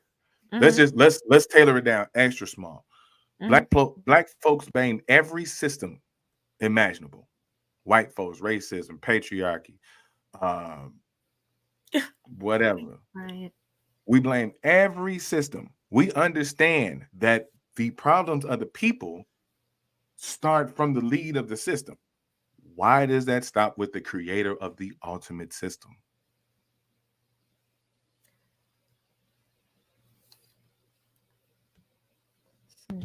I don't do that, so I don't know. Facts. Yeah, I don't. I mean, I'm pro-capitalism, so I don't give a fuck about all that racism shit. So I don't say that I don't bring it back to the source. I was relate. just saying that I don't believe that he's the D word. I just believe, because I know how I have been misguided, even in my I just know how I've been misguided, and I hold myself accountable. I hold myself to, in the same way that I just said, sometimes I want to answer so bad, and I allow myself to be mad at God. Like I don't feel like there's not something I can't talk to God about. I get to ask him questions because I feel like he would want me to come to him before I would come to man. If he's the one that's supposed to have the answers, why I'm going somewhere else. So when I say, hey, what's up? Why'd you take my dad so early? I go to him with that. I don't need to go to the doctor that can explain blah, blah, blah, blah, blah. No, I want to know from you, God, because you said that I could have the desires in my heart, and I wanted my dad to still be here. So I do talk I talk to him. So I'm not stepping away from knowing the source of where all of this is coming from and how it's happening. So. Okay. So I know you said you got to go, but I want you to answer that. Yeah, she's gonna go. I want one final question because I want to kind of do a short pivot before you go. Because I don't agree with dumb either. Dumb would be incompetent. Okay. Right. dumb would and this is me just going along with the narrative. Dumb would mean that the creations that were great weren't of his doing. My issue is that I know y'all wouldn't even accept if I said he made some mistakes. That's the damaging part. I believe in a God that not you, Bree, because you don't believe in nothing but money. No, I'm a follower of God. Jesus, my Lord and Savior. I just don't I haven't read the Bible and come to the conclusion. I had the privilege of learning this through outside of the church environment. So I feel like my thought is molded to a specific way as a lot of people. Right. Me too. That's what I'm saying. Like me too. My mindset kind of comes from a disposition of not being brought up in this, but seeing it from what I would assume is a human standpoint, because that's where we're having this conversation from, and that's how we're approaching it, right? So, like I said, I wouldn't say dumb, but I can definitely agree that it's been mistakes made. We was having the conversation. One of the mistakes is us, how we're built, how we're made, our functionality. I mean, there definitely been mistakes. We were definitely intentional. Not us in our existence, our functionality. What's wrong with the functionality? Did we get old and die? God, we are the most brittle fucking things ever. Like we are basically just a little harder than like the average branch. Like our bones are just a little harder than like the average. But we are the apex predators on the planet. So maybe we just don't need to be tough as shit. We are because we got all this extra brain space. We the top of the food chain, though, bro. We a jelly donut. So what we supposed to be? Fucking Transformers? Can I interrupt y'all real quick so and they can take a peek? She got like 2 minutes. So I just want to let her say goodbye, and then we can get back to jelly donut twig people. But thank you, Annette, for being here. I appreciate you. I want to thank you for always being courageous to have these type of conversations. I couldn't have been on a panel of more people that have so much integrity, are open-minded. I feel like we were all very respectful up here. So I thank you, and it was an honor to share the stage with all of y'all. I was kind of like on your other streams that you had, I kind of wanted to come up on those, just because sometimes, like when you type a question in the chat, it doesn't really come across too well, or you say something and a person doesn't, kind of get the backstory of what you're trying to say.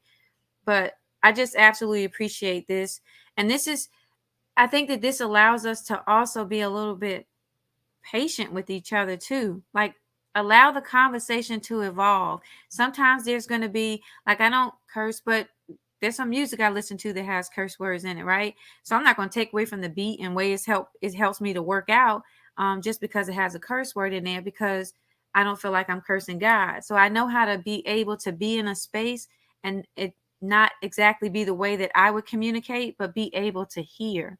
And that's what we have to do. And I try to, if it's something where it's a point where I feel like I'm probably going to take that, I'm going to be a little emotional there, I may mute myself up or just make sure I don't say something there, because I want the message and the flow of the conversation to be able to breathe in the way that it needs to. And it can't be always about my own personal feeling about something. We have to let everybody else's perspective come out. So I thank each one of y'all for all the insight and the intellect that y'all have shared on this stage. And I'll be listening in. I got to get ready to drive. So Yeah. I got to drop off.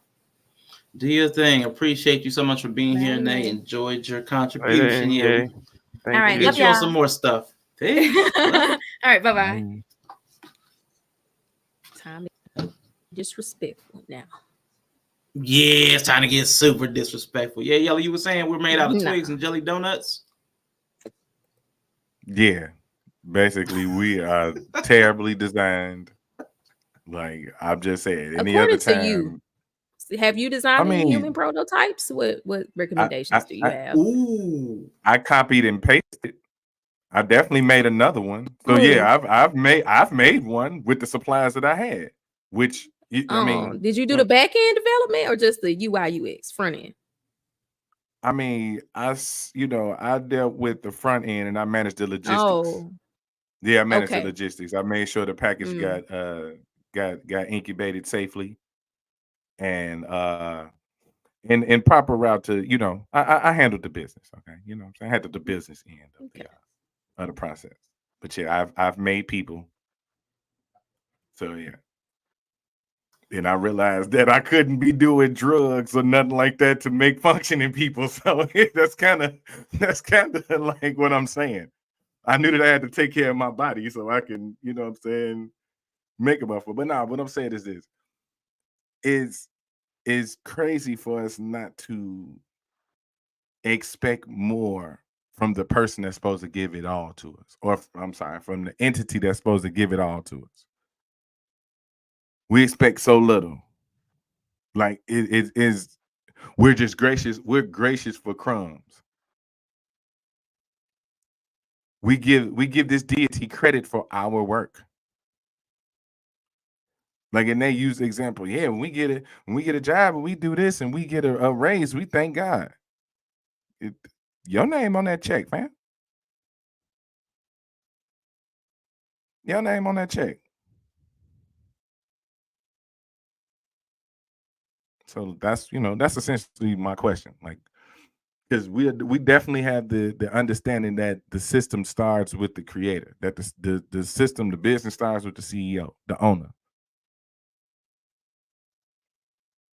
Let's start Keith Lee in this whole situation right now. You know what I'm saying? Somebody got to be the Keith Lee of God's restaurant. Shoot, that's what's up. Hey, real quick, man, I want to salute the IG. I know you said something about coming up here, so I was like, when and they dropped off, man, definitely wanted to get you in here because I know we had something that got you a little hot earlier. You ain't like the scape when I scapegoat to Jesus for what his followers is doing. But go ahead and glad you're here, man. Tell us how you feeling, and then from anything that we've talked about, just bring up something that you had on your mind. You've been rocking with us, man. Appreciate you. Man, I just have totally enjoyed like everyone's point of view. I love the research in it. I love this Discord, man. I've really been sitting up here getting my life Friday at work. What's happening, Bree? What's happening, Yellow Pill? What's happening, Mr. He said, and what's happening, Mr. IG, Von what's Eric? up, man? What's happening? Hey, Yeah, what's what's up, happening? brother? Yeah, I'm speaking to everybody. I just did a meme, so I'm gonna just let everybody know I'm Team Heathen. So I'm your heathen friend that tell you Christians, look, spend time with me now because after Judgment Day, you ain't gonna see me. Yeah. Well, but one thing that, and y'all kind of have like jumped around it. You have said it without really saying that over and over again. I see the connection because I was a person who started off in the faith and was indoctrinated and stuff like that. However, because I'm from New Orleans, Jeremy, I was introduced to other sides of spirituality and nuance outside of Judeo Christianity and theism, right? So I'm the person that became the heathen the more I learned about the political side, the more that I learned about the nuance that, well, wait a minute. In Joel 3, where it speaks of the interaction of the slave trade, oh, what do you have to do with me, O Tyre and Zidon on the coast of Palestine? Pause. That is a very specific geographical place of what's going on. So it's not like when I look at the nomadic traveling of the Israelites and understanding, even with the Coptic Bible of Ethiopia, that's still a regional Northeast African origin. It's not global through natural means. It's not global through without some form of war incorporated in it. So it doesn't, just because people make Yahshua or Jesus black, that doesn't make it any less oppressive if you come to South Africa or Kenya and impose your version of deityism and Catholicism on me as a Kenyan. That doesn't make me culturally disconnect or automatically make that part of my experience through color. So I really, when I hear Black Americans, even when the sister was on there speaking, I enjoyed hearing her thoughts because it was from the point of taking it like she couldn't say, or she wouldn't articulate, well, no, I believe this because how I live the reality of this life. Most people within a spiritual system within the state is not going to marry that. But even if they're not marrying that in their mind, they're walking that in their life every day. When you go to the courthouse, you swear on a Bible. You go to the hotels, you swear, you see the Christian Bible there. So it's not like you're making that nuance just because thus said the Lord thy God. You walk that fine line of what that means to you because thus says the Lord, the God of thy taxes. Thus says the Lord of my government, the Lord of my laws. And the Bible also tells you in the Greco-Roman interpretations of the people who brought you your King James Version Bible, that's why they will tell you, render to Caesar what is Caesar. You're in a pro-capitalistic patriarchal society of the people who brought you your new King James Version, New Testament of the Bible. So it's not like, even with me being a heathen, I know when it says every knee shall bow, every knee shall bow, every tongue will confess, that resonates in my spirit, not because I'm a Christian. No, it resonates because I know that regardless of however I feel, that the law of the land is Judeo-Christianism. Every knee shall bow, every tongue shall confess. That's not a passive statement. the kingdom suffered violence, and the kingdom suffered violence, and the violence takes it by force. So the behaviors of what I see, it's coming through reality, but I don't see it because it's coming through divinity. No, you can automatically see it's coming through because of how it is institutionalized there. And I'm sorry, I didn't mean to say the P word. Nah, I'm joking. I'm not joking. I'm joking because over on CTV, I'm King Patriarchy.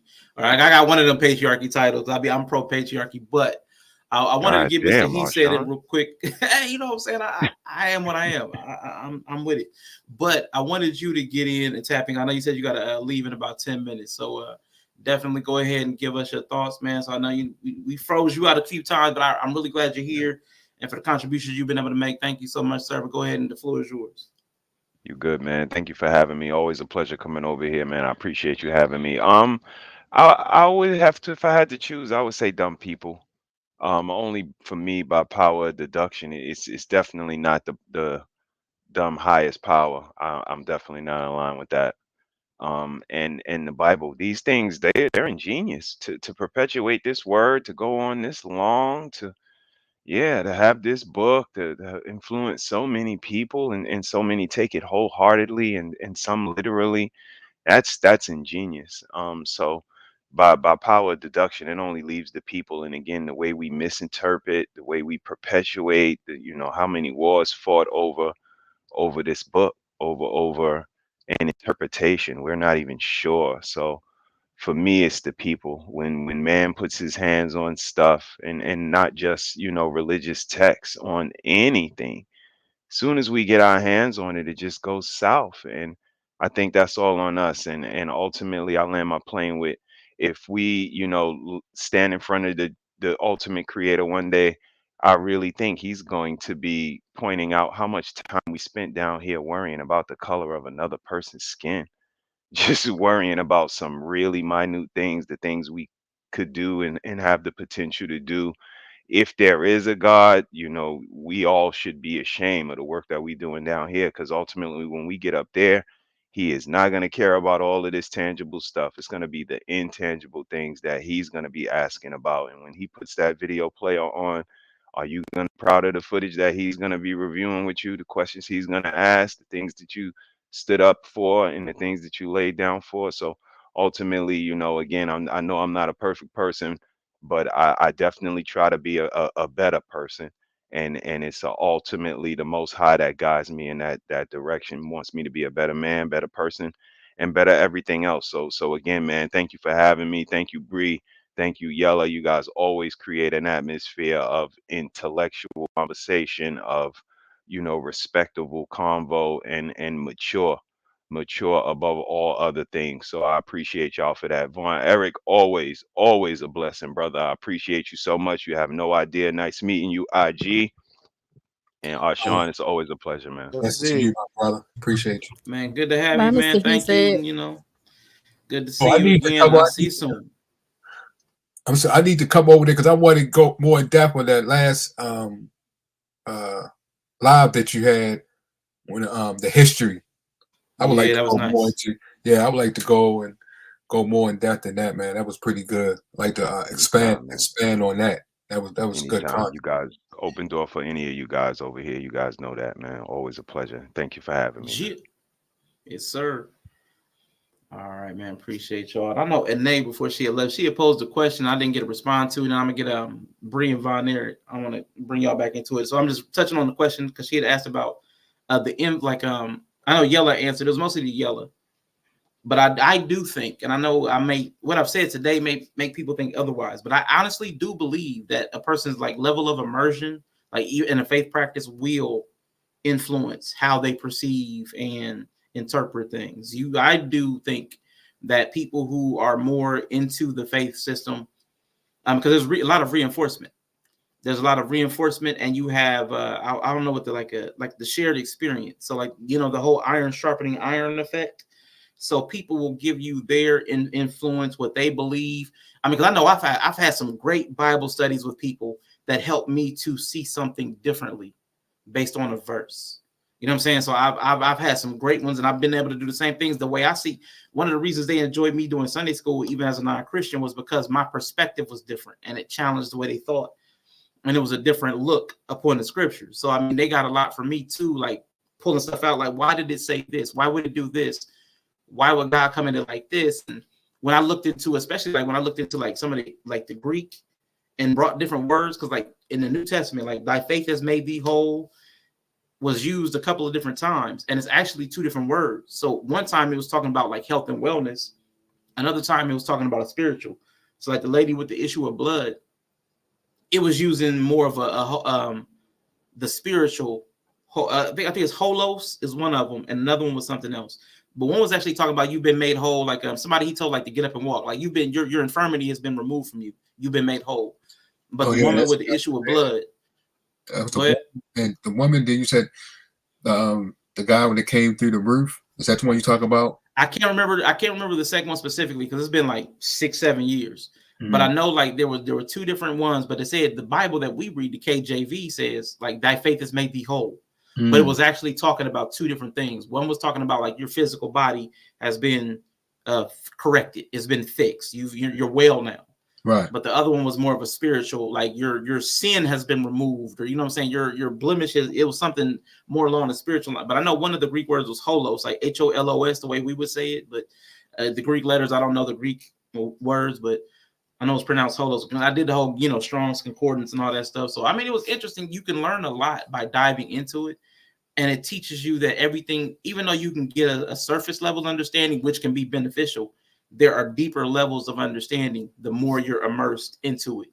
And if you're in a faith practice with a particular culture, like the video that we showed, the evangelicals prefer one Bible, and this group over here prefers another Bible, which means they're all going to steer off and branch off into different zones of understanding based upon the words that they're hearing. Like we were talking about the whole free will thing.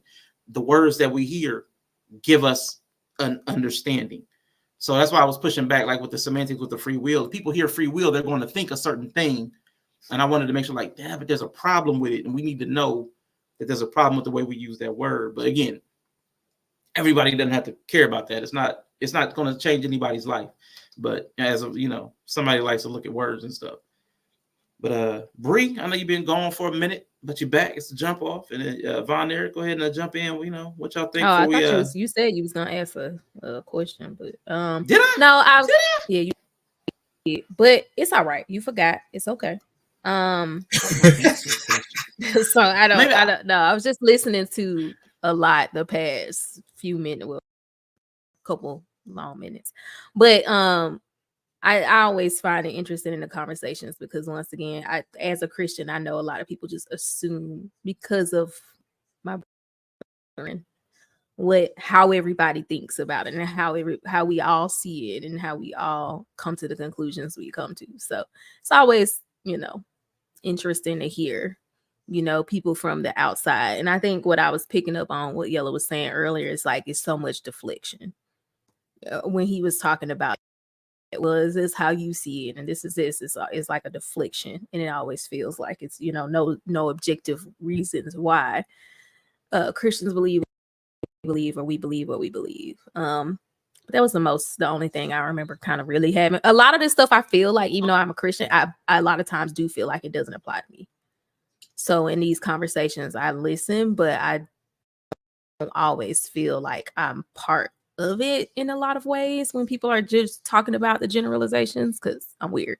So I perfectly agree. Can I ask you a question, Bree? How does that make you feel? Like, okay, like a person like me that would suggest, and I'm not saying that's just like, I'm projecting that completely on you, but that is part of what I kind of do, observe how I kind of translate it. Like, how does that make you think when a person says, okay, like you only believe because that's how your government tells you to believe? You wouldn't believe in this structure or this institution if it was not indeed practiced by the state preference. Like, what do you say to that? You know what I'm saying? Like, I'm curious. No, I think that's a very accurate take. I think we were having a conversation where Rashawn was like, he would eat baby Jesus. I was like, I mean, well, if you kill Jesus, I'd probably just be a virgin wife at 14 to some old man. Probably a Muslim or something else. Who knows? So I definitely agree with it. I mean, and that's the thing. I think because my faith I can see things from a higher, I think, realms. Like both things can be true.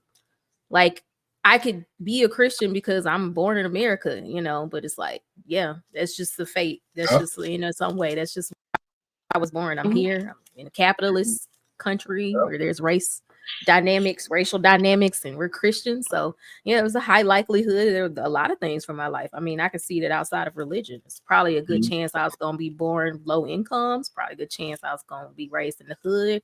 Probably a good chance I'd be an unwed mother. It's probably a good chance I would be a lot of things. And Christian is just another one of those statistics. So yeah, it doesn't bother me or shake my faith in any way. That's good. You're a capitalist. You said you're a capitalist, right, Bree? Capitalist. I mean, when I say I'm pro-capitalist, it's because that's my daddy. America's my raggedy daddy that I got, and he's capitalist. And there are some benefits to capitalism. There's it's a free market. Do you apply that to your interpretation? Do you apply that element when it comes to interpreting the Bible or reading the Bible? Do you apply that? I don't feel like it. Just depends on what realm we're talking about interpreting the Bible, because I do understand to some degree interpretation of the Bible is what chattel slavery was built on the back of in a lot of ways. And the Bible that slaves were given was a edited version to more passive and compliant. So if we're talking about it under that, then it comes into play with understanding that about the history of my religious beliefs. But as far as in practice of my everyday life, I think that my beliefs leave room for capitalism because I am to be productive. And that could be completely formulated by growing up as being a Christian in a capitalist society. Maybe if I wasn't, I would not feel like productivity was part of my divine purpose. I may not feel that way, but I can't know that, can I? Because I'm here. So right. I mean, do you see capitalism in the Bible? I see that the people who existed during the time of the Bible were under the rule of the Romans, and there was some, there was governmental dynamics at play in what these people believe and wanted to see, and that came into play in why they killed Jesus and why they hated Jesus. So I guess the answer for me is just that these things aren't divorced from each other. They don't exist in a vacuum. There is no hard and fast rule clearly for me as far as what government form God picks. I got you. So I don't know sure I'm understanding exactly the question, but no, you answered it. Okay. Wisdom. And one thing I also just wanted to say too, because like even without with me being a heathen, you know what I'm saying? It would be this. Why are you calling yourself a heathen? I'm a heathen by definition. I am by a definition. I am not not by definition. A heathen is a person who does not follow the religion or the spiritual belief of the state, typically in Judo-Abrahamic Christian beliefs. I'm proud to be a heathen because I'm in touch with my Shata Seminole American Indian practices and my West African spirituality.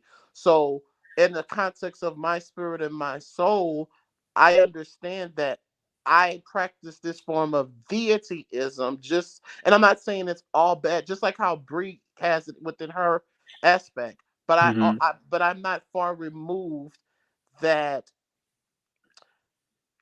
this form of deityism is the form of the state's religion. It's the political size of Judeo-Christianism. Now, do I think this is completely Christ consciousness? No. Do I think Christ consciousness is the answer for everyone? Absolutely not. Because there are plenty of people who are Mongolian, Asian, and Southeast nations that are doing just fine without any form of deityism and that are more advanced. But I kind of don't. I was saying that to say that we can see even those people who of us are not, like what's going on with the war of that, I'm not going to say the names because I don't know if it's sensitive, but that plays a role in reality. What happened with Ishmael and Isaac, what we're seeing, regardless of, and that's why I can see, and I'm not saying nobody on here who has that belief, I can see why it's really real to you, because it's still really real to everyone else in how we view world politics. It's very real to everyone else in how we deal with these situations. It's very real in how we allow certain people to have ethno states, and that's a whole nother discussion. But regardless of if I believe in the faith or the loving spiritual algorithm of it all, I still have a translation of what that really means in this life, and not waiting to have to die to go to heaven and hell to have an other side of experience of what that translates, especially as the same gender loving black man. If we were in the times of the old covenant before Jesus, I would be killed by y'all. It's not like, that's what I was pointing out in the chat when we were talking about if a woman is caught, when the guy said in one of the videos, if a woman is caught in fornication, stone her to death. It did not say stones will fall from heaven and kill her. You see, that's why it's important, because that's a political state nuance. That's not necessarily, when you say, thus says the Lord, keep in mind the language is important. That's why I appreciate Brother Oshan. Lord is not, it is made divinity or definitive by the state. That's why we had monarchy in the French, the Louis, King Louis. That is Lord of the land. And if the person who's lording over your resources is God to you in that aspect, but a Lord isn't necessarily divinely or divinity inspired to be a Lord. You can worship a Lord and make rule to a Lord, but not because it's the Lord of hosts. I'll let my plane.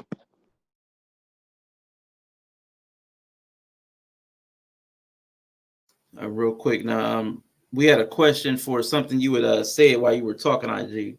I'm curious about the term allow people to have ethno states. Who is allowing it? I'm not a fan of ethno states, but who is giving the permission? Well, I mean, here's the thing, and I kind of take the when you look at what's going on with the people who have so much power that we cannot speak on, if you look at it, you can't say that we're American, especially ADOS, Black American people, but just in general, you can't say that you are against a segregated state, but then use religious text and validity to support the reasoning as to why you support said people based off of not just religion, but of lineage. So in that sense, that is supporting ethno states abroad. Very unique perspective, but I can see it clear as day. We do support that because in biblical texts, Israel is the people. Everything in the Old Testament points to Palestine being the place.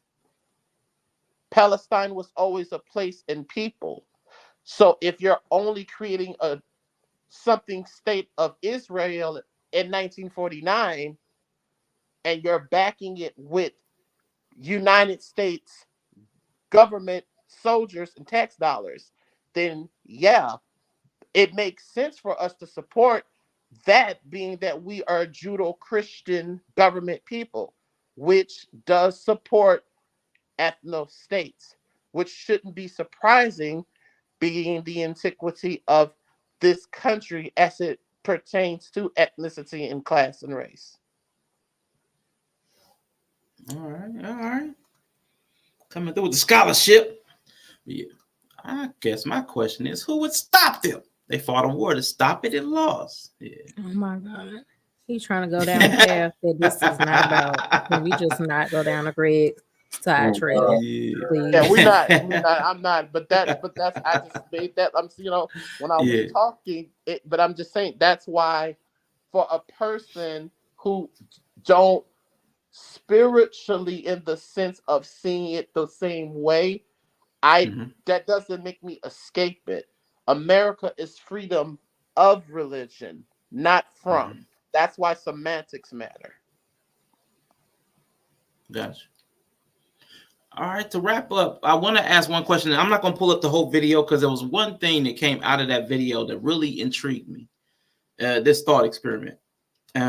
Basically, the one guy, when he was arguing against the person who used that whole sexual assault scenario as why does God allow stuff to happen?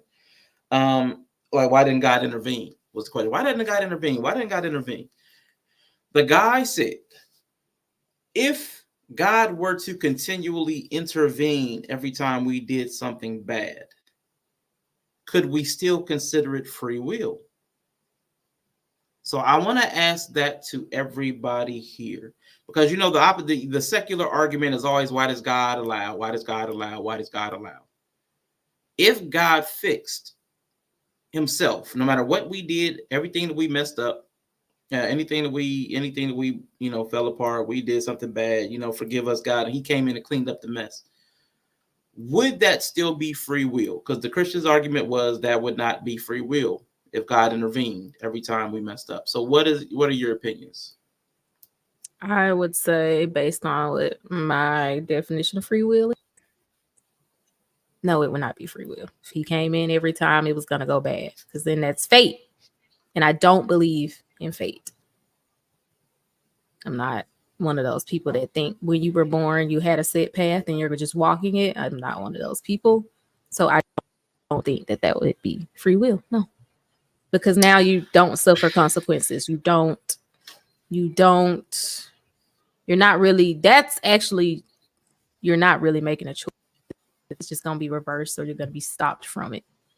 And I think for me, the best way I relate it is like with respectful parenting, or like how I have to learn to be an authoritative figure in the house while still respecting the agency of my children and like teaching them their autonomy. Like I kind of think about it from that lens. And so if I were to intervene, if I saw them make the wrong choice or the bad choice because I just foresaw that it was going to be bad for them, to some degree, they're not really learning, or they don't have the free will to make their own choices. So I actually have to actively not allow for that. So I think if he intervened every time it went bad, then you would not be having free will, because you're not suffering the consequences, which is what Von Eric was saying. Like, free will is suffering. Like, you can make the choice, but you also will suffer the consequences. So yeah, that wouldn't be free. So now free will is you also have to suffer the consequences, not just making a choice. No. I thought free will was the ability to make the choice. No, we said that free will is the ability to make a choice, but you guys were saying because the consequences can be negative, and the weight of the possible consequences kind of dictates how you make the choice, then it's not free will, right? No, I know what I said. What y'all was saying, right? So, but what I was saying was free will is the ability to make a choice and suffer the consequences. Like, suffering the consequences is part of the free will cycle, because you have the choice to pick good or bad, right or wrong. You have the choice to do the wrong thing, but you also suffer the consequences of it as a part of that. So free will is not free will unless consequences is present.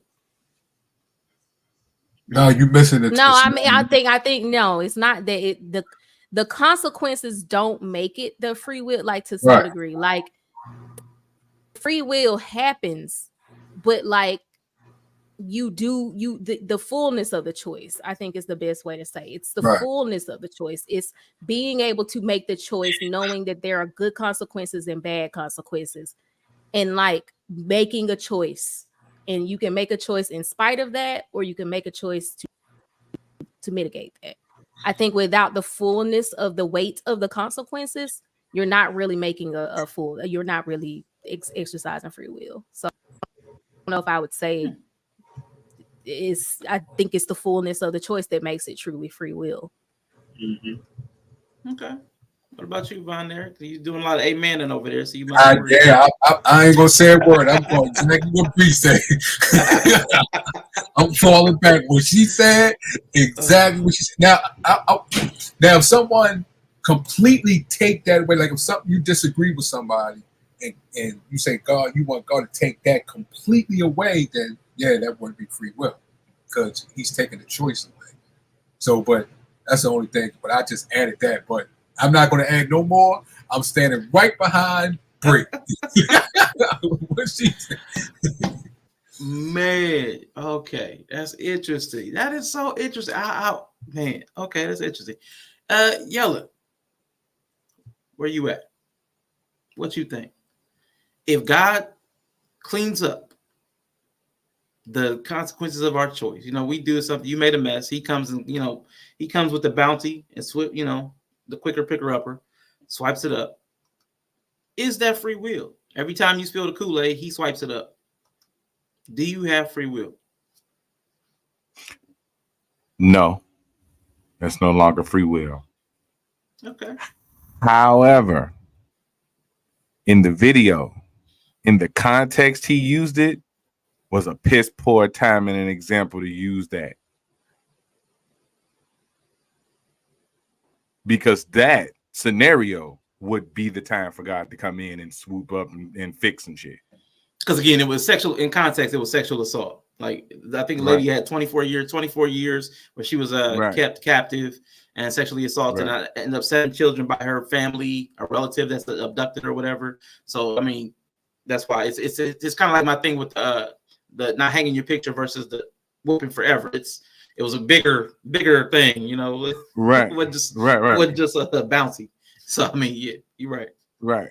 Right. So like in that context, yeah, you probably want to come in and come do something right now. Mm-hmm. Especially when you asking us as humans to do that when we're in trouble, or to do that when we want to change. But we can't change the call on, pray, call out to Jesus. Okay, yeah, I was pray, making call sure. Out to Jesus. Yeah. But the weird part is that when it's crazy when you use this kind of concept on it. That means the offender. We'll just use that word. The offender's free will has more value than her not suffering. Mm-hmm. And that's one of them. That's one of them. That's one of them. When I see that, it makes me further not want to participate in the system. That's always interesting to me. I don't know. It's just because in my belief, I just think evil is going to always exist. There is no eradication of evil for me. Like I know a lot of Christians seem to say, well, my belief eradicates evil. That's not Great point. That's not true. No, I don't. Yeah, I know it's idealistic. I know it's idealistic, right? Right. But sorry, Aji. It's fine. I was gonna say I know it's idealistic, but then you have to look at the grand scale of religion and think it's idealistic.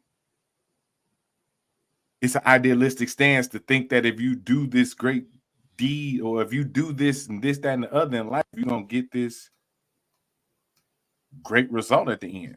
Like that's goofy. idealistic in itself. Right. That's what I'm saying. No, it is right, goofy. That's why I don't believe. I don't personally ascribe completely to that idea. Yeah. Christians transmute that information into, because that's goofy. But here's I'm not saying you do, but the doctrine does. Because keep in mind, the example that Jesus used as he was about to be crucified is, when he was asking the Father, take this cup from me. So the suffering of such thing, to suffer is to have the passion for something so much to that point. So because there is no remission of sins through the shedding of blood, the doctrine does put you in a position to be like, well, no, it does mean that it is his will that I suffer. Because in order for Jesus to have made the sacrifice according to your faith to shed his blood for the remission of your sins, suffering had to occur.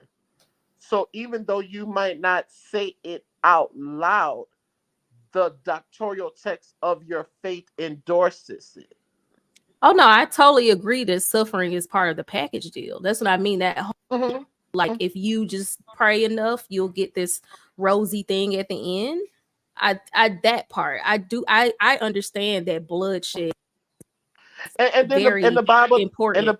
and the Bible does say that it does not speak of you having a good time. You're going to be persecuted because of your faith.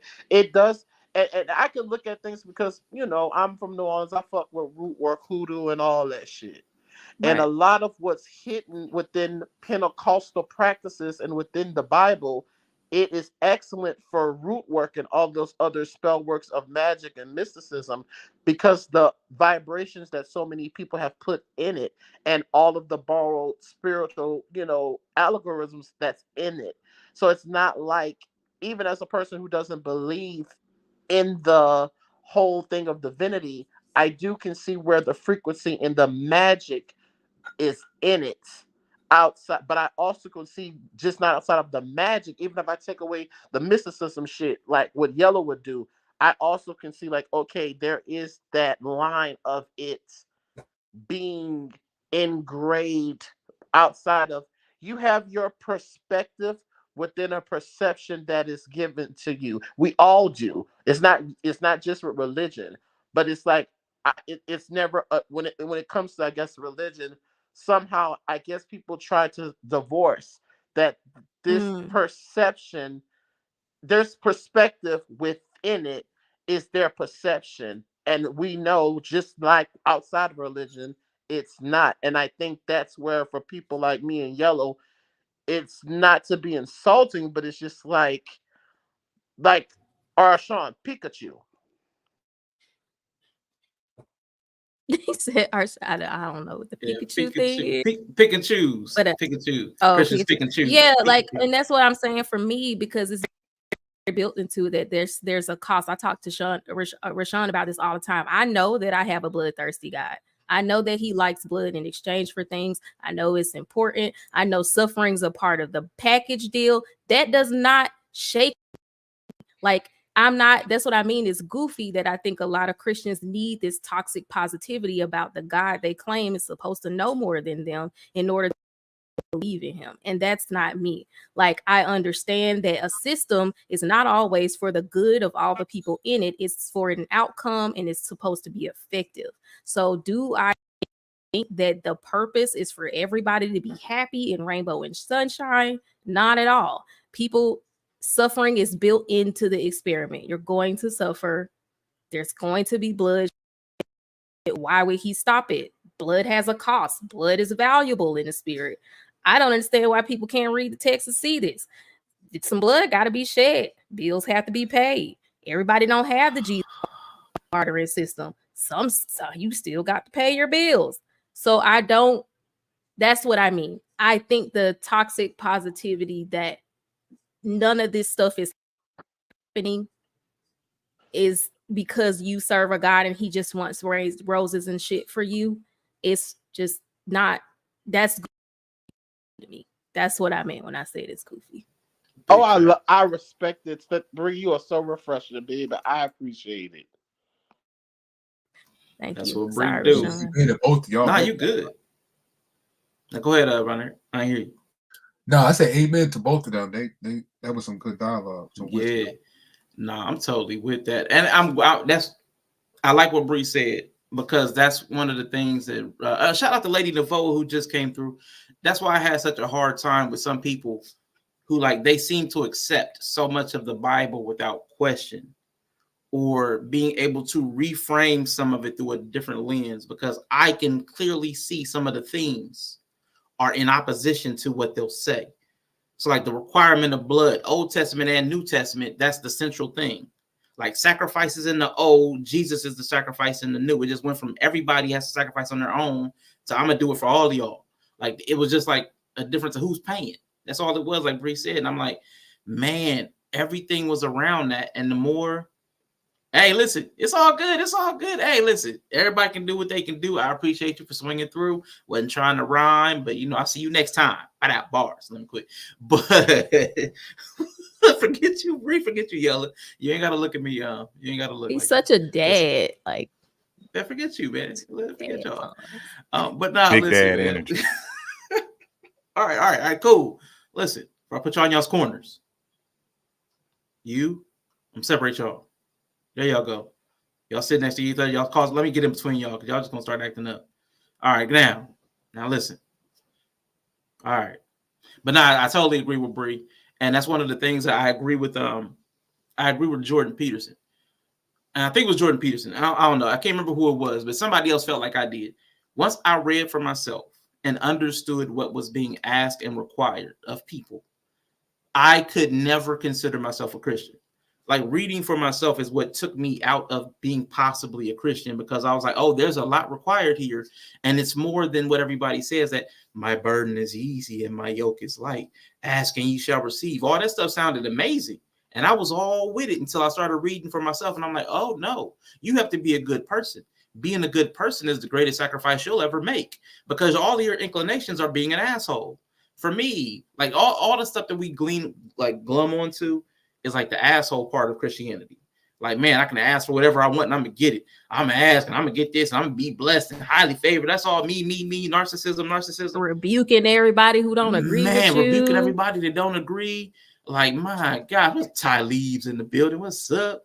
But listen, once I read what was required and how you had to treat everybody well, like regardless of what they wanted to do to you, and that doesn't mean like you let yourself get abused.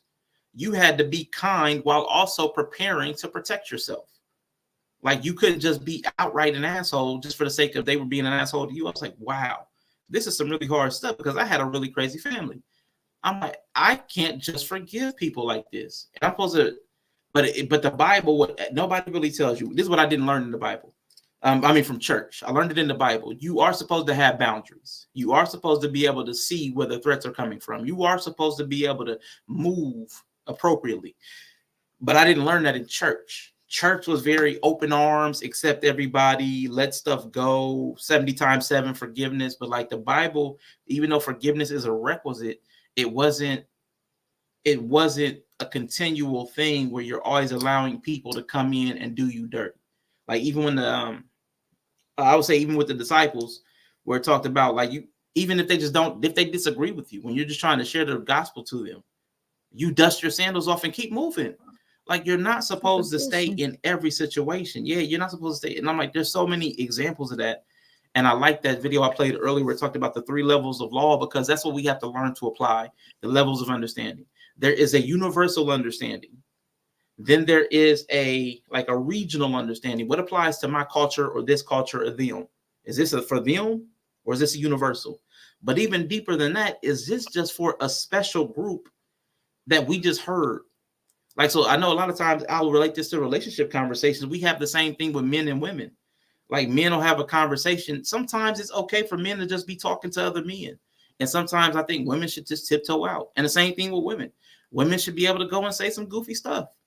And men, if they don't like it, they should just tip on out. It's not for you all the time. All conversation is not for everybody. And I'm like, man, I really wish I had learned some of those lessons earlier in my life from the people around me or the people around me in church. But I didn't. I learned it when I read for myself. And there's some really beneficial philosophy and psychology just buried in that book. And I wish they spent more time on those principles and practices over some of the narratives and stories that feel good, to get your emotions ready for that, that money bowl, money bowl. And the predators, and how they want you to vote too, and what principles they want you to vote on. They want you. Yeah, they want you to vote. Yep. You gotta be wide open so the predators can predate you. Man. And you'll think it was what you was supposed to do. So. Yeah. I'm like, man, like there's so many things I wish I had learned, and I didn't really learn them. I promise you, I wish y'all knew me before so that y'all could see the way I changed. Like when I read the Bible for myself, because I was a Christian most of my life, until I read the Bible. I immediately stopped being a Christian, but I immediately became a better person. Like it was like transformative for my life. Yeah. I'm like, okay, like this, I can't read this and not be a better person. Like it calls you to be a better human being if you understand it. Like so you consider the heathen. So you consider the heathen now, like Green. Okay. But I'm gonna tell you, like when I told my story, he be a heathen. Like when I told my story, man, the truth, truth is never favored, man. He was like, nah, you're a Christian. He's like, because the word transformed you, and I'm like, no, like because I don't believe in Christ as my savior, but I understand the transformative power of the Christ and the principles that he espoused. Like I see it clear as day. So that's when I actually took a harder stance on Christians, as opposed to being like I'm graceful, but I understand them as humans. But I have a harder time with people who. So people have seen me get passionate when people kind of like bastardize Christianity, even though like I'll eat baby Jesus on one hand, but if people like say that I'm a Christian, but then they act certain ways, it offends my sensibilities because I know what's required. I know you're supposed to operate from a place of love, and some people go out of their way to be harmful and say they're Christians. I've seen first ladies just attack people for no reason. I've seen so much, and I hate.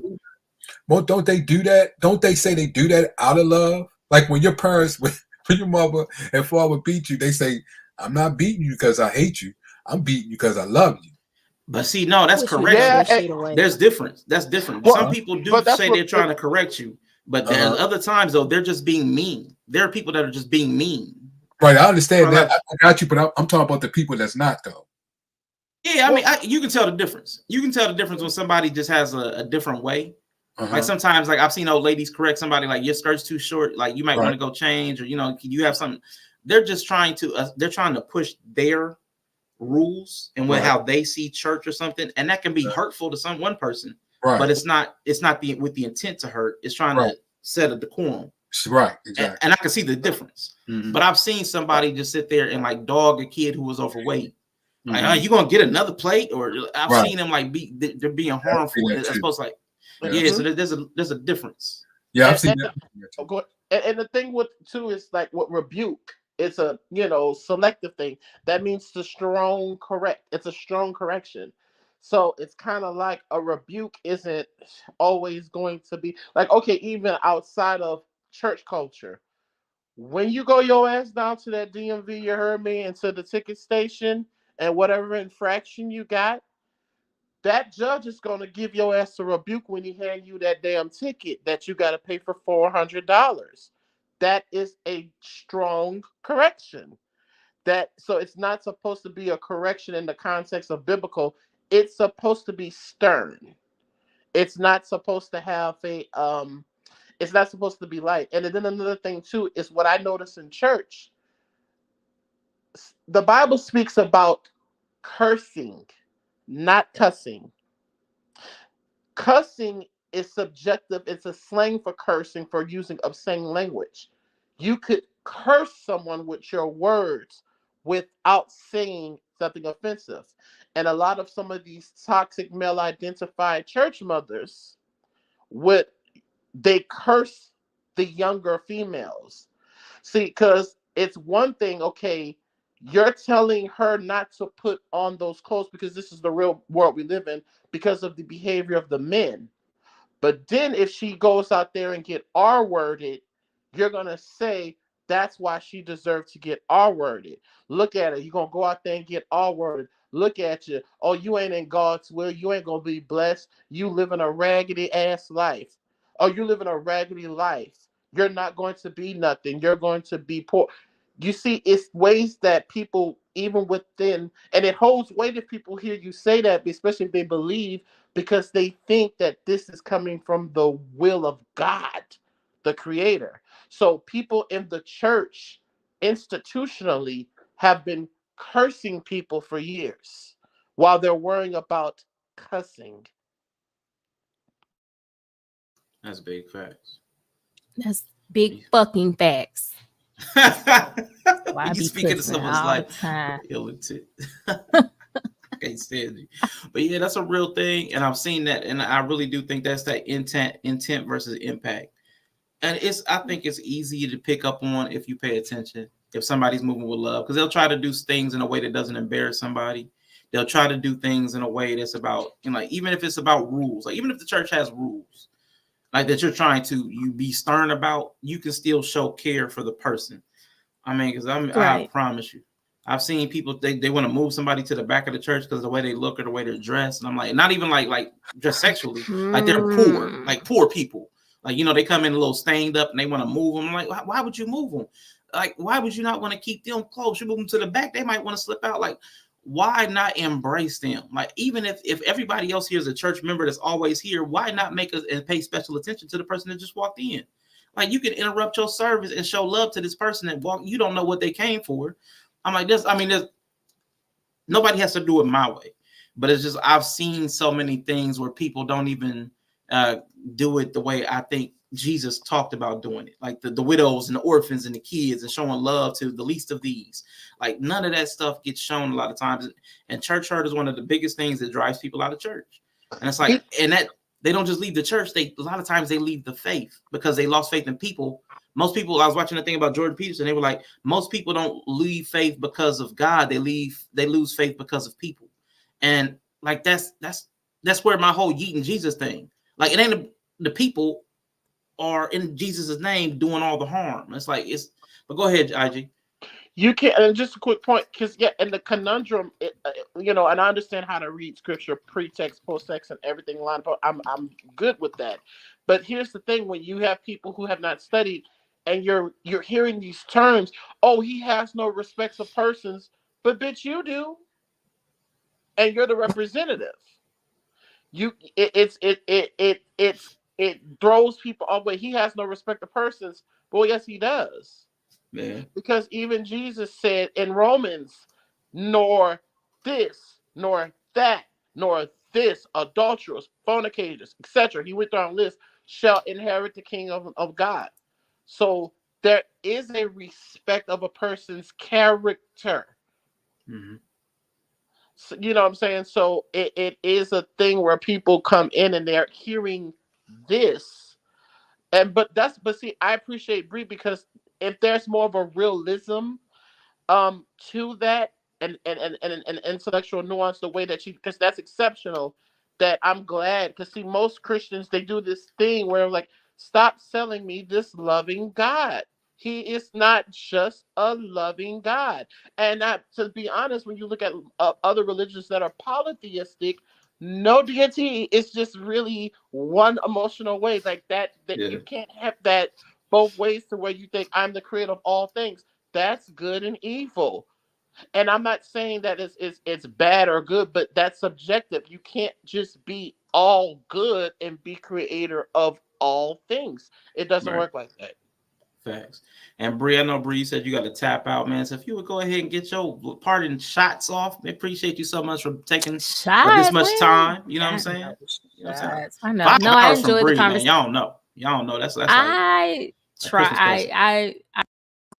glad that I was able to make this conversation. That was a very good conversation. I always enjoy when we can keep it chill and respectful and people get their, words out. I'm never going to get into an argument with Rashawn about semantics because he's ridiculous, and Rashawn likes to catapult the conversation to a higher level of thinking that we weren't in when we started it, and let him have it. So I'm never going to get into an argument of semantics with you.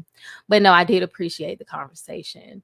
And no, I think it's good. And I just would push, what I would want any Christian who's listening to this conversation is to take from it that you don't have all the answers, Sway. Like, you reading these people culture, you do not know what the fuck you talking about. You don't know what they actually meant.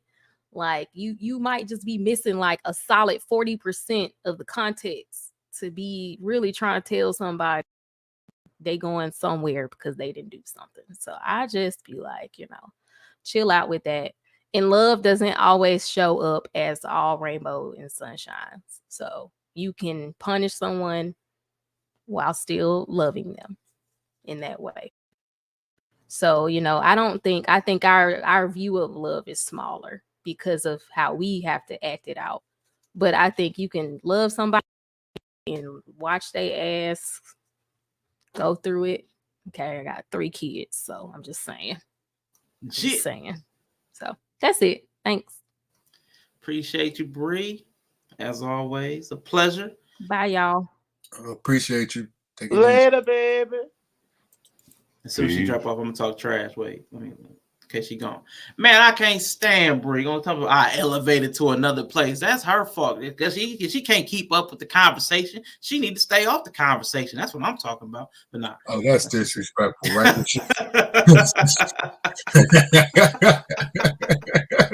Oh shoot, but yeah, man. She's super cool, man. I love some Bree. So yeah, well, that was cool. I disagree with y'all to a certain point about that, like that whole, the free will. Like on the semantic level, I disagree with y'all. On a conceptual level, I can't stand. Forget you. Whatever. That's the stupid face. That's the stupid. That's when somebody's just stupid. Okay, I get it. But now that whole free will thing, I definitely have some fundamental disagreements. But I think it's important because I think what happens is people start accepting an idea that they haven't fully formed out. They haven't fully fleshed out. So free will thinking like I can do all things. Like, no, there's a cap. There's a cap. There's a straight. So that means it's different. That means it's basically different levels. It's like the president of the United States can do what, as far as he can do, but the people below him, who he governs, can't do it. You can't commit conspiracy, but the president can. Yeah, you know what I'm saying. And that's what I'm saying. If everybody has different levels of ability to manifest their will, they're having one term for it is problematic. But again, like that's the whole semantic. There's so many different semantic arguments, and I get it. I do catapult it because like I'm always holding back another level of thought because it's hard for me to just pick out one because there's so many. I have so many like differences with aspects of the Bible because they conflict with a different part, which conflicts with a different part, which conflicts with a different part. And it's like, it's hard for me to stay centered in one area because they're related. Like they're so related. And anybody that accepts all of it without pointing to like, okay, well, this has a problem here. So I had to patch this because of this. And I had to patch this. If you don't show me the patches to make everything work, it's hard for me to accept that you really, understood what was going on. But yeah, I really appreciated this conversation. I don't really want to try to jump in anything else. But Von, Eric, I know you're the man with all the questions too. Was there another question you had for us from the conversation today that you wanted to get in before we headed out? Dang, IG said something, and I'm trying to remember now. Oh, when he got into, as far as he said judo, what's the 3 religions that you said that will be considered that you are a heathen? Anything that's basically Abrahamic belief, and that would include Judaism, Islam, Christianity. So don't those three that you named, yes, but they have different sectors within themselves. But everyone within that sector won't consider you as a heathen, right? Yes. Every single one of them. You said everyone in the Abrahamic religion. No. Listen to what I'm saying. In the context of the doctrinal texts and what the statutes and the laws within the faith, like within the religion and through state, like society, not heaven, here, earthly father, right? I would still, if I reside in that country in any of those states or territories where that is the leading, which it is the leading moral authority in dealing with politics, government, yes, I would still be considered a heathen. Even if, let me take it to like this, even if we go to a non-Abrahamic belief, it would, even though they might not use such words to describe a thing, if I went over to Greece and Athens and they're still practicing polytheism and they're running their society off of the deityism of the Greek gods. Mm-hmm. As a person who's residing within the country, if I do not subscribe to that as my moral code, my authority, my spiritual system, you could then call me a heathen to their standards. To their, that's the key that I want for people to understand, to their standard, because you pointing out a person's standard within a religion, which everyone within that religion may not go by that standard. Well, but like I was telling Bree earlier, that would be the person's perspective, right, within that perception of what underbellies that. Right. So I just want to make that. Yes. No, I'm not. Yeah, I wasn't saying that every single person, but most people, and I'm not saying this like to throw any shots, but most people are very doctorally ignorant to the doctrines and the religions of what they subscribe to. So when I said, that's why I said, yes, I know I'm a heathen, not because, and then I'm not projecting this on you, but see, most people seem to think that, well, this person seems to be a good person and have a lot of knowledge and be involved, so how could he be not connected to God or the divine? But that's the arrogance of Christians or Muslims or people who practice the religion of their state. I said this, and it's not to be, faith is when, from my perspective, even though I don't cling to deityism, it's not really hard for you to practice the ritualism of the statues and the things and the cultures of what your state is making the norm. That doesn't require much faith, because that's something that you can activate through socialism. You get into real faith when you have to step outside of what man of your society have told you. Even when it comes to science, I understand that I trust man for certain things, but even within that, I know that scientists cannot recreate the basic elements. Being able to synthesize or to manipulate the natural elements to make something new doesn't mean that you're the creation of its antiquity of what you're using to make. So I'm not going to also then, even scientifically, that's why you can have trial and error. I'm damn sure not going to trust any humanoid, regardless of race, genophenotype, culture, with the antiquity of what God or divine is, because I know culturally that is going to be subjected off of demographic. Right. I know the God of Abraham is non-existent to people in Hindustan. Who the fuck is that? Right. I know the people in Hong Kong and Shanghai who are also as technology advanced in other ways. They don't fuck with deityism. So it's a thing that most people within states, not just Christian, the people who practice the ruling religion, it's an automatic it's not just the arrogance, it's assuming that surely if you're not connected to what is divine on my standards, then you're not connected to divinity, and that's just simply not the case. Yeah, you hit it on it. Yeah, I agree. I just wanted to make that argument with understanding. That's all. And I was like, it's the things that you said. Hey, I'm on point. I can see the understanding. I can see the wisdom. I can see the knowledge. And sometimes I go on Muslim platforms. They be like, man, the way you talk sound like you a Muslim. But hey, once I say Jesus is God, then I'm a whole heathen. Look, and I love you, brother. Look, make it a little light. I tell Christians all the time, y'all niggas is so bad. I don't want to go to heaven or hell with none of you niggas. Some of y'all are so bad that when y'all arrive in hell, Satan himself is going to have to rebuke you. I don't want to. That's why I'm glad my spiritual system, I know that I'm living your judgment day, your paradigm now. I'll be damned if I go into my intrapersonal and I close my eyes, giving or trusting the thing that you showed me what matters here, and I'm gonna bring that to the next life. That's spiritual insanity. You got me fucked. That's it. I got it. I see the understanding in it. But yeah, I appreciate Arshawn, this conversation. I appreciate the wisdom that Yellow was speaking and you were speaking and IG was speaking and A and Bree. Yeah. And Mr. He said and she said, man, we got to do this more often. That's my heater.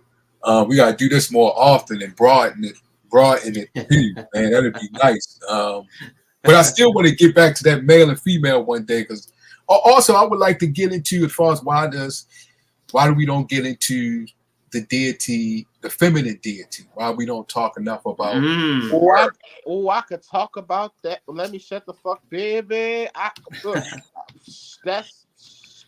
get. I already said God was woman anyway, so. But I would like to get into that conversation one day. Because think about this. I got to, because I said because you put that in the chat. You was talking about using the chat about that. Here's the thing, brother. Right?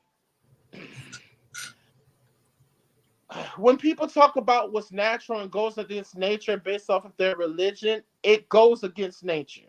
What do you mean? Okay.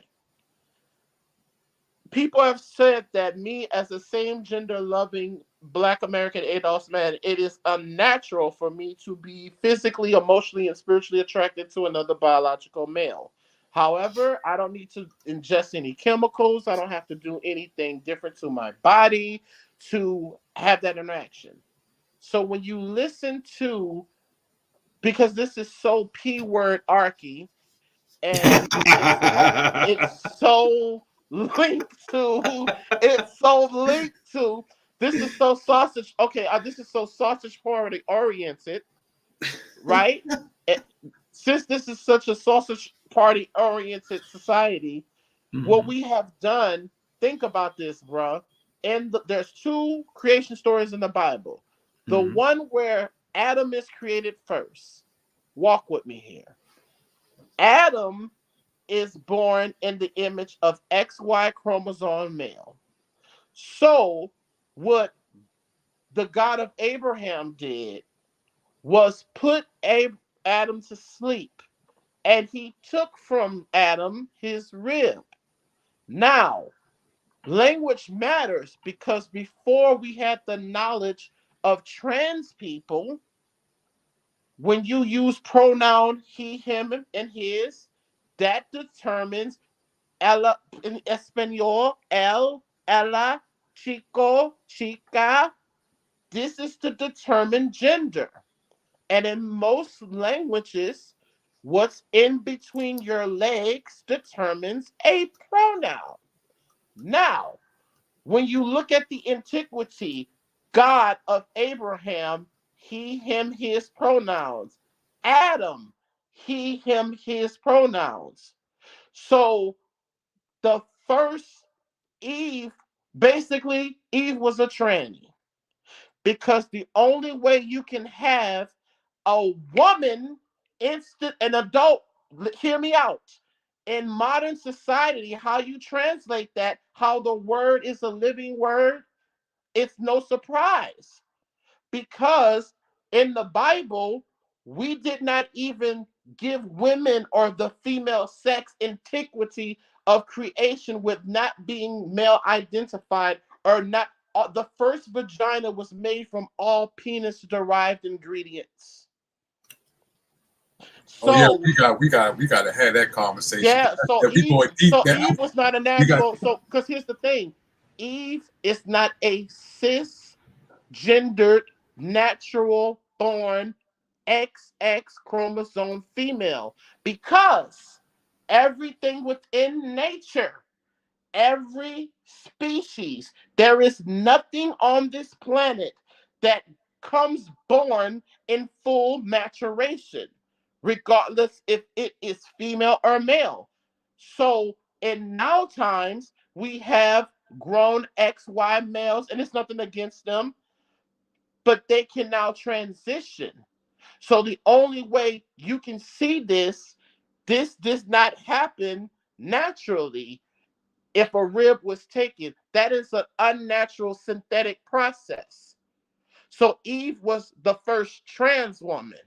She wasn't the first XX woman. I see. I'm gonna see.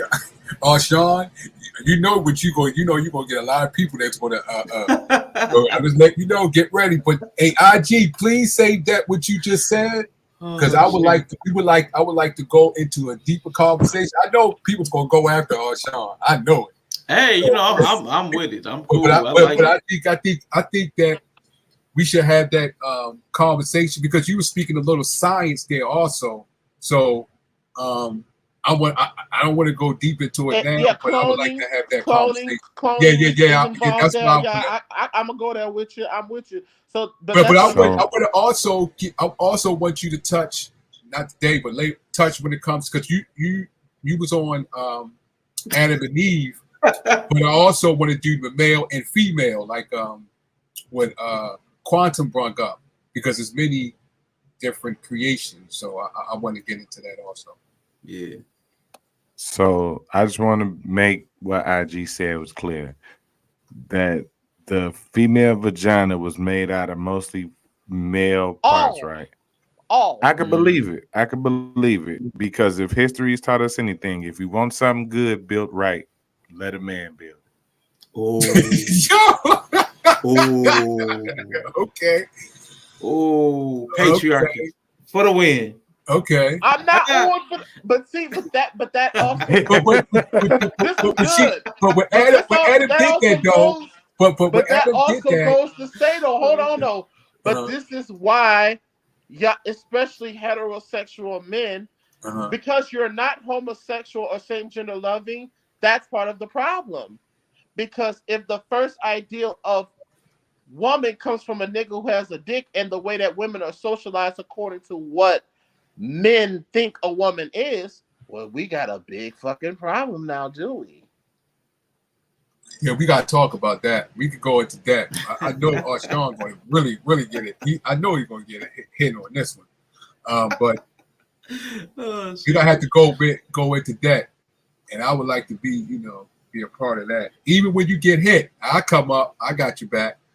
I come up. But I would like to get into that conversation and see, where would it go. But Sean, I'm gonna be praying for you though. Hey, I appreciate it. I appreciate it. Go ahead and pray for me, man. But yeah, let's binary. I'm seeing if I can get IG. P-R-A-Y, not P-R-E-Y. Facts. Real quick though, right. Did we ever get who Von with Yeet? Yeah, Kane. Is that what? Kane?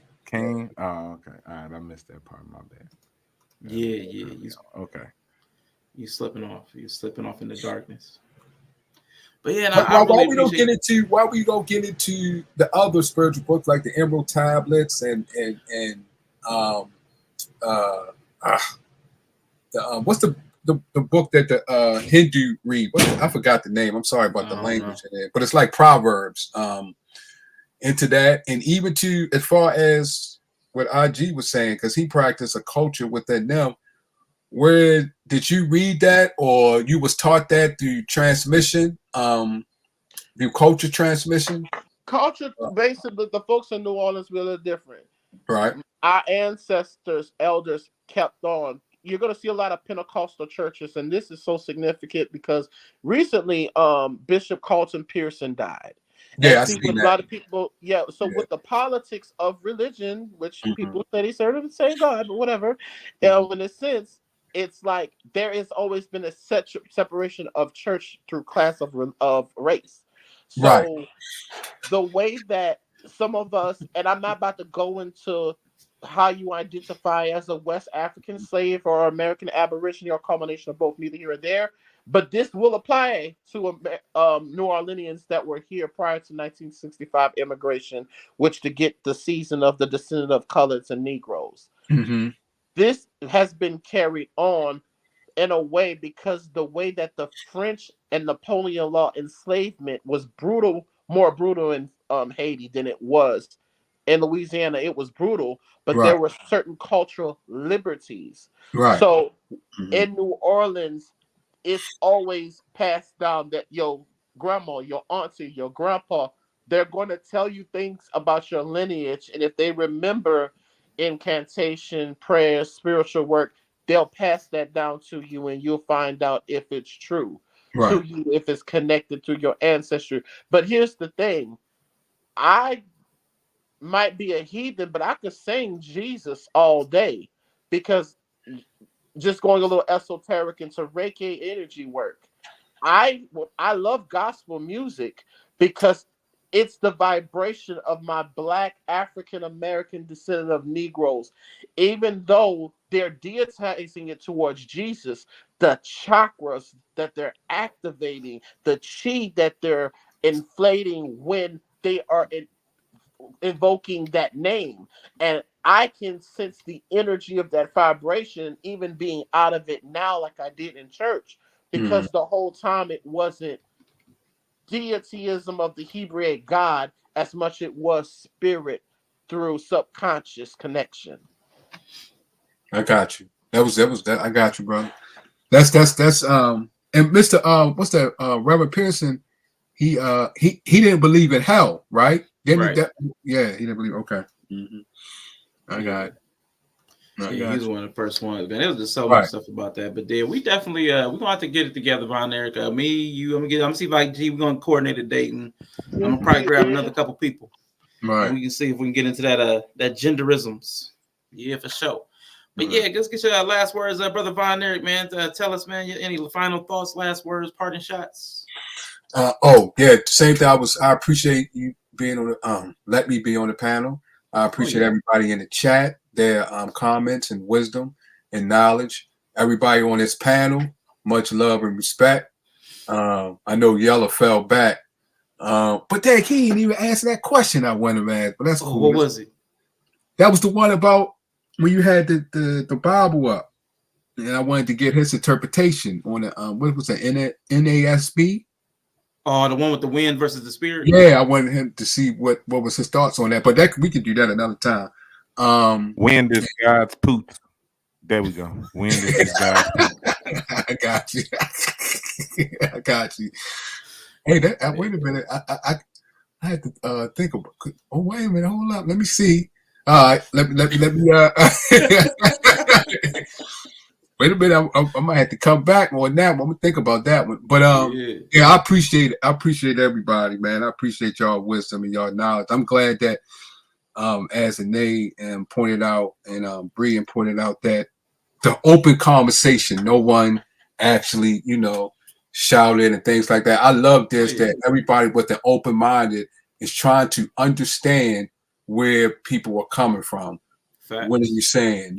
What's your interpretation? What's the definition? You know what I'm saying? I love this. I love this type of atmosphere that people can talk.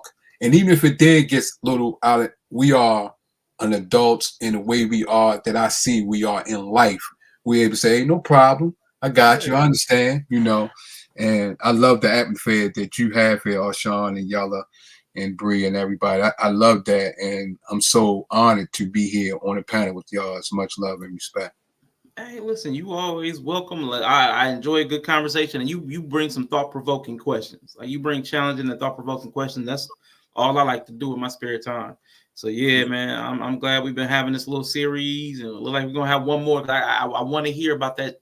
I want to hear about IG, and I've heard that transgender thing one other time, but I know it wasn't received too well in the space that we were at. So I would like to hear it in a place where we're not gonna get all in the tizzy and get all up in our fields and start shaking and calling people names just because it don't sit right with my, So yeah, I want to ask him some questions. And pick his brain because he was bringing up some stuff. But I want to have a good convo to pick his brain and ask some questions. That that'd be a good convo. For sure. But RG, any final thoughts for you? And again, thank you for coming up. When NA dropped down, I'm glad you were available. So I appreciate you for coming up.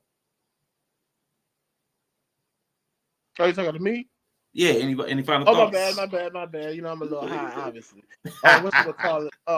Yeah, no, man. I appreciate when I tell you I've been listening to you since I got off the plantation around full. That's called work, y'all. I don't give a damn if I'm making $20, $30, or $15 an hour, bitch. If I gotta exchange goods and service for time, that's the plantation or it's hoeing. That's just how I see it. Anyway, I really do appreciate. I mean, this I love. I gotta come over here more often, because it was just, even when I couldn't, come up, I was in that bitch. Like, I was just so enjoying the Discord. I was just so enjoying this, man. I'm definitely gotta come. I do plan on being on here, in social media and putting some energy towards. And I'm gonna come over there at Twitch with Yellow Pill and see what's going on with his channel. Like, it's a shift in the air. Some things I'm working on. I would just talk with y'all. You know what I'm saying? But man, I really, truly, truly, truly was elevated. This made my fucking Friday night. Yeah, that's what's up, man. This really made my Friday night worthwhile. So I definitely got to come over here more often. And this was just done so well. I really love when people are like Bree. It's not the fact, because I have Christian friends. I don't hate Christians and none of that. I really don't. But you can only be my Christian friend if we can have these tough conversations. Yes. You can only be my white friend if we can have these type of conversations. Yes. You see what I'm saying? Because I believe that true acceptance is, you don't get true acceptance by bonding with similarities. There's no compromise there. Mm-hmm. The true acceptance comes through coexistence, through accepting people's contrast of what's different about you, seeing that, and then if you accept them. That's all I got, man. Y'all have a good night. Man, appreciate you, IG, and I'll definitely reach out. I thought I was already following you, but when I searched you up to send you the message, it said follow. I'm like, I thought I was already following IG. I'm barely on Instagram, man. It's like, but it's a shift in my life where I would need to start focusing more on art. I play the keys and everything like that too. So I'm gonna be doing some moves and stuff like that to get back into making a living with art. And there's a reason why I didn't, and not because I didn't necessarily could, but it's just sometimes when you grow within knowledge, your perspective shifts within the perception that's given to you. Yes, sir. I'm gonna holler at y'all later. Appreciate you, IG. Much love. Musician too, awesome. And then there were two. Man, it's been a dope conversation, man. There's so many things I wish I could have dove more into, but then there was like so many things I was like, I was not really prepared for. He said, yeah. I love it. I love the people that turning yacht into something else. That is hilarious to me. But now I really think we had a good conversation. There was so many other things I wanted to touch on, but I lost them in my notes. Like, I had notes and I lost my place, and I don't even know what I was trying to say. And man, it's crazy. But Yella, man, it's been a pleasure. I know you dipped off for a quick second, but I'm glad you're back, my brother. Any final thoughts? Any parting shots? Anything? Any questions, comments, concerns? What you got for me, player? What you got? I will leave y'all with a word from the book of Michelangelo. Wise man says, forgiveness is divine, but never pay full price for late pizza. I knew it. What? I knew it. It's true. I know it. Great words to live by. Yeah. But yeah, y'all, I appreciate the Bible discussion. I like what IG said too. Where are your notes, Rashad? I got my notes, but I keep losing myself in my notes. Like, I forget it. I ain't gonna go back into dad jokes. I ain't gonna go back into dad corny again. I'm not gonna do it. I'm not gonna do it. Y'all know Rabbit was about to come out. Y'all know it. Lose yourself in the music. But listen, anyway. I really like what IG has said about not being able to be friends with certain people. Like, if we cannot challenge each other, I don't see much utility to like conversing with people that you can't challenge. If like you have a stance that is unmovable, like I can't even approach it. Like it's hard for me. It's hard for me because the first moment I realize, and it's something about me, it's the hater, the antagonist, the instigator. The moment I find out that you have a sensitivity, that's the thing I'm drawn to. Like, don't touch the red button. I want to touch the red button. So I need you to not have sensitivities that are prominent. They're like, man, you can do whatever you want. Just don't say nothing about my red hat. Because all I'm going to want to do is say something about the red hat. the entire time that you're wearing it. And I'm going to say something eventually. I might say something random and like abstract so that you don't know I'm talking about your red hat. But I promise you, I'm going to be talking about your red hat. I can't help. It's a problem. It's a problem. But I enjoy these conversations. I had people I couldn't hang around because I couldn't question their religion. And I want you to be able to question my position. Be able to question it. Be able to question my thought process. I like that. I need to be able to stand on whatever I'm saying. I need to be able to back it up. I need to be able to reason it. So I need people that are also willing to push me back. Like that's how we get stronger. I've had to release people, and it's liberating once they once you understand why. Yeah. See, leave my bell bottoms and my colorful cloak alone. I was poor. My mother just did not understand the social ramifications, and I probably should have never said anything about it on stream. But Quantum, you make sure that you never fail to remind me. So thank you so much for being who you are. Thank you so much. And I'm going to make somebody in a mod again so that I can remove Quantum. We got to get her out of here. But not really. I enjoyed the conversation. I don't really have any final thoughts. Come on, crop top. I don't have a sexy body. Crop top wouldn't be flattering for me, and it wouldn't be appealing for y'all. I'm not a sexy bod. If I had a sexy bod, I would crop top it. No. Guard your dirt whistle, Rashad. Yeah.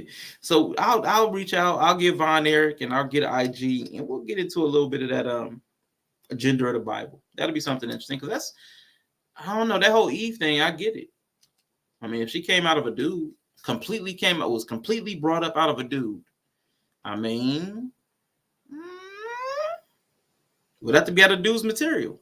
I mean, that would be, I do a mean body roll. Thank you. Yeah, I would reappear if you even try. Sexy is subjective like a mofo. I'm just saying. I mean, you know what I'm saying? I mean, generally, broad-based appeal, people with my body type don't be like getting you know what I'm saying? Like Rick Ross was the closest person to get out there, but even everybody's like, well, he need to put a shirt on. They didn't respond like, They was like, he need to put a shirt on. So, you know what I'm saying? But I'm like thick Ross. If he's Rick Ross, I'm super thick Ross. I'm bigger than Rick. So, you know what I'm saying? It is what it is. So we'll get a date set. You'll see a thumbnail at some point once I get a date set. And then my next scheduled stream, other than the one I want to schedule, is Christmas. It might be New Year's Eve or it might be Christmas because Risa says she wanted to see that one. So if we get this Adam and Eve one and then something for Christmas, and the Christmas one is not going to be Jesus related. Actually, I've actually started compiling some stuff. It's going to be Christmas related, not like Jesus Christmas related. So if Jesus Christmas pops up, cool. But I'm not going to be eating Jesus. I'm not going to be praying to Jesus. I'm not going to be serving Jesus. I don't plan on putting Jesus into the Christmas one. So, those are my next two things that I have planned. So I will see y'all next time. I didn't do an intro coming in, so I don't think I'm going to do nah. Because, IG, shout out to IG and shout out to Nova who sent the Cash App. So because of that, man, I definitely got to show some Cash App love. The Prince of Pan-Africanism is back, showing love to all my donors and supporters. We've been at it for 2 hours and we still got donations to go through. I'll take that. See, I get love. Y'all focus on the hate, I focus on the love. Is that a lot? That's a lot. I got another donation. Donations.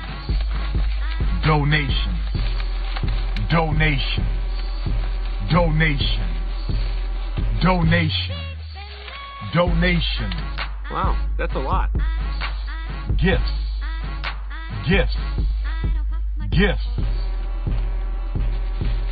More gifts. Wow, thanks. Man, shout out to IG and Nova, and Dury asked a question. So before we get out of here,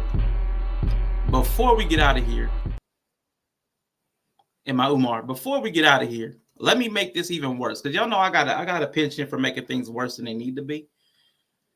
If Eve was a tranny, would Adam be gay? No.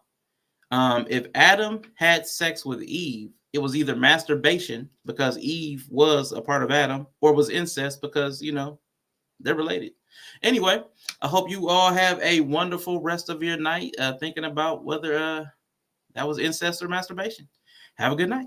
Peace.